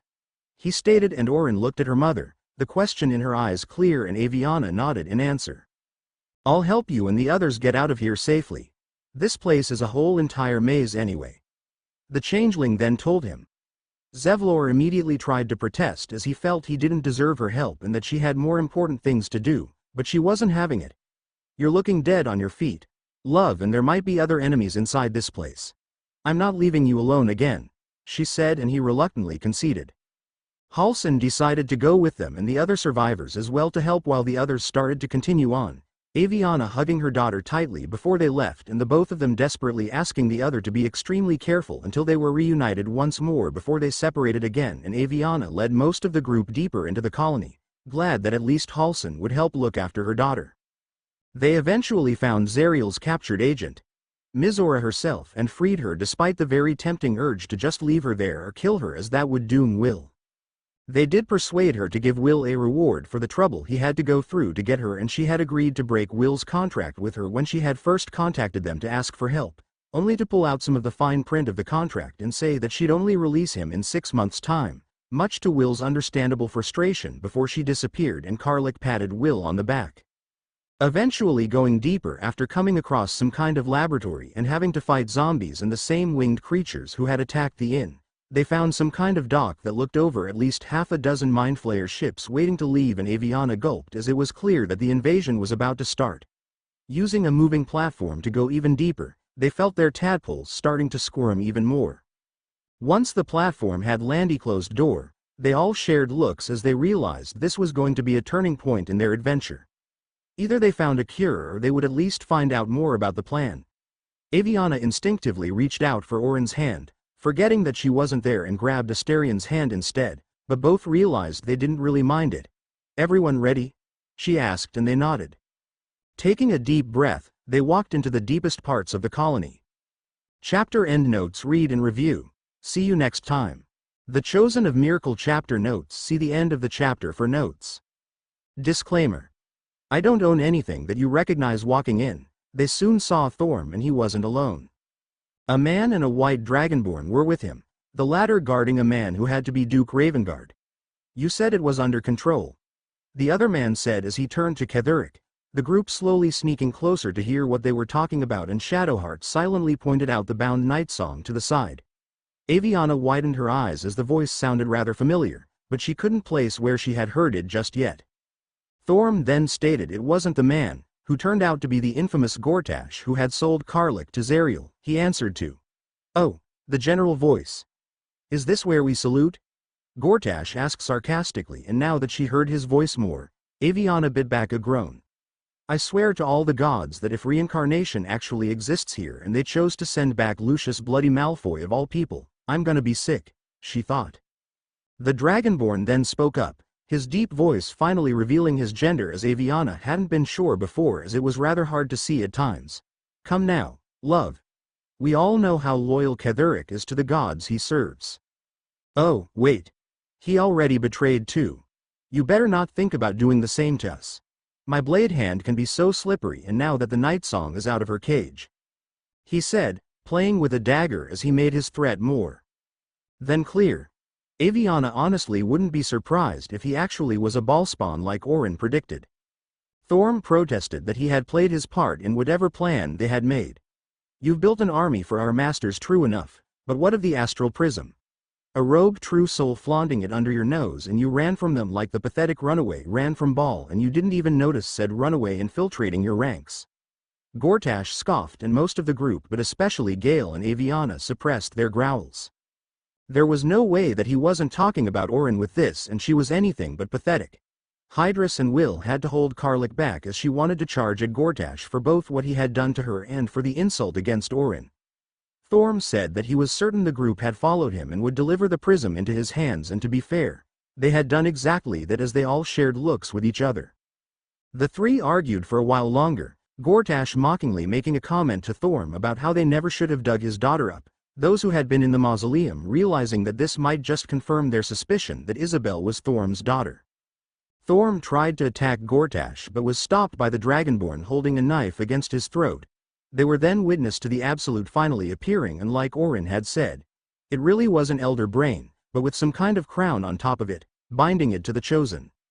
Those who had magic immediately recognized the power the crown had, and Gale started to fantasize about being able to use it or even touch it just for a moment, before reining himself in as he reminded himself he had to blow himself up at Mistress' orders, and got ready to do that, before both Avyanna and Shadowheart stopped him from going any further. "Gale, don't make me put the petrifying spell on you," Avyanna threatened. Gale was about to protest about how they had no other choice when Shadowheart grabbed his hand and he looked at her. "Gale, please. I already lost pretty much everything. My faith, my goddess, my memories. I can't lose you too. Please," she desperately begged, and the wizard's heart lurched in pain at seeing it, before he conceded and gave Avyanna a nod to tell her she would decide their course and that he would stay his hand.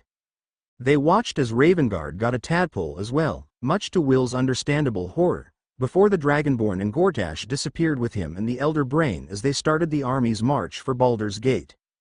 Only Thorm was now left with some revived skeletons on the left and a mindflayer on the right.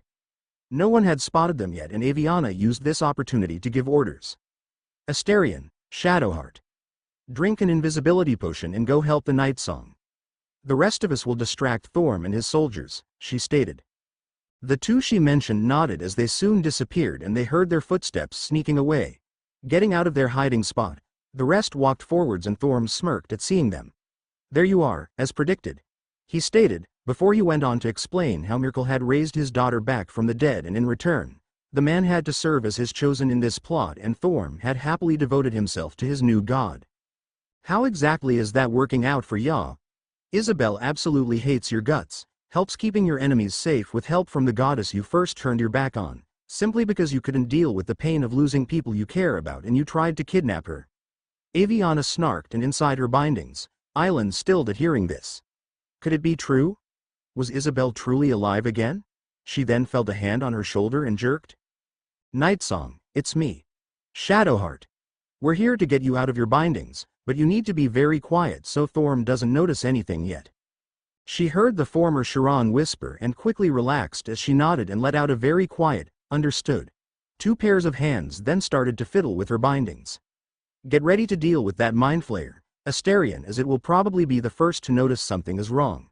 Shadowheart breathed, Asterion commenting how he was surprised it hadn't already noticed them with the tadpoles. Back in the center, Thorm furiously hissed how Avyanna had no idea what she was talking about. "Don't I? I'm over 300 years old. My parents were killed when I was but a baby, too young to even have any real memories of them, and the ones I do have are of their last moments. I've killed my first foe at 11 and had to watch so many friends and family die trying to protect me in the war one fought when I was a teen," she replied. Behind her, her new friends and allies all looked at her in shock, as this was the first time she talked about it. Not even Gale knew this, as whenever he had asked about her family, She just said they were long gone and had changed the subject. If they didn't die in the war, then they eventually succumbed to old age. I stayed the same. So yeah, I definitely know about loss, but did you see me turn to the dark side? No, Avyanna continued. Over at where they were still freeing the night song, Asterion looked down. He'd known Avyanna was strong, but not this strong. He and Shadowheart finally managed to break the woman's bindings, but kept her back for a bit longer until they could take Thorm by surprise. Honestly, Thorm, you absolutely disgust me. Not just because of the pain you caused for over a century. Not just for all the innocents you killed with that blasted curse of yours, but because you're so selfish that you had to make your pain everybody else's problem. The witch spat. But guess what? My friends over here helped save the spirit of the land from the Shadowfell, and once we finish you off once and for all, the curse will finally be lifted. The land will heal, and I will personally make sure that your name disappears from history. She hissed. Thorm had enough and attacked the group with the few allies he still had in the chamber, only to be Sootsong suddenly attacked him from behind. Asterion and Shadowheart were taking care of the mindflayer while Gale and Will destroyed the skeletons with 2 powerful fireballs. However, even after his allies were defeated and they were in the vast majority, Thorm proved to still be a powerful foe as he used spells that prevented healing for a while. It took a while before they had quite literally driven him into a corner, as the only way out was the huge chasm behind him. He then did something no one had seen coming and actually let himself fall into the chasm willingly as he offered himself up to Myrkul for aid. They then all flinched at hearing a disembodied, hoarse voice echoing through the chamber, and it did not sound happy.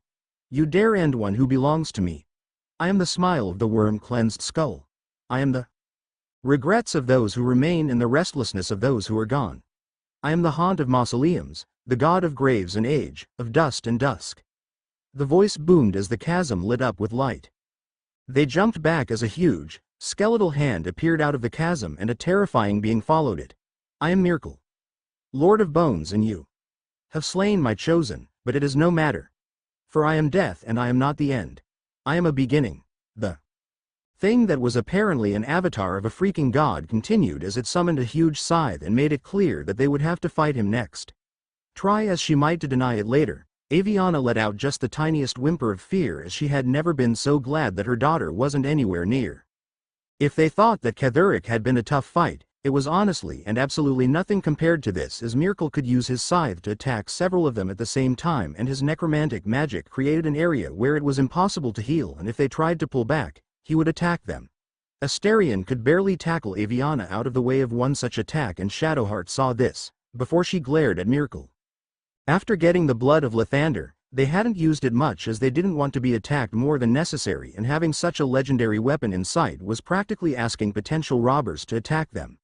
They'd only used it to blind any shadows they came across, but the cleric knew this was the perfect time to use it, so she got it out of her bag. Shut your eyes, she shouted, and at seeing what she had, everyone listened. They covered their eyes as the legendary mace lit up with power and shot out a beam that looked like pure sunlight towards Myrkul, who screeched as it hit him straight on.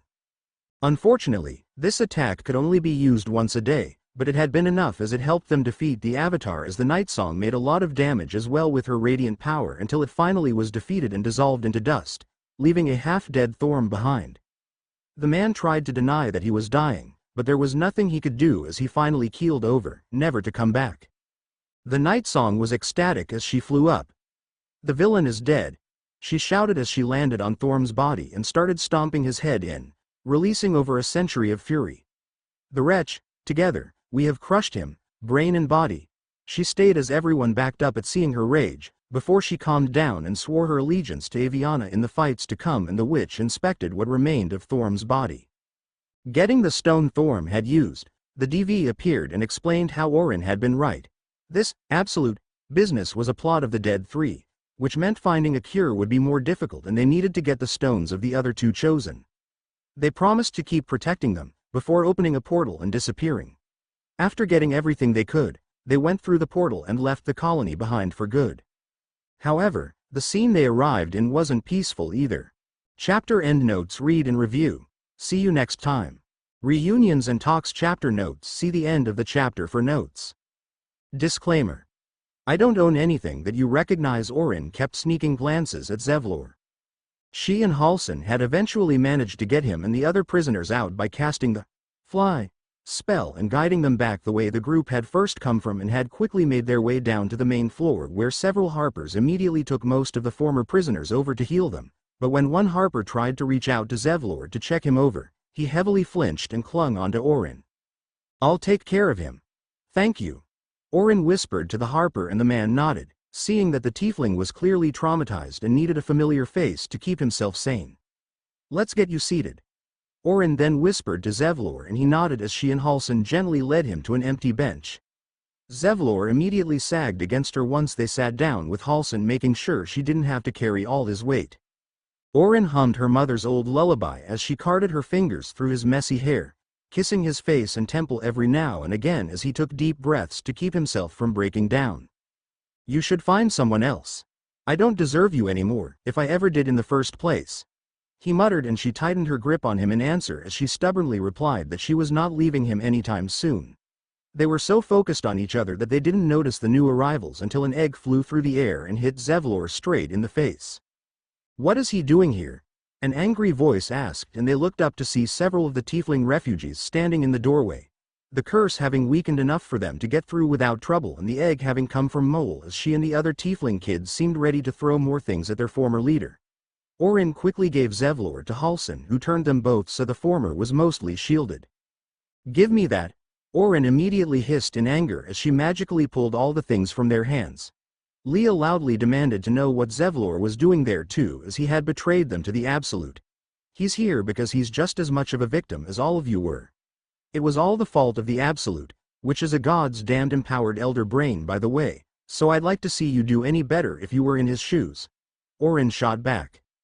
Many of the tieflings immediately paled at hearing this bit of information, as they had heard many horror stories about elder brains and how powerful they were. "You owe your lives to my friends and I. Some of you twice over now. The least that you can do in return is leave Zevlor alone," she continued. The tieflings muttered about this as they knew she was right, before Arabella, who had arrived with Withers, asked where Avyanna and the others were. "They're making sure Thorm is defeated once and for all.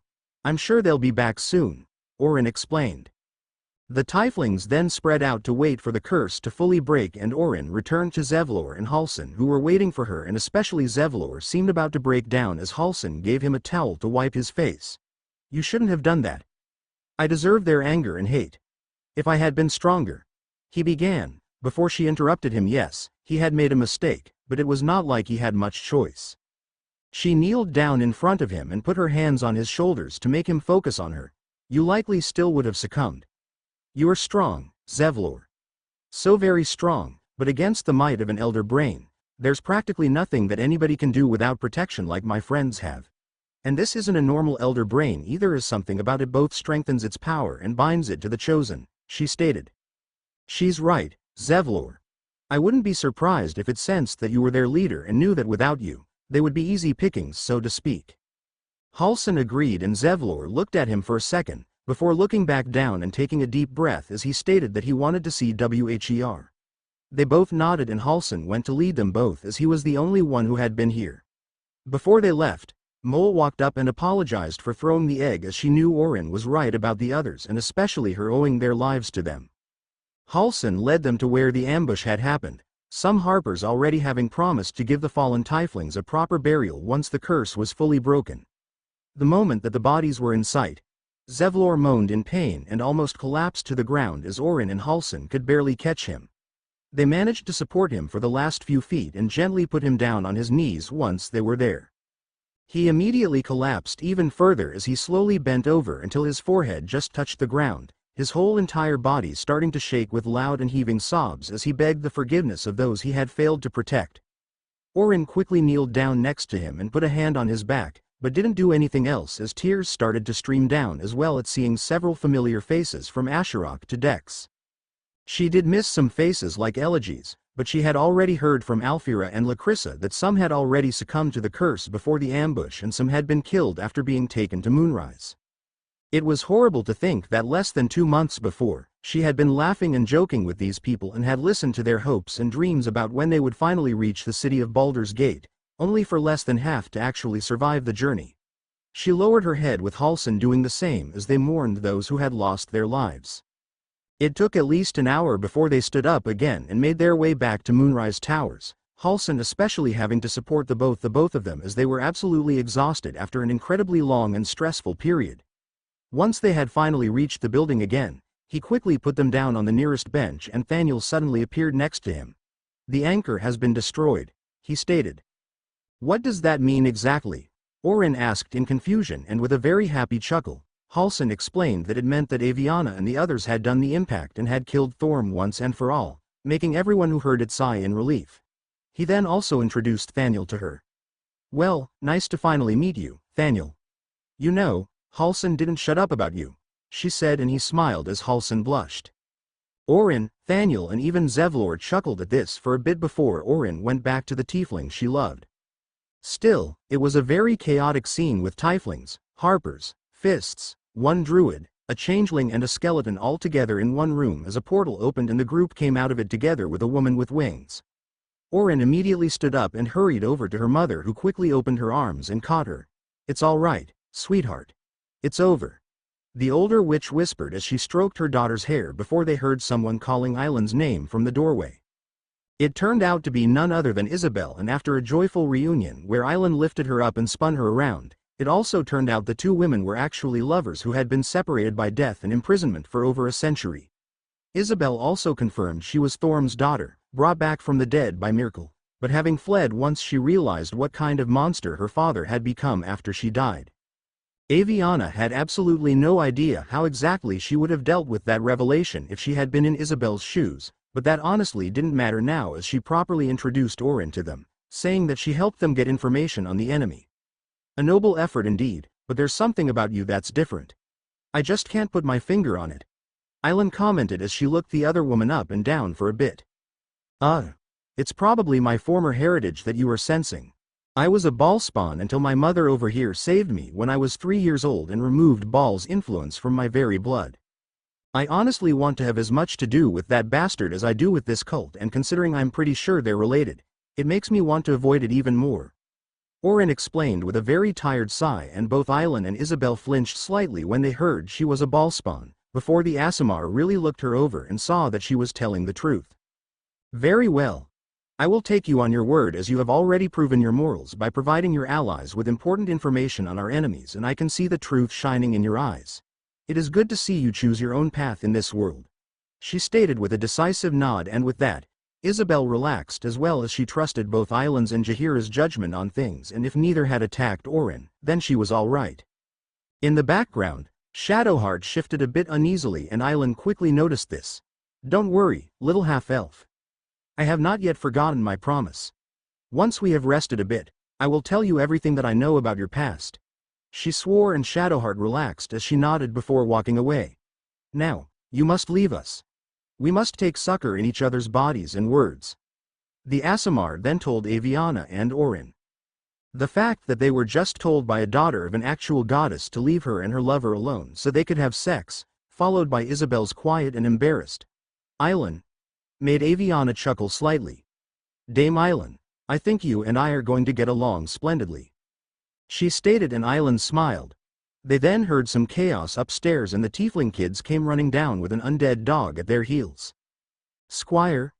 Isabel asked in utter shock at recognizing it, and the dog stopped in its tracks at seeing her and hearing her voice, before practically bowling her over. With Halsin acting as translator, it turned out the dog had been Isabel's family dog 100 years ago, who had died the same night she had, according to Thorm. Squire was overjoyed to be back with her mistress and would soon join the camp as well after Avyanna put an illusion spell on her collar so that people would see a completely normal dog, rather than the skeleton in armor she actually was. Orin eventually went back to Zevlor and Avyanna set up camp in the courtyard with the rest of the group trickling in, most going straight to bed with Halsin watching over a sleeping Zevlor, but Shadowheart, Gale, Avyanna and Orin waited in the center before Island and Isabel arrived, and as she had promised, Island quickly told her about what has really happened to her the night the half-elf had been frightened of wolves. The Aasimar gave her a vision of what really happened, and Shadowheart immediately opened her mind to Gale as she wanted him to see it too, and they both saw the truth. For years, ever since she was a child, Shadowheart had thought the wolf that had scared her had been ready to attack her and had been growling at her before she was saved and taken in by the Charons, but nothing could be farther from the truth. It had been the Charons that the wolf had been angrily growling at, and one of them had distracted the young Shadowheart while the others surrounded the wolf as it turned back into an elf. Shadowheart's father he had been trying to save her from them, but had failed, and Shadowheart had been forced to forget him and her mother over the next several decades. It turned out that Shadowheart's parents worshipped Saloon, and the night that she had been taken had been the night she was to go through a special coming-of-age ritual all followers of Saloon went through. Parents would leave their children completely alone in the woods at night, where they would have to find their way home with nothing but the moonlight to guide them. Avyanna had never really understood it, as she would probably worry too much about her child and secretly keep an eye on them anyway, but it didn't rewound matter, as the Charons had interrupted Shadowheart's rite, much to Isabel's ange told Shadowheart her parents were still alive, albeit held captive in Baldur's Gate, and Shadowheart immediately resolved herself to save them, Gale, Avyanna and Orin promising to help. To their surprise, Island then also conjured up the spear that had been thrown into the void, explaining that Saloon had now blessed it, as since she and Shar were twin goddesses, everything that one had, the other had equal claim to. It couldn't harm the Aasimar ever again, so she gave it back to Shadowheart and told her to use it well. The half-elf nodded, before Gale led her away so she could think. Island then once more swore her fealty to Avyanna and their cause, and the witch nodded, as she was honestly glad to have another immortal around. Someone who could understand the meaning of being free of the grip of time even as others around you slowly grew old and died. She could only hope Isabel lived a long and happy life with her now that they were together again. Both the cleric and the Aasimar deserved it. Shaking her head to clear it and rubbing her face tiredly after having had a very long and exhausting day, Avyanna went to prepare the last things for the night with her daughter's help, everyone having eaten some very simple things, as even Gale was too tired to cook something for so many. By now, I think you'll need 2 helpers for dinner, Avyanna muttered to Orin, and they both snickered as they were almost done. As they finally went to bed, Orin briefly looked around the camp and noticed Gale and Shadowheart sitting together with their hands intertwined and quietly whispering things to each other as Gale gently kissed her knuckles while trying to comfort her. She also saw Lizel practically pulling Hydrus with her to her tent, and Will leaning against Karlik, who kissed his temple every now and again, before looking at her mother. "What in the hells did I miss?" she asked, and Avyanna burst out into laughter. Chapter end notes. We're slowly getting to the end of the second act of the game. One more act after this. Read and review. See you next time. Confessions and discussions. Chapter notes. See the end of the chapter for notes. Disclaimer. I don't own anything that you recognize. Orin groaned as something underneath her moved, waking her up. Since they didn't have much supplies yet, she had practically pushed her bedroll in Zevlor's hands despite his protests, and had used Halsin's bear form as a pillow instead with his permission. Sitting up, she rubbed her face and smiled at the druid as she quietly thanked him, and he nudged her in response as she then went to check on Zevlor. He was still sleeping, but it seemed that even in sleep, he didn't get much rest. Gently brushing his hair back and kissing his forehead, she then looked up at seeing Hydrus leaving Lysel's tent and going inside the building to find the nearest chamber pot and use it. Looking between Zevlor and her friend, she was torn in between leaving and staying, as she knew that she had to speak with the latter but didn't dare leave the former in case he tried to leave. She then felt someone put a hand on her shoulder. It was her mother, who told her to go after Hydrus while she looked after Zevlor. "Thank you, Mama," the changeling whispered in gratitude as she quickly got up and ran after her friend, soon joining her side. "Sue. You and Lysel, huh?" she asked, and Hydrus blushed deeply, much to her friend's amusement. "Hey, I'm not judging. Despite being incredibly, really blunt and rough around the edges, she does have an honorable heart and demeanor. I'm happy for you, Hydrus. I really mean that," she continued in the most sincere tone she could manage as she patted Hydrus on the back. Hydrus immediately smiled back at her in relief at hearing that she supported their new relationship and thanked her for her words and understanding, making the changeling quickly beam at her, before becoming thoughtful. "However, you will have to tell her everything eventually. You do know that, right?" Orin then asked, and her friend nodded as she found a chamber pot and a private corner while Orin stood guard for a bit. "Trust me, my friend. I have definitely not forgotten. It's just that there is something about that dream visitor figure that I don't trust, even if they protect your mother, Lysel and the others, and they can read the thoughts of everyone infected. Until we find out exactly who they are and what their intentions are with everyone, I'm keeping my cards close to my chest, even with Liesel. Hydrus stated from behind her, and Orin conceded. Once they returned, Avyanna went to see what kind of supplies were left and which ones they could share with the tieflings for the road ahead. There was at least another week of travel before they reached the city after all. Astarion started to follow her, but Orin stopped him as she noticed the looks he had given her mother and had been told about the ritual last night. Looking between the vampire and her mother, she narrowed her eyes at the former. Let me get one thing straight, Astarion. My mother has lived a very long life and has gone through things even you can't imagine, she began. Astarion looked down as he was very aware of that after what Avyanna had said to Thorm. If you hurt her and add another heartache to her already long list, Gale and I will both make sure Cazador won't ever be able to finish the ritual, understood? She hissed, and Astarion immediately nodded as he remembered that redeemed or not, Orin was still a ballspawn. Good, she muttered as she then let him go. The vampire spawn followed Avyanna and tapped her shoulder. Now that Thorm was defeated and Orin was back where she belonged, he knew that he couldn't keep silent anymore. Do you have a moment? I think we need to talk, he said, and Avyanna frowned at hearing the slight stutter. After traveling with Astarion for as long as she had, she knew that he was a very smooth talker, so to hear him stutter put her on edge. She asked if he was all right and he chuckled nervously. Oh yes, I'm fine. I just feel awful, he said, and she frowned even more. Gathering all his nerves and mentally kicking himself for acting like a lovesick puppy, Astarion took a deep breath. Look, I had a plan. A nice, simple plan. Seduce you, sleep with you, manipulate your feelings so you'd never turn on me. It was easy, instinctive. Habits from 200 years of charming people kicked in. But then, you did something that no one in those 200 years did. You looked past the act and actually saw the real me, he said. He looked at her and she saw his usual mask had completely fallen away, allowing her to see his true self. You're incredible. You deserve something real. I want us to be something real, he confessed, before looking down, and for the first time since she was 14, Avyanna felt her heart melting. There had been some temporary flings in the past, but nothing significant, as she knew that she'd eventually outlive them. This time was different, however, as she had fallen for the snarky vampire spawn just as much as he had apparently fallen for her. Honestly, she was incredibly relieved that she wouldn't like an utter fool dealing with feelings she had no idea how to deal with in the first place. So do I, Astarion. More than anything. She reassured him at seeing he was beginning to doubt himself, and he immediately gave her a relieved smile. I just don't know what real looks like, not after 200 years of playing the rake. Being close to someone. Any kind of intimacy was something I performed to lure people back for him, as well as you know after our first meeting where you honestly figured me out faster than anyone has ever done before. Even if I know things between us are different, being with someone still feels tainted.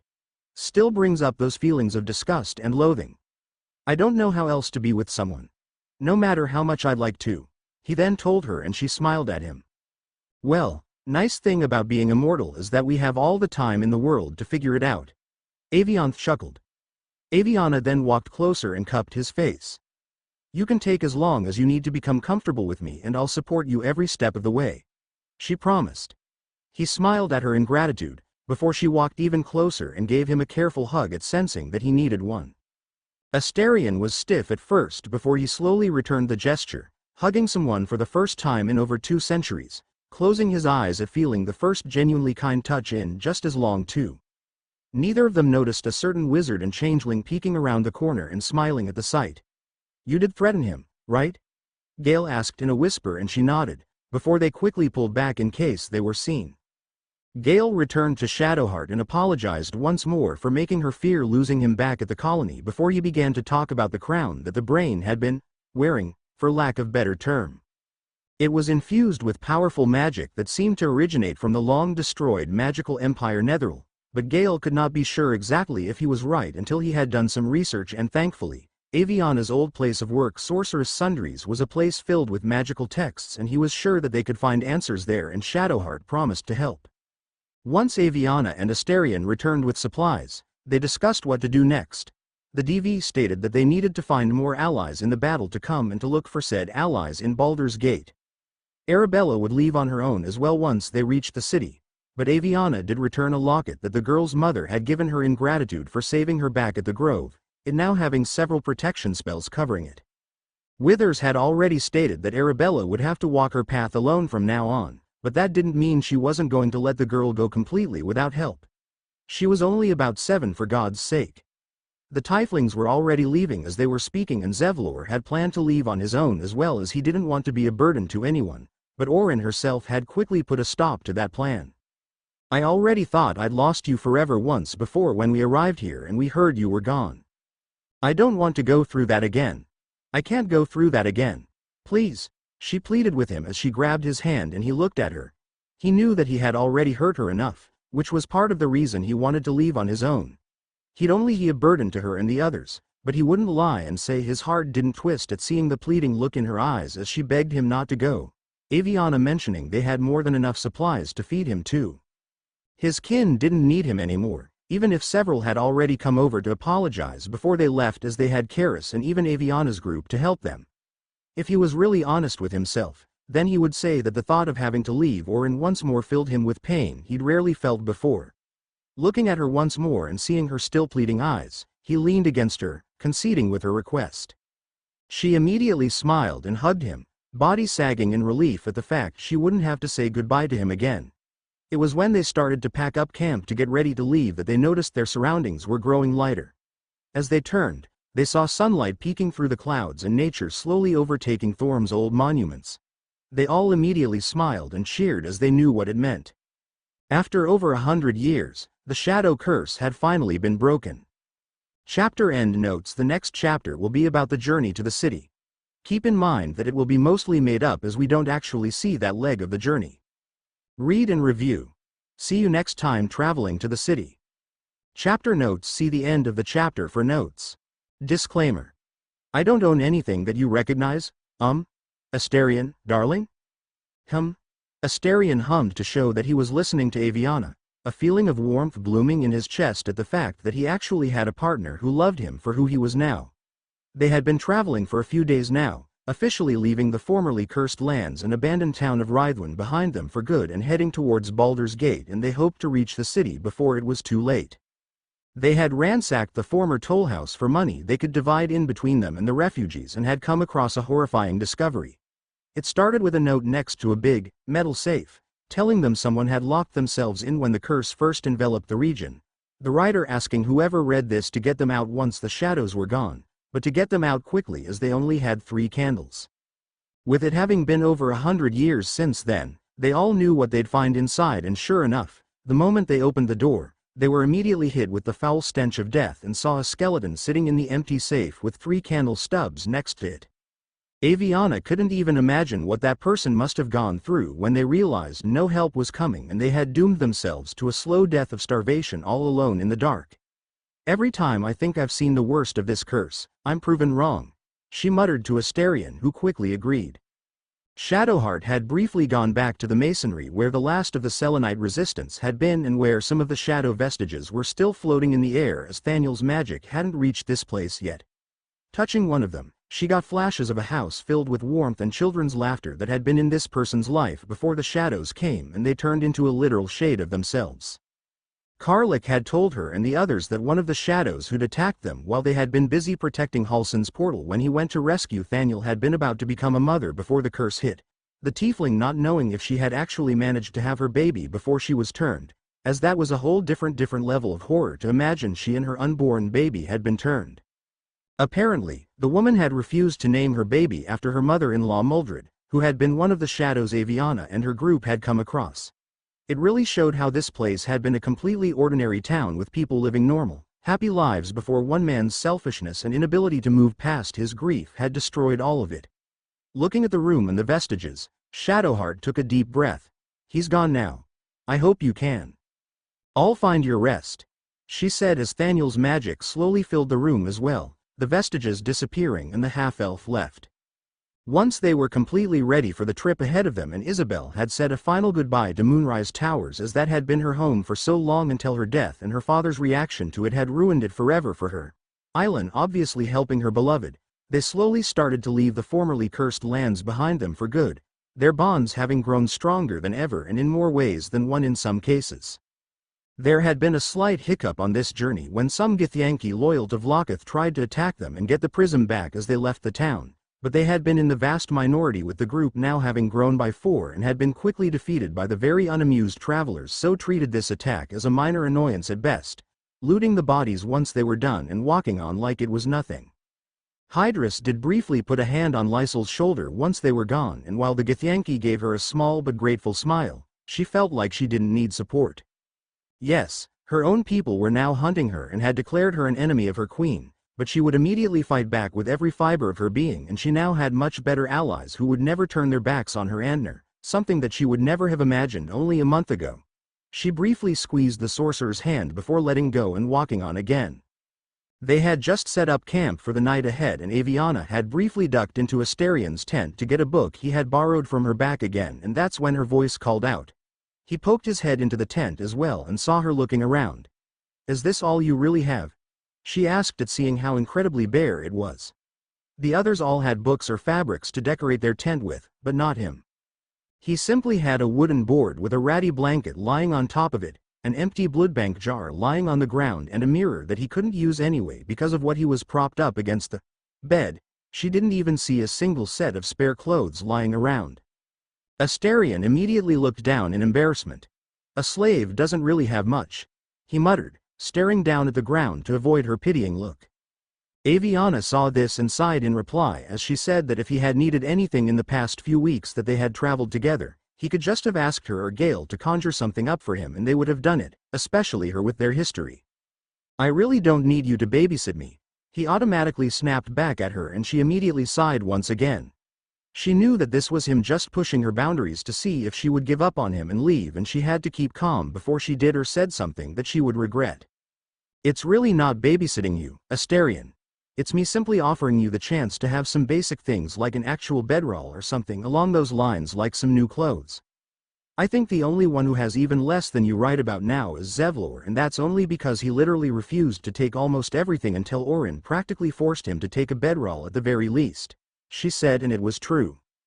Zevlor had constantly refused almost everything they had offered to give him, as he always felt like those supplies should go to more deserving people, until Orin eventually had enough and had shoved a bedroll in his hands and had refused to let him give it to someone else.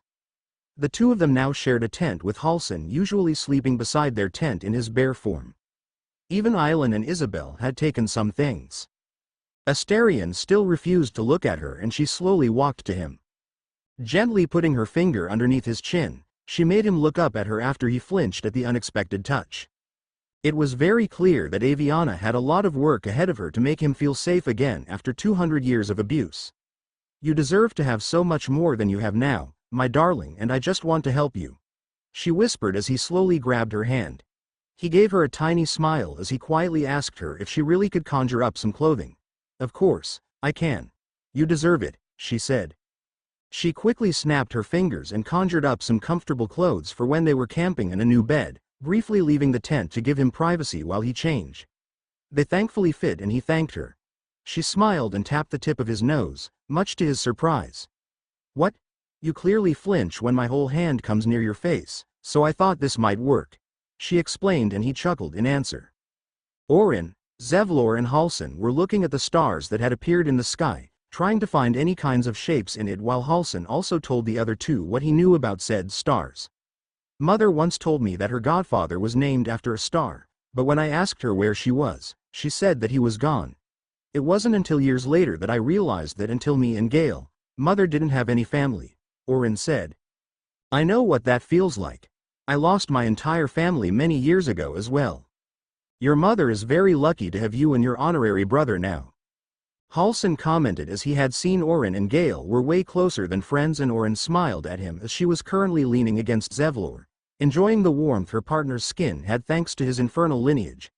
The tiefling smiled down at her as well as he had one arm wrapped around her. He still had no idea why she was still with him, even if he had tried to convince her to look for someone more deserving of her love, but she had refused. "She'll eventually lose us to time, though. She's immortal, Gale and I are not. At least, she'll always have Asterian with her if neither of them screw up this new relationship or something bad happens. I just hate that we will eventually add to her grief. Orin muttered, and Zevlor immediately held her even tighter as Halsin also patted her on the back. They sat there for a while until Gale announced dinner was ready. Shadowheart had now officially taken on the role as cooking assistant, as she helped Gale make sure that they had enough food for everyone. It thankfully helped that the kitchens of Moonrise Towers had been completely stacked, and even after dividing it in between them and the refugees, they still had enough for the road ahead. Cooking together also helped the two of them grow closer together as they worked. With their group now having grown faster than usual, it was even more chaos around the campfire than before, but now that Jaheira was there as the second team mom of the group, Avyanna had no trouble making sure nothing broke, even with a very enthusiastic and loud Aasimar on the team who happily told everyone of her past adventures before she got captured. "What's it like to have a goddess as your mother?" Will eventually asked, and Island was more than willing to tell him about how her mother's power and love filled her entire body every moment of every day now that she was free. "I kinda know what that's like. My mother sacrificed herself to protect me from an evil wizard when I was a baby, and because of that sacrifice and because it was created out of her love for me, said wizard was completely unable to lay a finger on me for years," Avyanna said, and everyone looked at her in either surprise or sympathy, as not everyone had been there during her speech against Thorm back at the colony. "Then your mother was a very brave woman indeed, and you should make sure to always honor that sacrifice. I'm sure that your mother and your father are very proud of you," Island stated in a solemn tone, having heard Orin say that the witch in front of her didn't have any family until she adopted the Ballspawn, and Avyanna nodded in answer as she thanked the Aasimar, before they continued to eat. Once dinner was over, Astarion kept an eye on Avyanna, and when he noticed her retreating a bit, he carefully followed her until they were both a bit away from the camp, and he quietly asked if she was all right. "I'm fine. It's just," hearing Dame Island say those words, well-intentioned as they obviously were, "have made me realize that now that I'm in a different place, I really will never see my parents again, even if I somehow die. I thought I had already accepted that when I realized I was immortal and nothing I tried kept me dead for long, but I guess that it hit me again just now," she muttered. He awkwardly put a hand on her back and patted, clearly not having any idea how to comfort someone, but she gave him a small and grateful smile in answer nonetheless. "Astarion?" she then asked, and he immediately perked up. "Can I stay in your tent tonight? I don't want to be alone, but I understand if you're not ready to have someone that close to you while you rest," she muttered, and he scoffed in answer. "I'm sure that with one of those expanding spells of yours, my tent will be big enough for the both of us. Besides, I've been itching to try out that bed you conjured up," he said, and she smiled. They stayed there for a bit longer before they returned to the camp. Avyanna took a deep breath as she was quickly accosted by Orin and Gale, who asked if she was all right. Her parents and godfather were gone, but she had a new family. That was enough for her. Chapter End View. See you next time. A Morning of Romance chapter notes. See the end of the chapter for notes. Disclaimer. I don't own anything that you recognize. Zevlor groaned as he woke up, instinctively flinching in fear afterwards. Even after a few days of traveling with Orin and her friends and slowly getting here the city, he still had to get used to the fact that he was free and no longer under threat of becoming a mindflayer. He felt Orin's arm around him tightening just a bit, followed by her voice. "Hey, are you all right?" she asked in a whisper, and he slowly looked around to see her in her true appearance after he had asked her to do so. The Absolute had tempted him with visions of her being completely ready to marry him, but had used her Maggie appearance as that was how he had known her at the time, and he still had dreams of the horrors that had happened. By asking if she could revert back to her true appearance, he could remind himself that he was free and that most of his people were still alive. Besides, it was still her, no matter what she looked like.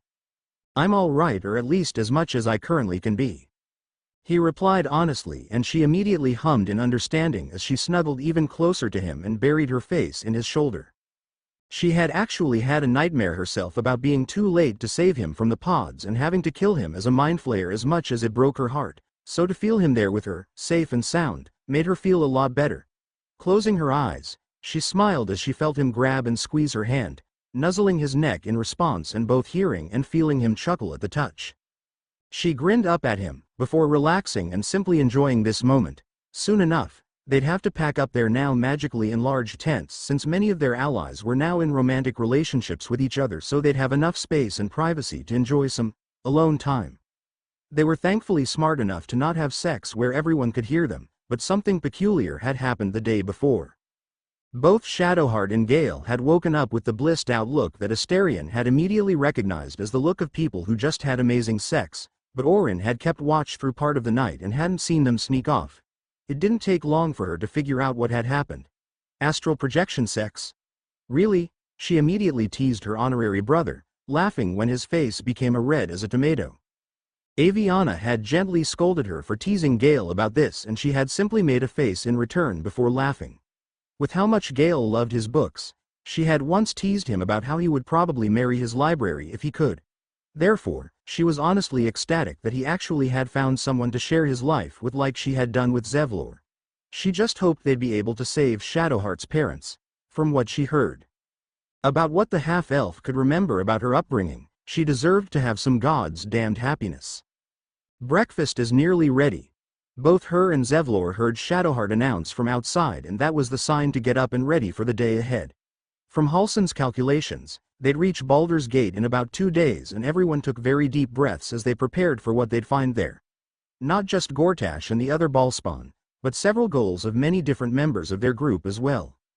Baldur's Gate was where they would have to find Shadowheart's parents and defeat those who had taken her when she was small, where they'd fight and hopefully defeat Cazador once and for all so Astarion could be free, where they'd find more information on the crown, do their best to save Will's father and get revenge for Karlik. Jaheira had a few Harper colleagues in the city, so they hoped that they'd be of help. Funnily enough, the only ones who didn't have goals in the city apart from the whole defeat the cult thing were Zevlor, Orin and Halsin. Well, Orin guessed she could face her heritage and hopefully put it behind her if that counted as a goal, as she vaguely remembered the Ball Temple in the city where she'd been raised before her mother took her in. She'd hoped to never come back there again, but she had the feeling that once they reached the city, she wouldn't have much of a choice. She wouldn't be surprised if Ball's followers came after her once they found out she was in the city. Feeling a warm hand on her shoulder, she looked up to see Zevlor giving her a concerned look. Clearly, she had been lost in thought. "I'm fine, my darling. Just thinking of what is ahead of us," she muttered with a warm smile on her face as she grabbed his hand and squeezed it, having been completely honest about her true heritage to him. He smiled and rested his forehead against his, mindful not to hurt her with his horns. "Everything will be fine, my light. You are stronger than any of them could possibly imagine, and we will be by your side during the whole ordeal," he promised, and she closed her eyes as that was what she was afraid of, that Ball's followers would hurt those she cared about to hurt her. She begged him to be very careful once they sets in the city, and he immediately promised as they then continued getting ready. Zevlor wasn't the only concerned partner, as Gale was currently giving Shadowheart worried looks too as they finished making breakfast for the whole camp. "Why don't you paint a picture, love? It will last longer," she teased him, and he apologized as he was just looking out for her. "I'm fine, Gale. As much as I'm not looking forward to seeing my old associates, and there is no doubt they'll very quickly notice our arrival, the closer we come to the city, the more determined I get to find my parents. Nothing will stand in my way until I have found them," she told him with a smile. "If they even try anything, I'll happily blow them up," he muttered, and she snorted as she gave his shoulder a small punch. She did ask him to not make any more jokes about him blowing himself up, and he promised as he briefly grabbed her hand and kissed her knuckles to seal that promise. She blushed a bit before concentrating on the food before it burned. He chuckled before going to help with the final pieces of breakfast. On the other side of camp, Karlik was immediately beaming at seeing this, as she was so happy to see everyone be with loving partners before turning to her own loving partner. She still had trouble believing that Will had actually chosen her to be his partner, but she definitely was not complaining, as merely his presence alone when they were sitting around the campfire already gave her more comfort than she had in a decade. She was going to do her very best to repay any kindness that he had given her from the moment he decided to listen to her pleas to at least hear her out, beginning with getting his dad out of the clutches of the cult. This might be the first time in years that she was glad that her parents were already dead. At least, mindflayers couldn't infect the dead now that Thorm and his disgusting followers were gone. She dreaded to think what might have happened if he had reached the city with Gortash and Tyre other Ballspawn. At that thought, she glanced over at where Orin and Zevlor got out of their tent. "I really hope that Orin will be fine in Baldur's Gate. Facing your own past and heritage isn't easy," she muttered quietly, and Will patted her shoulders as he replied Orin was strong and she had all of them to support her. She knew he was right, but she was still worried. Will grabbed her hand and squeezed it as he led her to the table that Halsin and Avyanna had set in the meantime, and she immediately followed him. Hydrus groaned loudly as she slowly crawled out of Lysol's tent at the announcement. They had done a sparring session the night before, away from the camp, and she was sore all over at the moment, while Lysol was incredibly smug as she got out of the tent next and gave her a grin at seeing her being rather uncomfortable. She scowled as she made a fewegs to get the ache in between away. I honestly thought you'd have much more stamina than this. The Githyanki immediately teased her new partner, and Hydrus simply gave her a very unamused glare in return as she stretched a bit and slightly limped towards the table, only to flinch in surprise when Lysol suddenly reared back and slapped her partner's ass. She immediately whirled around in utter shock and asked who told her partner about that. Orin told me to do it, she replied, and Hydrus glared at her friend. Oh, Orin was definitely going to pay for telling Lysol. She was going to make sure of that. They sat down at the table and ate breakfast with the others, and Hydrus was pretty sure she saw Orin smirking at her, and she gave her friend the same unamused glare she had just given Lysol. Just you wait, Orin. I'll get my revenge, she thought as she continued eating her breakfast. Both Shadowheart and Gale had clearly done their best on the food, and it was definitely delicious. Once it was over, they went to pack up. Jaheira couldn't help but smile as she looked at all the couples around her from the background. She remembered what that was like and hoped that none of them would take this for granted ever. They would need these strong bonds if they were to survive.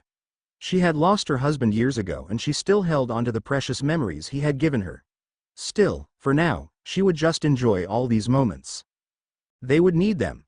Chapter end notes: a bit of filler to try and get back into the story. Sorry it took a while. Went to play other games like Final Fantasy VII Remake and Assassin's Creed Odyssey. Read and review. See you next time. Reaching the edge of the city. Chapter notes: see the end of the chapter for notes. Disclaimer: I don't own anything that you recognize. Finally, after days of traveling, they had reached the edge of the city. They had quickly decided to set up camp in a completely abandoned fort near the small village in front of Baldur's Gate named Rivington, where Shadowheart suspected some of her former allies would be keeping an eye out for her arrival. That evening, Avyanna was making the rounds to see if anyone needed anything, since she had pretty much become the group's leader over the course of their journey here. The adventure begins. They're always beside you. Your nerdy best friends and the DM to guide you. She then sang quietly to herself as she walked around the camp, seeing many of her friends slowly settling down for the night. Seeing Island and Isabel off to the side of Adorable together, she smiled as she was glad they had each other again. As she had predicted, she and the Aasimar had indeed started to get along splendidly. Since they were both immortal and they had been responsible for the immortality of a Dark Lord, even if Avyanna hadn't known, they had a lot in common, and Island fully understood the pain of living on while everyone around you died. One thing that bothered Avyanna was Isabel explaining that she didn't remember anything between dying and coming back. I mean, absolutely no offense, Dame Island, but I thought the followers of your mother went to this beautiful place after dying.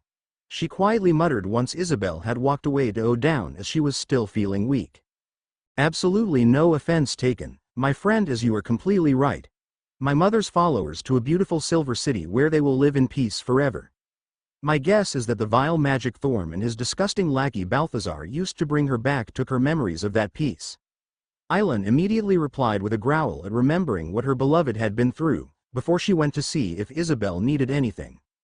Back in the present, Avyanna saw Orin telling Zevlor and Halsin a story near the wall of the fort, and her daughter seemingly didn't see that both men were giving her the same look of adoration as she laughed at a funny part of the tale.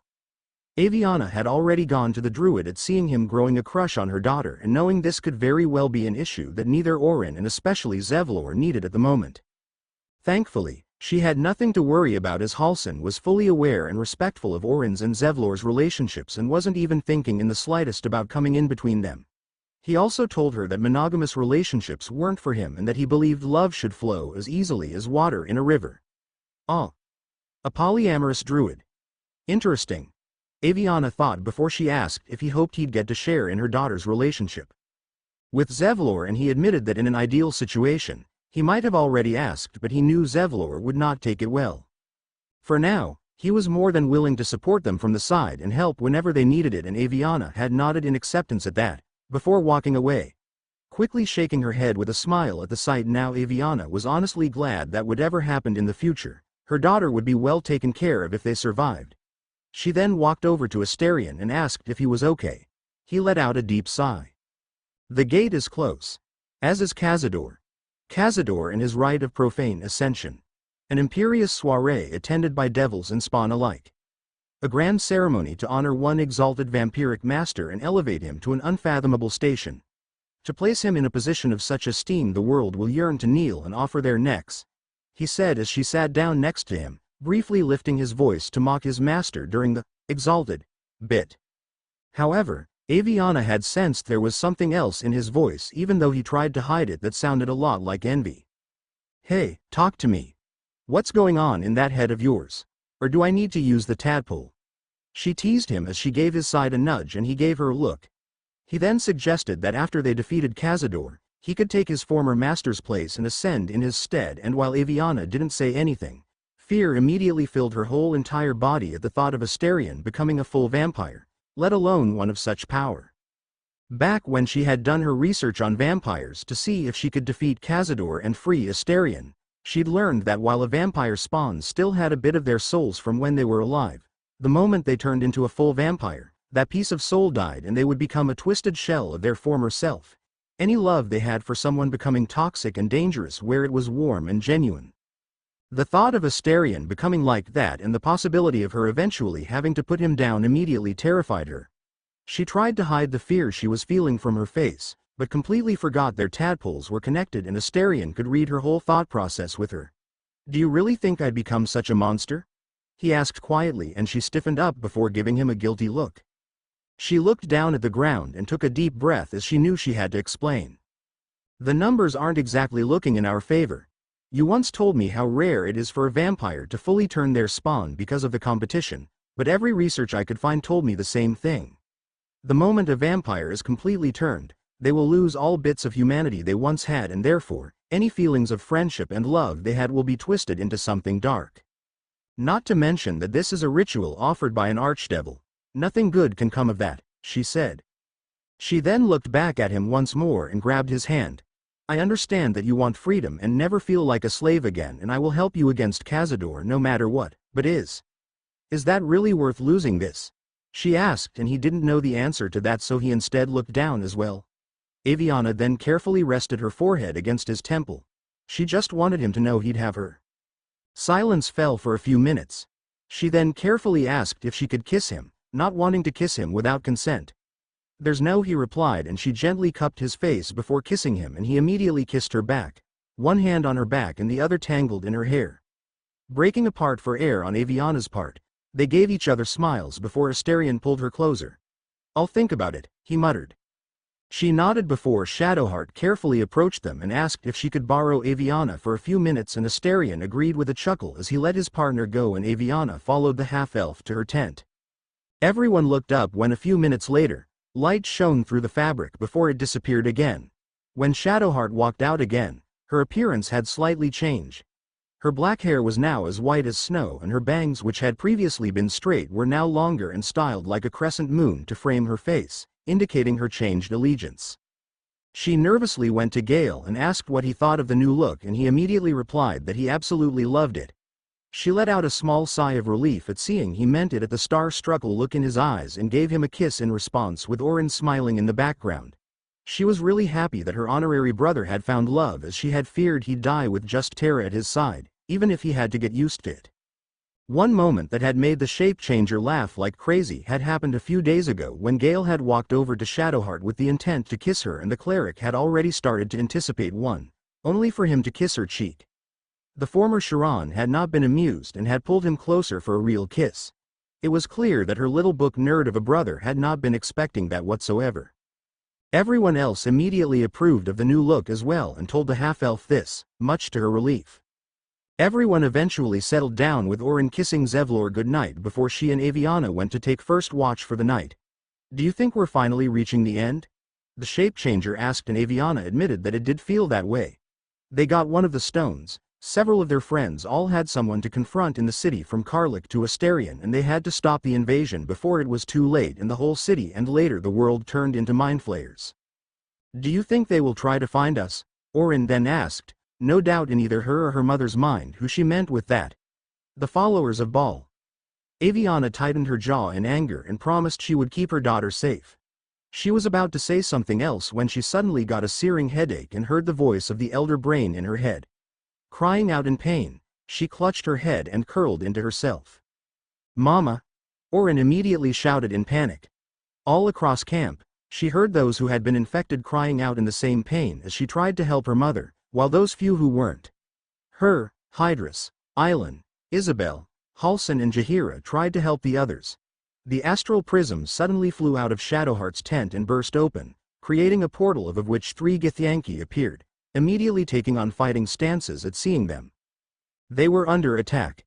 Chapter end notes. Sorry for the wait, but I'll try to finish this story soon. Read end. The true identity of the Dream Visitor. Chapter notes. See the end of the chapter for notes. Disclaimer. I don't own anything that you recognize. We're under attack.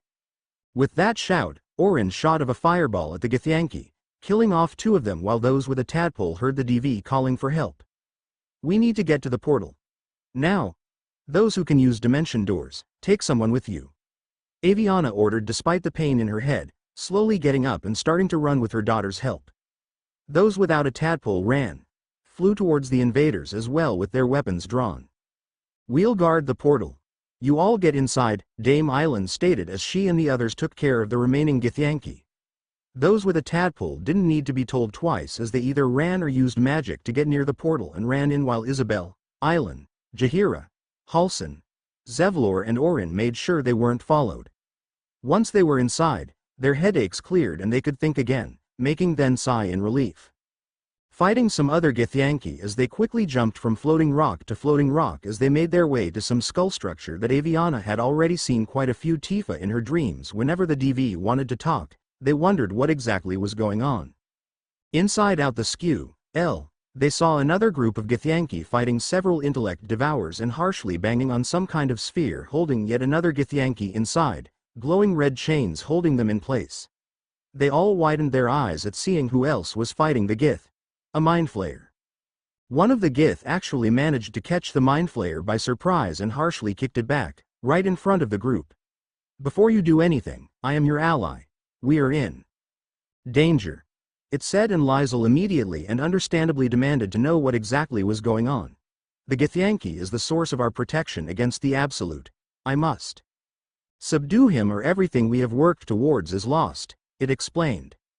After all the shit she and the group had gone through, Avyanna was understandably more than a bit suspicious of this claim, especially since it kinda looked familiar for some reason she couldn't quite place, but the mindflayer was not done surprising them yet. Don't let my form deceive you. I am the one who's been protecting you. I am the one who came to you in your dreams. Help me. It pleaded and Avyanna demanded proof. The mindflayer then recounted several things it couldn't have known about, like how they saved Arabella and freed Island. It then demanded they helped against the Githyanki once more and Avyanna looked back at the others for their opinions. They all seemed understandably reluctant to fight alongside a mindflayer, but it seemed they had no choice, so they agreed to fight the Githyanki, with them now being in the vast majority even if the Gith fought hard. They eventually managed to beat them and the mindflayer subdued the bound Gith once more, thanking them for their help. Everyone scowled at it in answer, not happy with it and its deceit at all. Don't look at me like that. I'm a mindflayer, yes. Without me, you would have become slaves to the Absolute. It stated, and Avyanna demanded to know who he was and what was going on. You may call me the Emperor. It replied, about half a dozen eyebrows being raised at that name as it showed them images of its life before it became a mindflayer. It explained that its former self had gone to Moonrise Towers to seek adventure before the curse had been cast, making it over 100 years old, and how a colony of mindflayers had captured him and turned him into one of them. It had broken away from the same elder brain they were fighting right now, although it didn't say how, and started a mercenary group in the city's underworld with help from one of its dukes. Gortash had eventually found out somehow and had thrown it back to the elder brain where it had become its slave again until the prism had freed it again. That last part made Avyanna realize why the Emperor looked so familiar. It had a huge collar on its robe, the very same as the mindflayer who had infected them had. You're the one who put these damn tadpoles in our heads, aren't you? She demanded to know, and the whole group immediately grew hostile as they realized the same thing, even as the Emperor said he didn't have a choice at the time when he did that. Choice or not, you lied to us for days, tried to make us use even more tadpoles, and you sound a bit like Marcus, who tried to kidnap Isabel, so please forgive me if I don't exactly trust you right now. The witch immediately snarked. The Emperor tried to protest that he sounded nothing like Marcus, even if Asterion and Gale agreed that he kinda did underneath the echo of its telepathy and be necessary if they were to survive. He then explained that the Githyanki trapped in the cage was actually none other than Prince Orpheus, the son of Gith, who had saved the Githyanki from their enslavement many ages ago and who almost every Githyanki believed to be dead, and since he had the same power as his mother to disrupt the hive mind of the mindflayers, it had been his power that had been protecting them all this time. Liesel was in disbelief about this. The first Vlogoth who had ruled over the Githyanki had wanted his power, and Orpheus had risen up against her, but had lost and had been trapped inside the prism all this time with his honor guard, who had been protecting him ever since until the group had finished them off. The Emperor also explained that the current Vlogoth, the one who they had met, had wanted them to kill Orpheus as he was a threat to her reign. If the Githyanki found out their true prince was still alive and they had been lied to, they all would rise up against her, this time with their prince leading. What if we free Orpheus so he can help us in our fight against the Absolute instead of just hanging there? Avyanna asked, Liesel looking at her in gratitude and approval, but the Emperor replied that was a terrible idea, as Orpheus would immediately kill them as they were infected with tadpoles. And whose fault is that? Avyanna immediately snarked, the mindflayer slowly replying that he deserved that. Gale wondered how Gortash had found out about the Emperor, and it replied that even it didn't know the answer to that. It then gave Avyanna a different kind of tadpole that would unlock even more powers and opened a portal back to the camp. Slowly walking through, everyone was numb, even as those who had stayed behind quickly ran over and asked what had happened in the prism, the attacking Githyanki dead. Our dream visitor is a freaking mindflayer, Avyanna muttered, and everyone who had stayed behind stared in shock, as that was the last thing they had expected. Island seemed ready to charge in and kill it, but the portal closed before she could. Liesel stumbled to her tent as all the revelations of that night caught up to her, and Hydrus immediately supported her as those who had gone inside the prism explained what had happened. Sitting down in her tent, the Githyanki also told her new partner about Orpheus and his captivity and how everything she had known was all a big lie. What about what we have? Is that a lie as well? Hydrus asked, and Liesel shook her head as she replied it was the first true thing she had in a long time. Exactly. Try to focus on that as you process this. All right? The sorcerer asked as she grabbed Liesel's hand and kissed it, with the Githyanki nodded. Hydrus smiled at her, before realizing something. Wait, does that mean a mindflayer was watching us when we... She began. Liesel's skin color was already green, but she seemed to get even greener as she realized what Hydrus meant. I most surely hope not, as I will rip out its tentacles one at a time as it did. She growled, the Emperor suddenly talking in her head as it said it was not looking at them during such moments. Get out of my head, she immediately hissed, and Hydrus squeezed her hand, really hating that she couldn't do more. Once she was done explaining everything they knew thus far to those who had stayed back, Avyanna was in a slight daze, as well as her legs seemed to work on their own as they carried her to Asterion's tent, the vampire spawn immediately following at seeing where she was going and at Orin's silent order. The shape changer was going to make sure that her mother would be taken care of emotionally, at the very least, after over 300 years of loneliness. She herself went to bed with Zevlor as Island promised to keep watch, Halsin lying down in his own tent next to them. Shadowheart snuggled closer to Gale after going to bed. He held her tightly and kissed her temple in comfort. I'm not sure if I'm comfortable with this. I already wasn't when it seemed to be a result of the tadpole, but now I like it even less. She muttered, and he agreed, before they heard the Emperor say it wouldn't harm them. Get out of our heads, Shadowheart shouted as she threw the prism into a corner of her tent. Karlik needed a walk after everything they had learned, as she was too worked up to go to sleep, and Will immediately accompanied her even as she protested he needed his sleep. I can't just go to sleep knowing that you're restless. I'll be fine. He reassured her. She smiled as they walked for a bit before they heard the Emperor advise them to return so they could have their rest. Karlik's shout almost woke everyone back up again. Get out of our heads, you freak. Chapter endnotes. The bit about the Emperor sounding like Marcus is because they have the same VA, even if his voice is heavily edited as the mindflayer. Read and review. See you next time. Rivington Chapter Notes. See the end of the chapter for notes. Disclaimer. I don't own anything that you recognize. The next morning, they finally entered Rivington.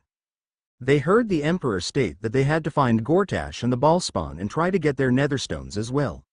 As they got closer to it, Shadowheart commented about how her old associates would likely be keeping an eye out for her return. I won't let them come anywhere near you. Gale immediately growled, and she smiled at him as she grabbed his hand and kissed his cheek to calm him down. I know you won't, love. Thank you, she whispered, and he calmed down after taking a deep breath while Avyanna and Orin smiled at them both, the latter holding her own partner's hand as well. They did not know what was waiting for them once they reached the city, and she wanted to make sure that she was not going to lose him again. They had barely entered the little foretown when Orin felt someone tugging on her pant leg. Excuse me? I can't find my mum, the nervous little girl said once she had gotten their attention, looking incredibly small and uncertain with a shy red-haired cat standing at her side, and both Orin and Zevlor immediately kneeled down to her height as the former gently asked when she had seen her mother for the last time. She was sick. She had these spots on her hands and face. She went to get some herbs but promised she'd return. That was last 10 day though. The girl, who they later learned was named Yenna, replied. She might return. I don't think she's coming back though, she continued, sounding hopeful at first, before sounding broken. While they were busy talking to Yenna and trying to make her feel better, Jaheira talked to the cat, Grub, using the talk to animals spell. Despite being scared of strangers, he did tell her he suspected that Yenna's mother had left the girl so she could die quietly without her daughter seeing it happening. While Jaheira understood the woman not wanting her child to see her die, she did heavily disapprove of her just leaving Yenna to fend for herself. There was an orphanage not too far in the city. Could she not have put the girl off there? Then again, the orphanages of Baldur's Gate were usually overflowing as it was, and this situation was likely not helping, so maybe she had tried, but there simply wasn't any room. Orin and Avyanna gave Yenna some money and food, and the girl happily thanked them for it. Orin smiled and gently ruffled her hair before she and Zevlor stood up, and the group continued on as they had quite a few important missions to fulfill. Near a shed where people could donate either money or things, they heard a voice calling Shadowheart's name. They came across a man who commented that he had not expected her to come back. Shadowheart growled as she told him to go ahead and tell the Mother Superior that she was coming for her. Hearing some commotion nearby once the man had left, they went to check it out and saw a man loudly yelling at a family to leave his house, a group of armed thugs standing at his back. As the group tried to mediate, the man kept insisting that ours was his house, BG in his eyes and voice that several members of the group didn't like.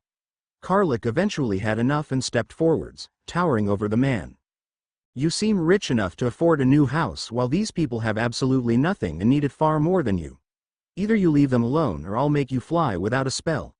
She growled. Shur leaned forwards over him, forcing him to lean back. He quickly surrendered and fled, and the captain of the thugs then tried to extort money from them so she would ignore the fact they just interfered in her business. Several of the group growled, but Avyanna made them stop. She then walked forwards until she was standing face to face with the captain. We defeated an avatar of the god Myrkul a few days ago, and I have fought a Ballspawn before and won. Do you really want to try your luck with us? She asked in a whisper as she stared straight into the captain's eyes. Apparently seeing the truth in her eyes, the captain wisely backed off and left. Avyanna then turned to the others. You guys saw the panic in his eyes too, right? She asked. Orin, Asterion, Shadowheart and Lizel all nodded as they agreed he was hiding something in his house. With permission of the family, they searched it from top to bottom and eventually found the cellar rigged with tripwires and fireworks. It was clear the previous owner did not want anyone here. Telling the others to wait in the corner where it was safe, Avyanna flew over the wires towards the opposite corner where a chest stood. Opening it with magic, she found a note that, to her horror, described how the owner had put explosives in toys and had donated it to the barn filled with the things meant for the refugees. She quickly flew back after making all the fireworks disappear and explained the situation to the others. They rushed over to the barn and explained to the guard what they had found. With him following them, they soon found the chest. The guard thanked them for bringing it to light and warning him, and told them all to find the ones responsible. Once I find that bastard, he'll wish he'd never been born. Orin growled as they walked out of the barn, before they heard someone calling Avyanna's name. It things out that several of the tieflings were there as well, and while things were still a bit awkward between them and Zevlor, everyone was glad that no other casualties had fallen. They also learned that Roland and his siblings, Alfira and Lacrissa, had made it further into the city. While they were talking, Orin heard someone calling things from a bit further away. "Hey, lady with the blonde hair." A flaming fist guard called, and she turned around as that sounded like he meant her. "Yeah, you? Come here for a second," he shouted, and she cautiously walked over. Zevlor, Halsin, Gale and Shadowheart immediately following her to keep her safe if needed. Hydrus stayed with the tieflings but kept an eye on things. The guard asked if this was their first time in Baldur's Gate, and Orin gave him a small shrug. "I've passed through, but my heart lies elsewhere," she stated, and it was not a complete lie. To her, Waterdeep would always be her childhood home, and once this was all over and if they all still lived, then she'd go wherever Zevlor wanted to go, but she knew that there would always be a place for her in the city she really grew up in. The guard quietly warned them that it was very likely they would not get an as warm welcome as they used to, something Orin had already heard Will comment about at seeing all the refugees, and then tried to tempt them in slaughtering all the people making a fuss about the situation in front of the barn. "Your job is to keep the pace, not stoke the fire," Gale immediately protested, and the guard laughed as he said that it wouldn't be the first blood he'd spill, before cracking his neck and arms in a way that looked very familiar to everyone. Within a few seconds, the guard had disappeared to make place for an older woman who looked a lot like Orin's true appearance, and the woman herself knew who this was. Her biological mother, half-sister. "Well, if it isn't my little pathetic runaway of a daughter. Have you finally seen sense in that Ball is the only answer in life? I'm afraid that he won't accept you back now that you've been tainted," she sneered at her former daughter. Orin stopped Gale and Zevlor when they went to try and protect her. The less the followers of Ball knew about how close they were to her, the better. Like I want to have anything to do with an insane cult where incest is apparently okay. "Oh yeah. I know about how I was created, sister, and I spent at least 5 hours throwing up over it," she spat back as Avyanna had seen who she was talking to and had run over with the others. "Oh look. It's the one who took my child away, defiled her by stripping her of Ball's power, and then fled like a little coward. Orin's womb donator." Helena sneered once more as Avyanna planted herself in front of her daughter, Orin immediately commenting that Avyanna had at least done what every good parent would do. Protect her child no matter how or what she had to do. Helena glared at her, before manning herself. "Yersian will be waiting for you in Ball's temple. And then we'll see how strong you are now," she stated before disappearing. Avyanna immediately checked up on her daughter, who reassured her that she was fine. "We need to continue. There might be allies to this Yersian and Gortash anywhere," the Emperor stated, and for once, everyone agreed with him. To their surprise, they came across the same Gur from back at the Hag's Lair, and this time, he knew very well that the pale elf in front of him was actually the very vampire spawn he had been hunting. He quickly held up his hands in peace at seeing Avyanna pulling Asterion behind her and seeing several of the others ready to grab their weapons or use magic as the leader of his tribe approached and explained the situation. It turned out that while still under his master's control, Asterion had stolen away all of their children, and the reason the man, Gandril, had been hunting him was because they wanted to know where they were. Asterion told them all that the children were almost definitely dead, but Avyanna convinced him to at least take revenge for them. Yes, revenge, I can do. He quickly agreed, and the leader, Ulma, thanked him as that was at least something. She then told Asterion that he had done a lot of awful things and had broken countless families, and that it would take a long time before he had redeemed himself for those crimes. Avyanna glared at her for those words, as if Asterion needed another kick after everything he had gone through. Once they walked away, she gave him a concerned look and he smiled at her. They heard a boy selling newspapers shout how Duke Stelmane, the Emperor's old partner, was dead, and the mindflayer commented on how that didn't bode well, finding the post office where Scratch was originally from. The lady in charge of the dogs tried to make them hand him over, even though she didn't even try to hide she was abusive to the dogs. "I've got a better idea. Why don't you leave and never come back, and the dogs won't have your guts for dinner?" Liesel of all people threatened her as she, Karlik, Hydrus, Halsin and Orin all got in her face, and the woman almost peed her pants before she fled. While her friends and daughter were handling that, Avyanna went to speak to the owner of the post office with the others and learned that several courier pigeons had gone missing. They promised him to keep an eye out for the letters, and after drinking a potion that would let them speak to animals as well for those who didn't have the spell, they went to talk to the pigeons who were still there to see if they knew anything. Once one of the pigeons, who called himself Commander Lightfeather, started to talk, Asterion quickly had to leave the room, but they heard him laughing downstairs. Will went to see what was going on and was told the pigeon sounded just like Cazador, making the warlock chuckle and understanding we're done asking them. The sun was going down as they had spent all day walking around and they went to find a place to camp. After a while, Orin heard twigs crack behind them. One quick glance revealed two small figures with red hair trying to hide. "If you're trying to be sneaky, little one, I'm afraid you're failing miserably," she stated, making everyone stop and turn.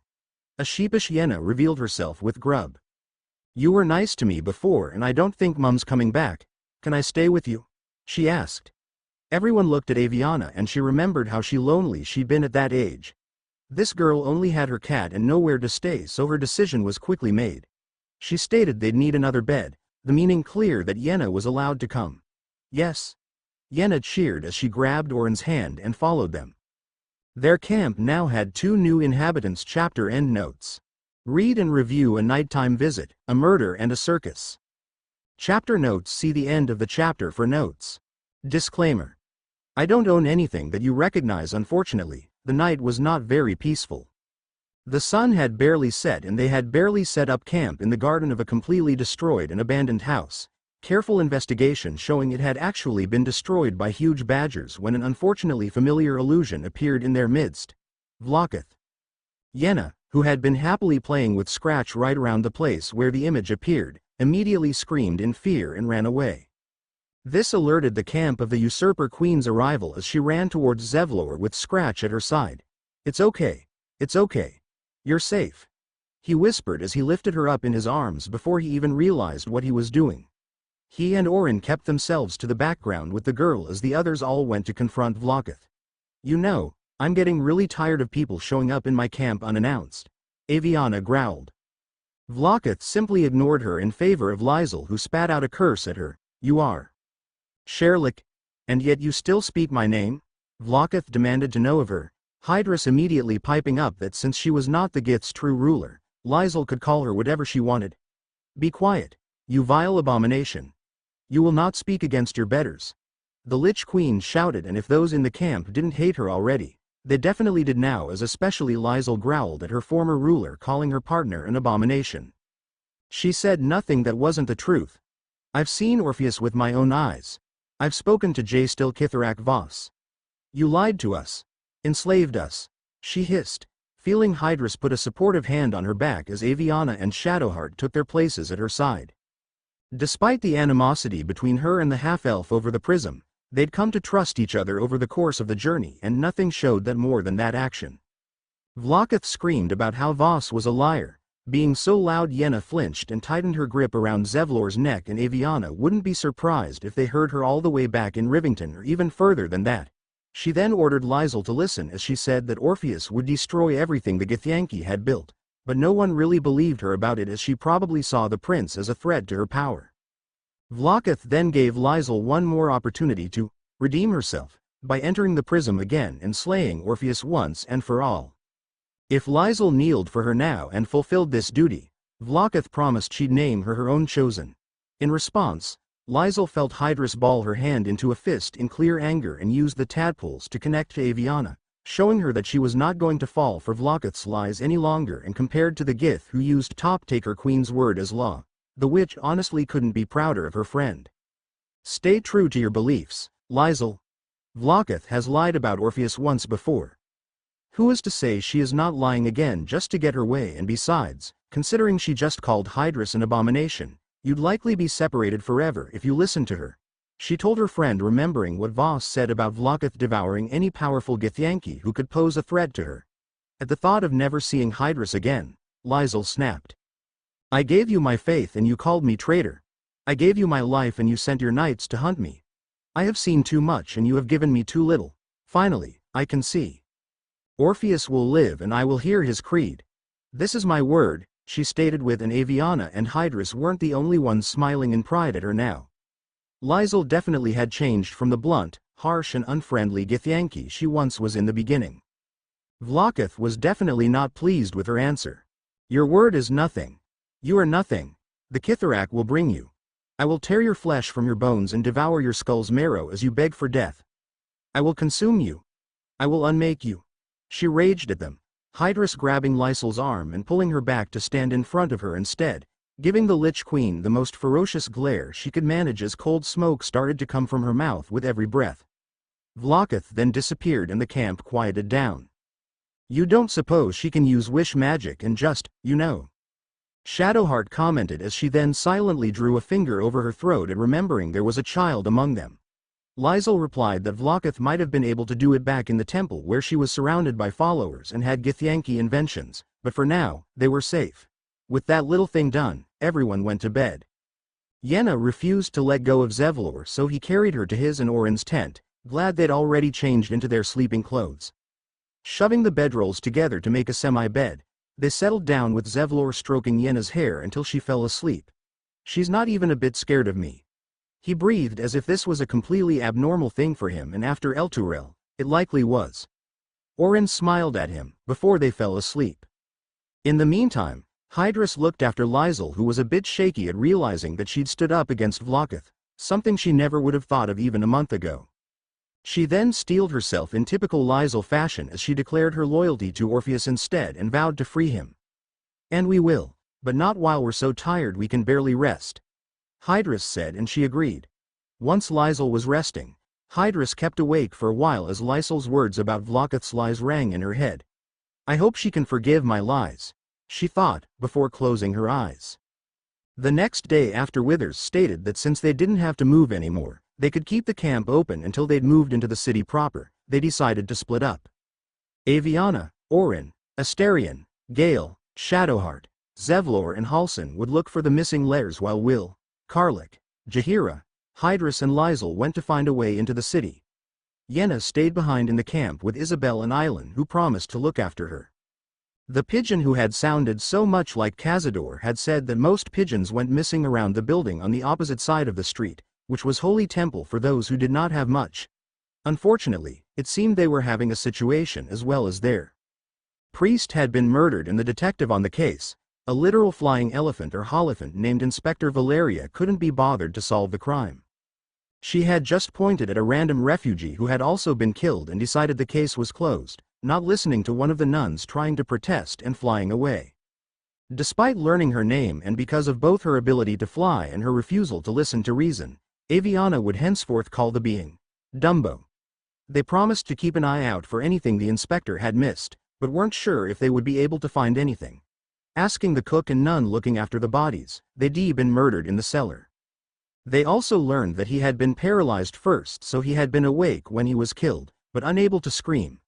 Ball, Orin whispered once they walked away, and the others shared a look as Avyanna did agree it sounded right up his alley. They decided to climb the stairs to the roof first and soon saw a cat with wings. A very familiar cat with wings. Tara.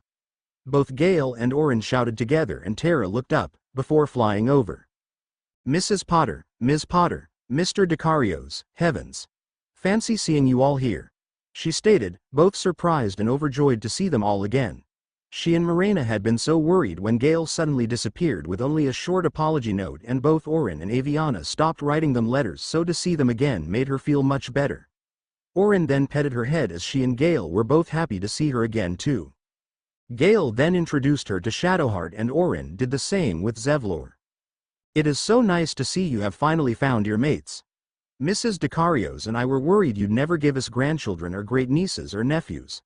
Tara commented, both Gale and Orin becoming beet red in the face while both Shadowheart and Zevlor chuckled.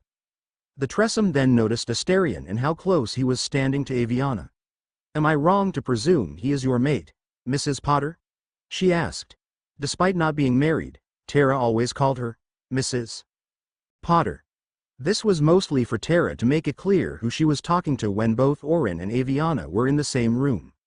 Back in the present, Avyanna nodded as she gently grabbed Asterion's hand and introduced him to Tara as well.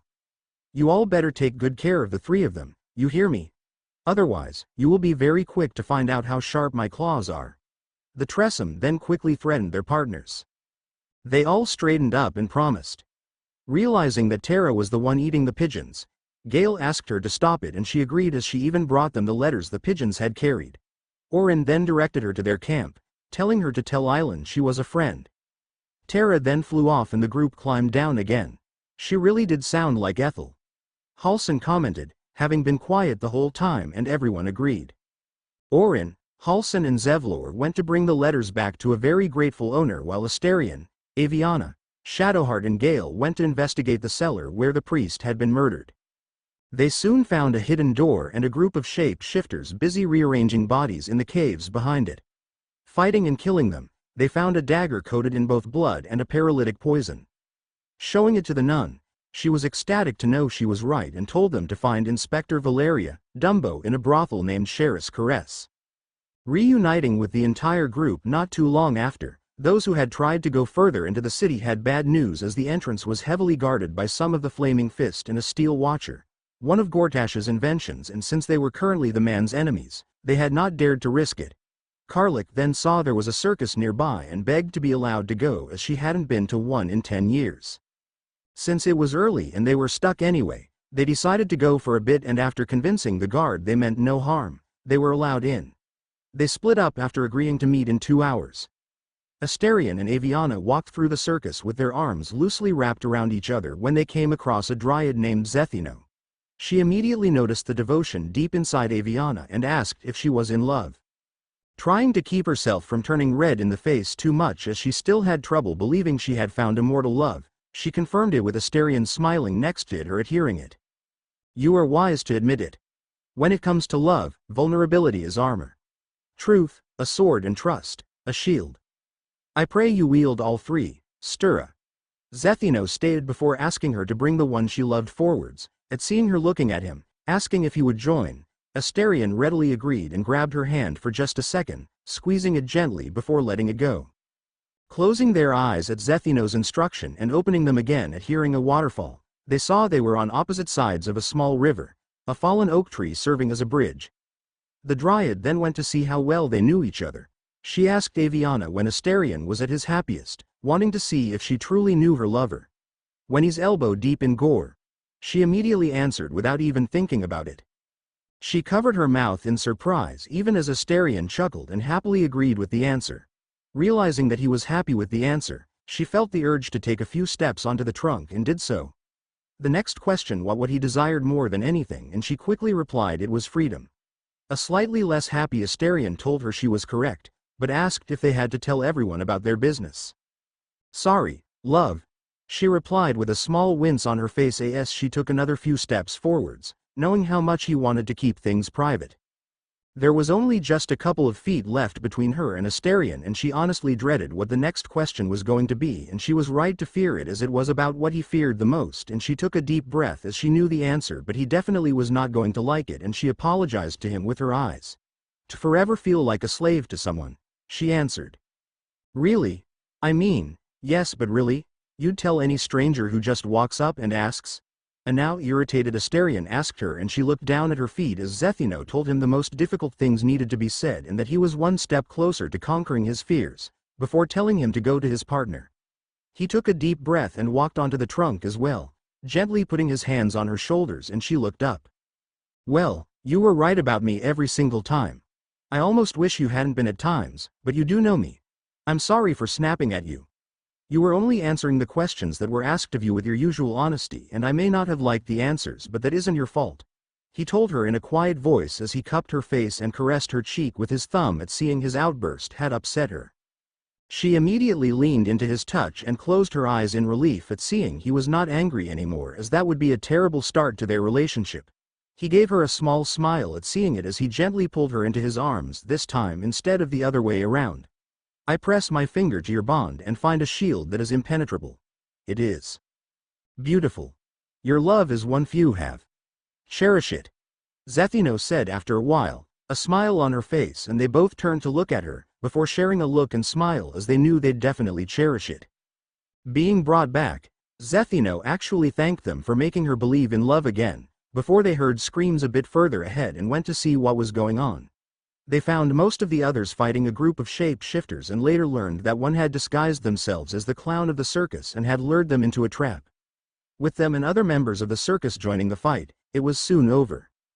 Deciding to leave the circus, they went to the entrance to Rim's Rock where Gortash would soon be named Archduke. There is another route. I sometimes took it to keep my skills fresh. This way, Avyanna said as she led the way down the rocky cliffs. She was about to continue when she suddenly heard someone go, "Psst." Looking up, she saw a very familiar gnome peeking around the corner of a cave. "Barkus?" she asked in surprise. What was he doing there? Chapter end notes read and review. See you next time. Gnomes, Vampires and Brothels chapter notes. See the end of the chapter for notes. Disclaimer.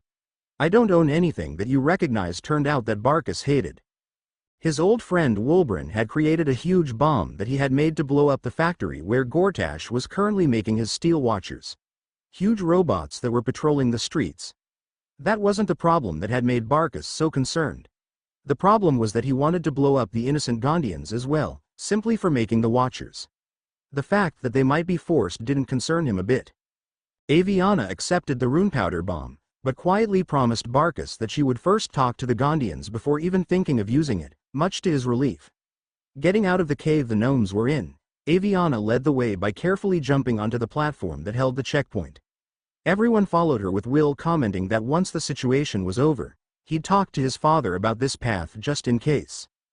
Climbing a bit further, they had managed to get past the checkpoint without notice. Avyanna noticed Asterion looking at one in and grabbed his hand in support as she gave him a worried look. I found so many victims of Cazador there. My siblings might be in there, he muttered as he squeezed her hand.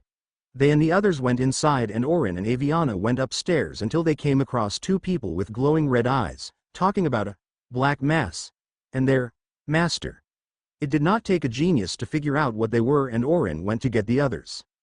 Her retreating footsteps caught the attention of the two Spawn and the man, Petras as she would later learn his name was, immediately gave her a smile that he probably considered seductive but just creeped her out. "Why hello, beautiful. Wait, it's you," he shouted and Avyanna raised an eyebrow. "I met you and your partner here and invited you to a feast at Cazador's palace. How are you here?" he asked. "While it is true that you know my partner, I have never met you before in my life, nor have I ever been to Cazador's palace. What were you talking about before I got here?"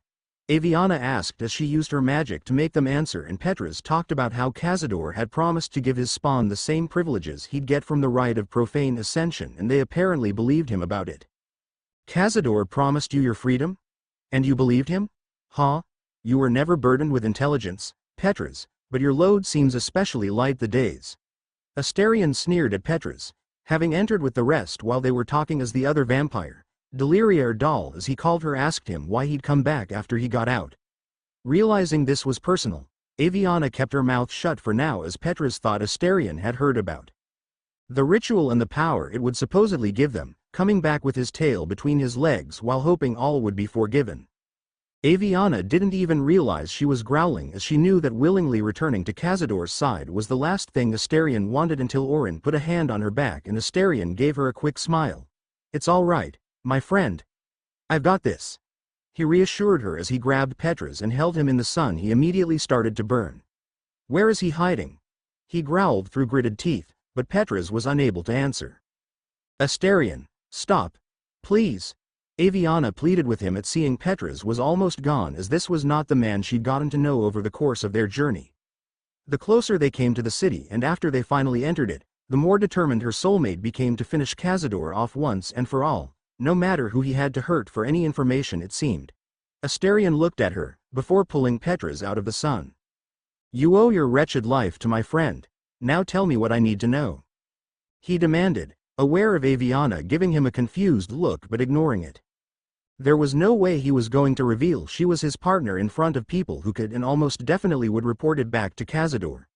Deliria told them all that Cazador was preparing a ritual in a hidden chapel that had been underneath his palace the entire time. Once he knew everything they could tell him, Asterion told them to leave and they did as he turned to see Avyanna standing there with a raised eyebrow. "Sorry for calling you just a friend, but they are no doubt going to tell Cazador about me being here and the less he knows about what you are to me, the better," He explained, and she relaxed a bit at realizing he had done it for her own safety. She then looked at where the other spawn had been standing as they talked about how Cazador would now definitely know they were coming and to be ready for anything he'd throw at them. Once they were done discussing the ritual, Jaheira mentioned that the meeting place of the Harpers was nearby and they were about to go there when Hydrus, who had stayed in the back with the rest during the confrontation, sniffed around and frowned in confusion. Liesel saw her looking around and asked what was wrong. "I smell the scent of death," she muttered, everyone sharing a concerned look at hearing this. They decided to split up once again in the same teams as before, only then with Liesel and Hydrus joining the group of Avyanna, Asterion, Gale and Shadowheart, while Orin, Halsin and Zevlor joined Jaheira to find out news from the Harpers. The group following the sorcerer and her nose quickly climbed to the attic of the inn. "Oh, I smell it now too." Asterion agreed as they found a secret door that the key one of the shape changers under the temple had. In the room behind it, they found the dead body of a dwarf woman and a list of people the murderer of the priest wanted to kill yet. As they climbed back down, Asterion noticed how quiet Avyanna was and asked if something was wrong. "Petras said that he had led me and my partner to Cazador's palace to be fed on, but until 10 minutes ago, you were the only vampire spawn I have met, so why did he think he had met me before?" She asked, and he couldn't answer that as they waited for the others to be done as they didn't know where the safe house was. Jaheira's group were even less lucky as after one Harper gave them a very nervous and specific greeting that they later learned was a code phrase to warn other Harpers there was an ambush happening. It turned out that apart from Jaheira and in the Harper carefully warning them, all the other Harpers were shape changers. Managing to turn the ambush around and kill the imposters, they heard what had been going on. It turned out that the Harpers had been tracking the cult, not realizing they were the ones being tracked, and when Jaheira had given the Harpers new orders to find an old friend of hers, the famous Ranger Minsk, the shape changers had immediately struck and had killed almost all of them to set a trap for her. Jaheira tried to make the last remaining Harper quit while he still could, but he refused as he wanted to help people, and when Karlik, who had fangirled over Jaheira ever since last light in, took good side and told Jaheira she couldn't decide his fate, the famous half-elf conceded. Like her mother, Orin was very quiet as they climbed out of the cellar where the Harpers had met and told the shopkeeper, an ally of Jaheira, what had happened and had her partner carefully asking what was wrong. "I'm just terrified the cult will use you to get back at me for my desertion. They could look like anyone, see how close we are to each other and strike when no one is watching or expecting it," she muttered in worry. He looked down at realizing that she had a point as he grabbed her hand and squeezed it, before letting go again. "Then, perhaps it is best we keep our distance for a bit until we're absolutely certain that the cult will not be a threat to you or me. Maybe I can find a safe place to stay and your mother can put a glamour over me in case they have already seen us," he said, and she immediately looked up at him in utter panic. He quickly smiled at her as he pulled her closer and kissed her forehead, the others waiting at a respectful distance away to let them have this conversation. "I really done to you either, my light, but I've been nothing more than a burden for your group without my oath, and I refuse to be another part of your worries. I'll be fine, my love, but you need to focus on saving this city without this old Hellrider dragging you down. I'll stay with you until we're in the city proper, but after that, I'll find a different place to stay," he continued, and she tried to protest, but he stayed adamant. She eventually conceded with the biggest reluctant sigh you could imagine as they joined the others again. They were tactful enough not to say anything even if she was pretty sure at least half of them had heard it all. Joining Avyanna's group, they went into the brothel Sheriff's Caress to find Voss and inform Inspector Valeria of what she couldn't be bothered to find out, Orin and Avyanna going ahead to speak with them. "This is all a bit much for me," Gale muttered at seeing the scantily clad people walking around, far out of his comfort zone. Shadowheart patted him on the back, before noticing the man who had the fireworks in his cellar and pointing him out. Within less than 5 seconds, the man had almost a dozen angry adventures surrounding him as they quietly, but threateningly demanded to know why he had rigged children's toys. Properly scared out of his wits by the very angry glares he was getting, the huge and or intimidating statures of Halsin, Karlik, Liesel and Hydrus, he told them everything he knew, including where the fireworks came from and giving them a pass into the lower city before quickly fleeing. Unable to find Voss, they walked back to the reception area just as Avyanna and Orin came back as well, having gotten another pass to the city from an annoyed Valeria who had told them to find a colleague of hers named Devella. "Let's hope she at least takes it seriously," Orin muttered. Talking to the lady at the counter and informing her of the dead body they had found, it turned out the dwarf had been a popular employee at the brothel. The lady offering them a discount at their most famous employees. A set of drow twins in exchange. With almost no one, except Shadowheart and Halsin, really interested in having a night of sex, they instead asked if there was anyone else worth hearing about. The lady briefly talked about how they also had a nymph working for them, but she was occupied, before dreamily describing a handsome man who had told her to send any desperate person to him, and the people always came out looking changed. Sharing a suspicious look with the others, Avyanna asked if this man gave her his name. Indeed, he did. Raphael. The lady told her, and the entire group stiffened up at hearing it. Shit. Avyanna muttered. Thanks for watching.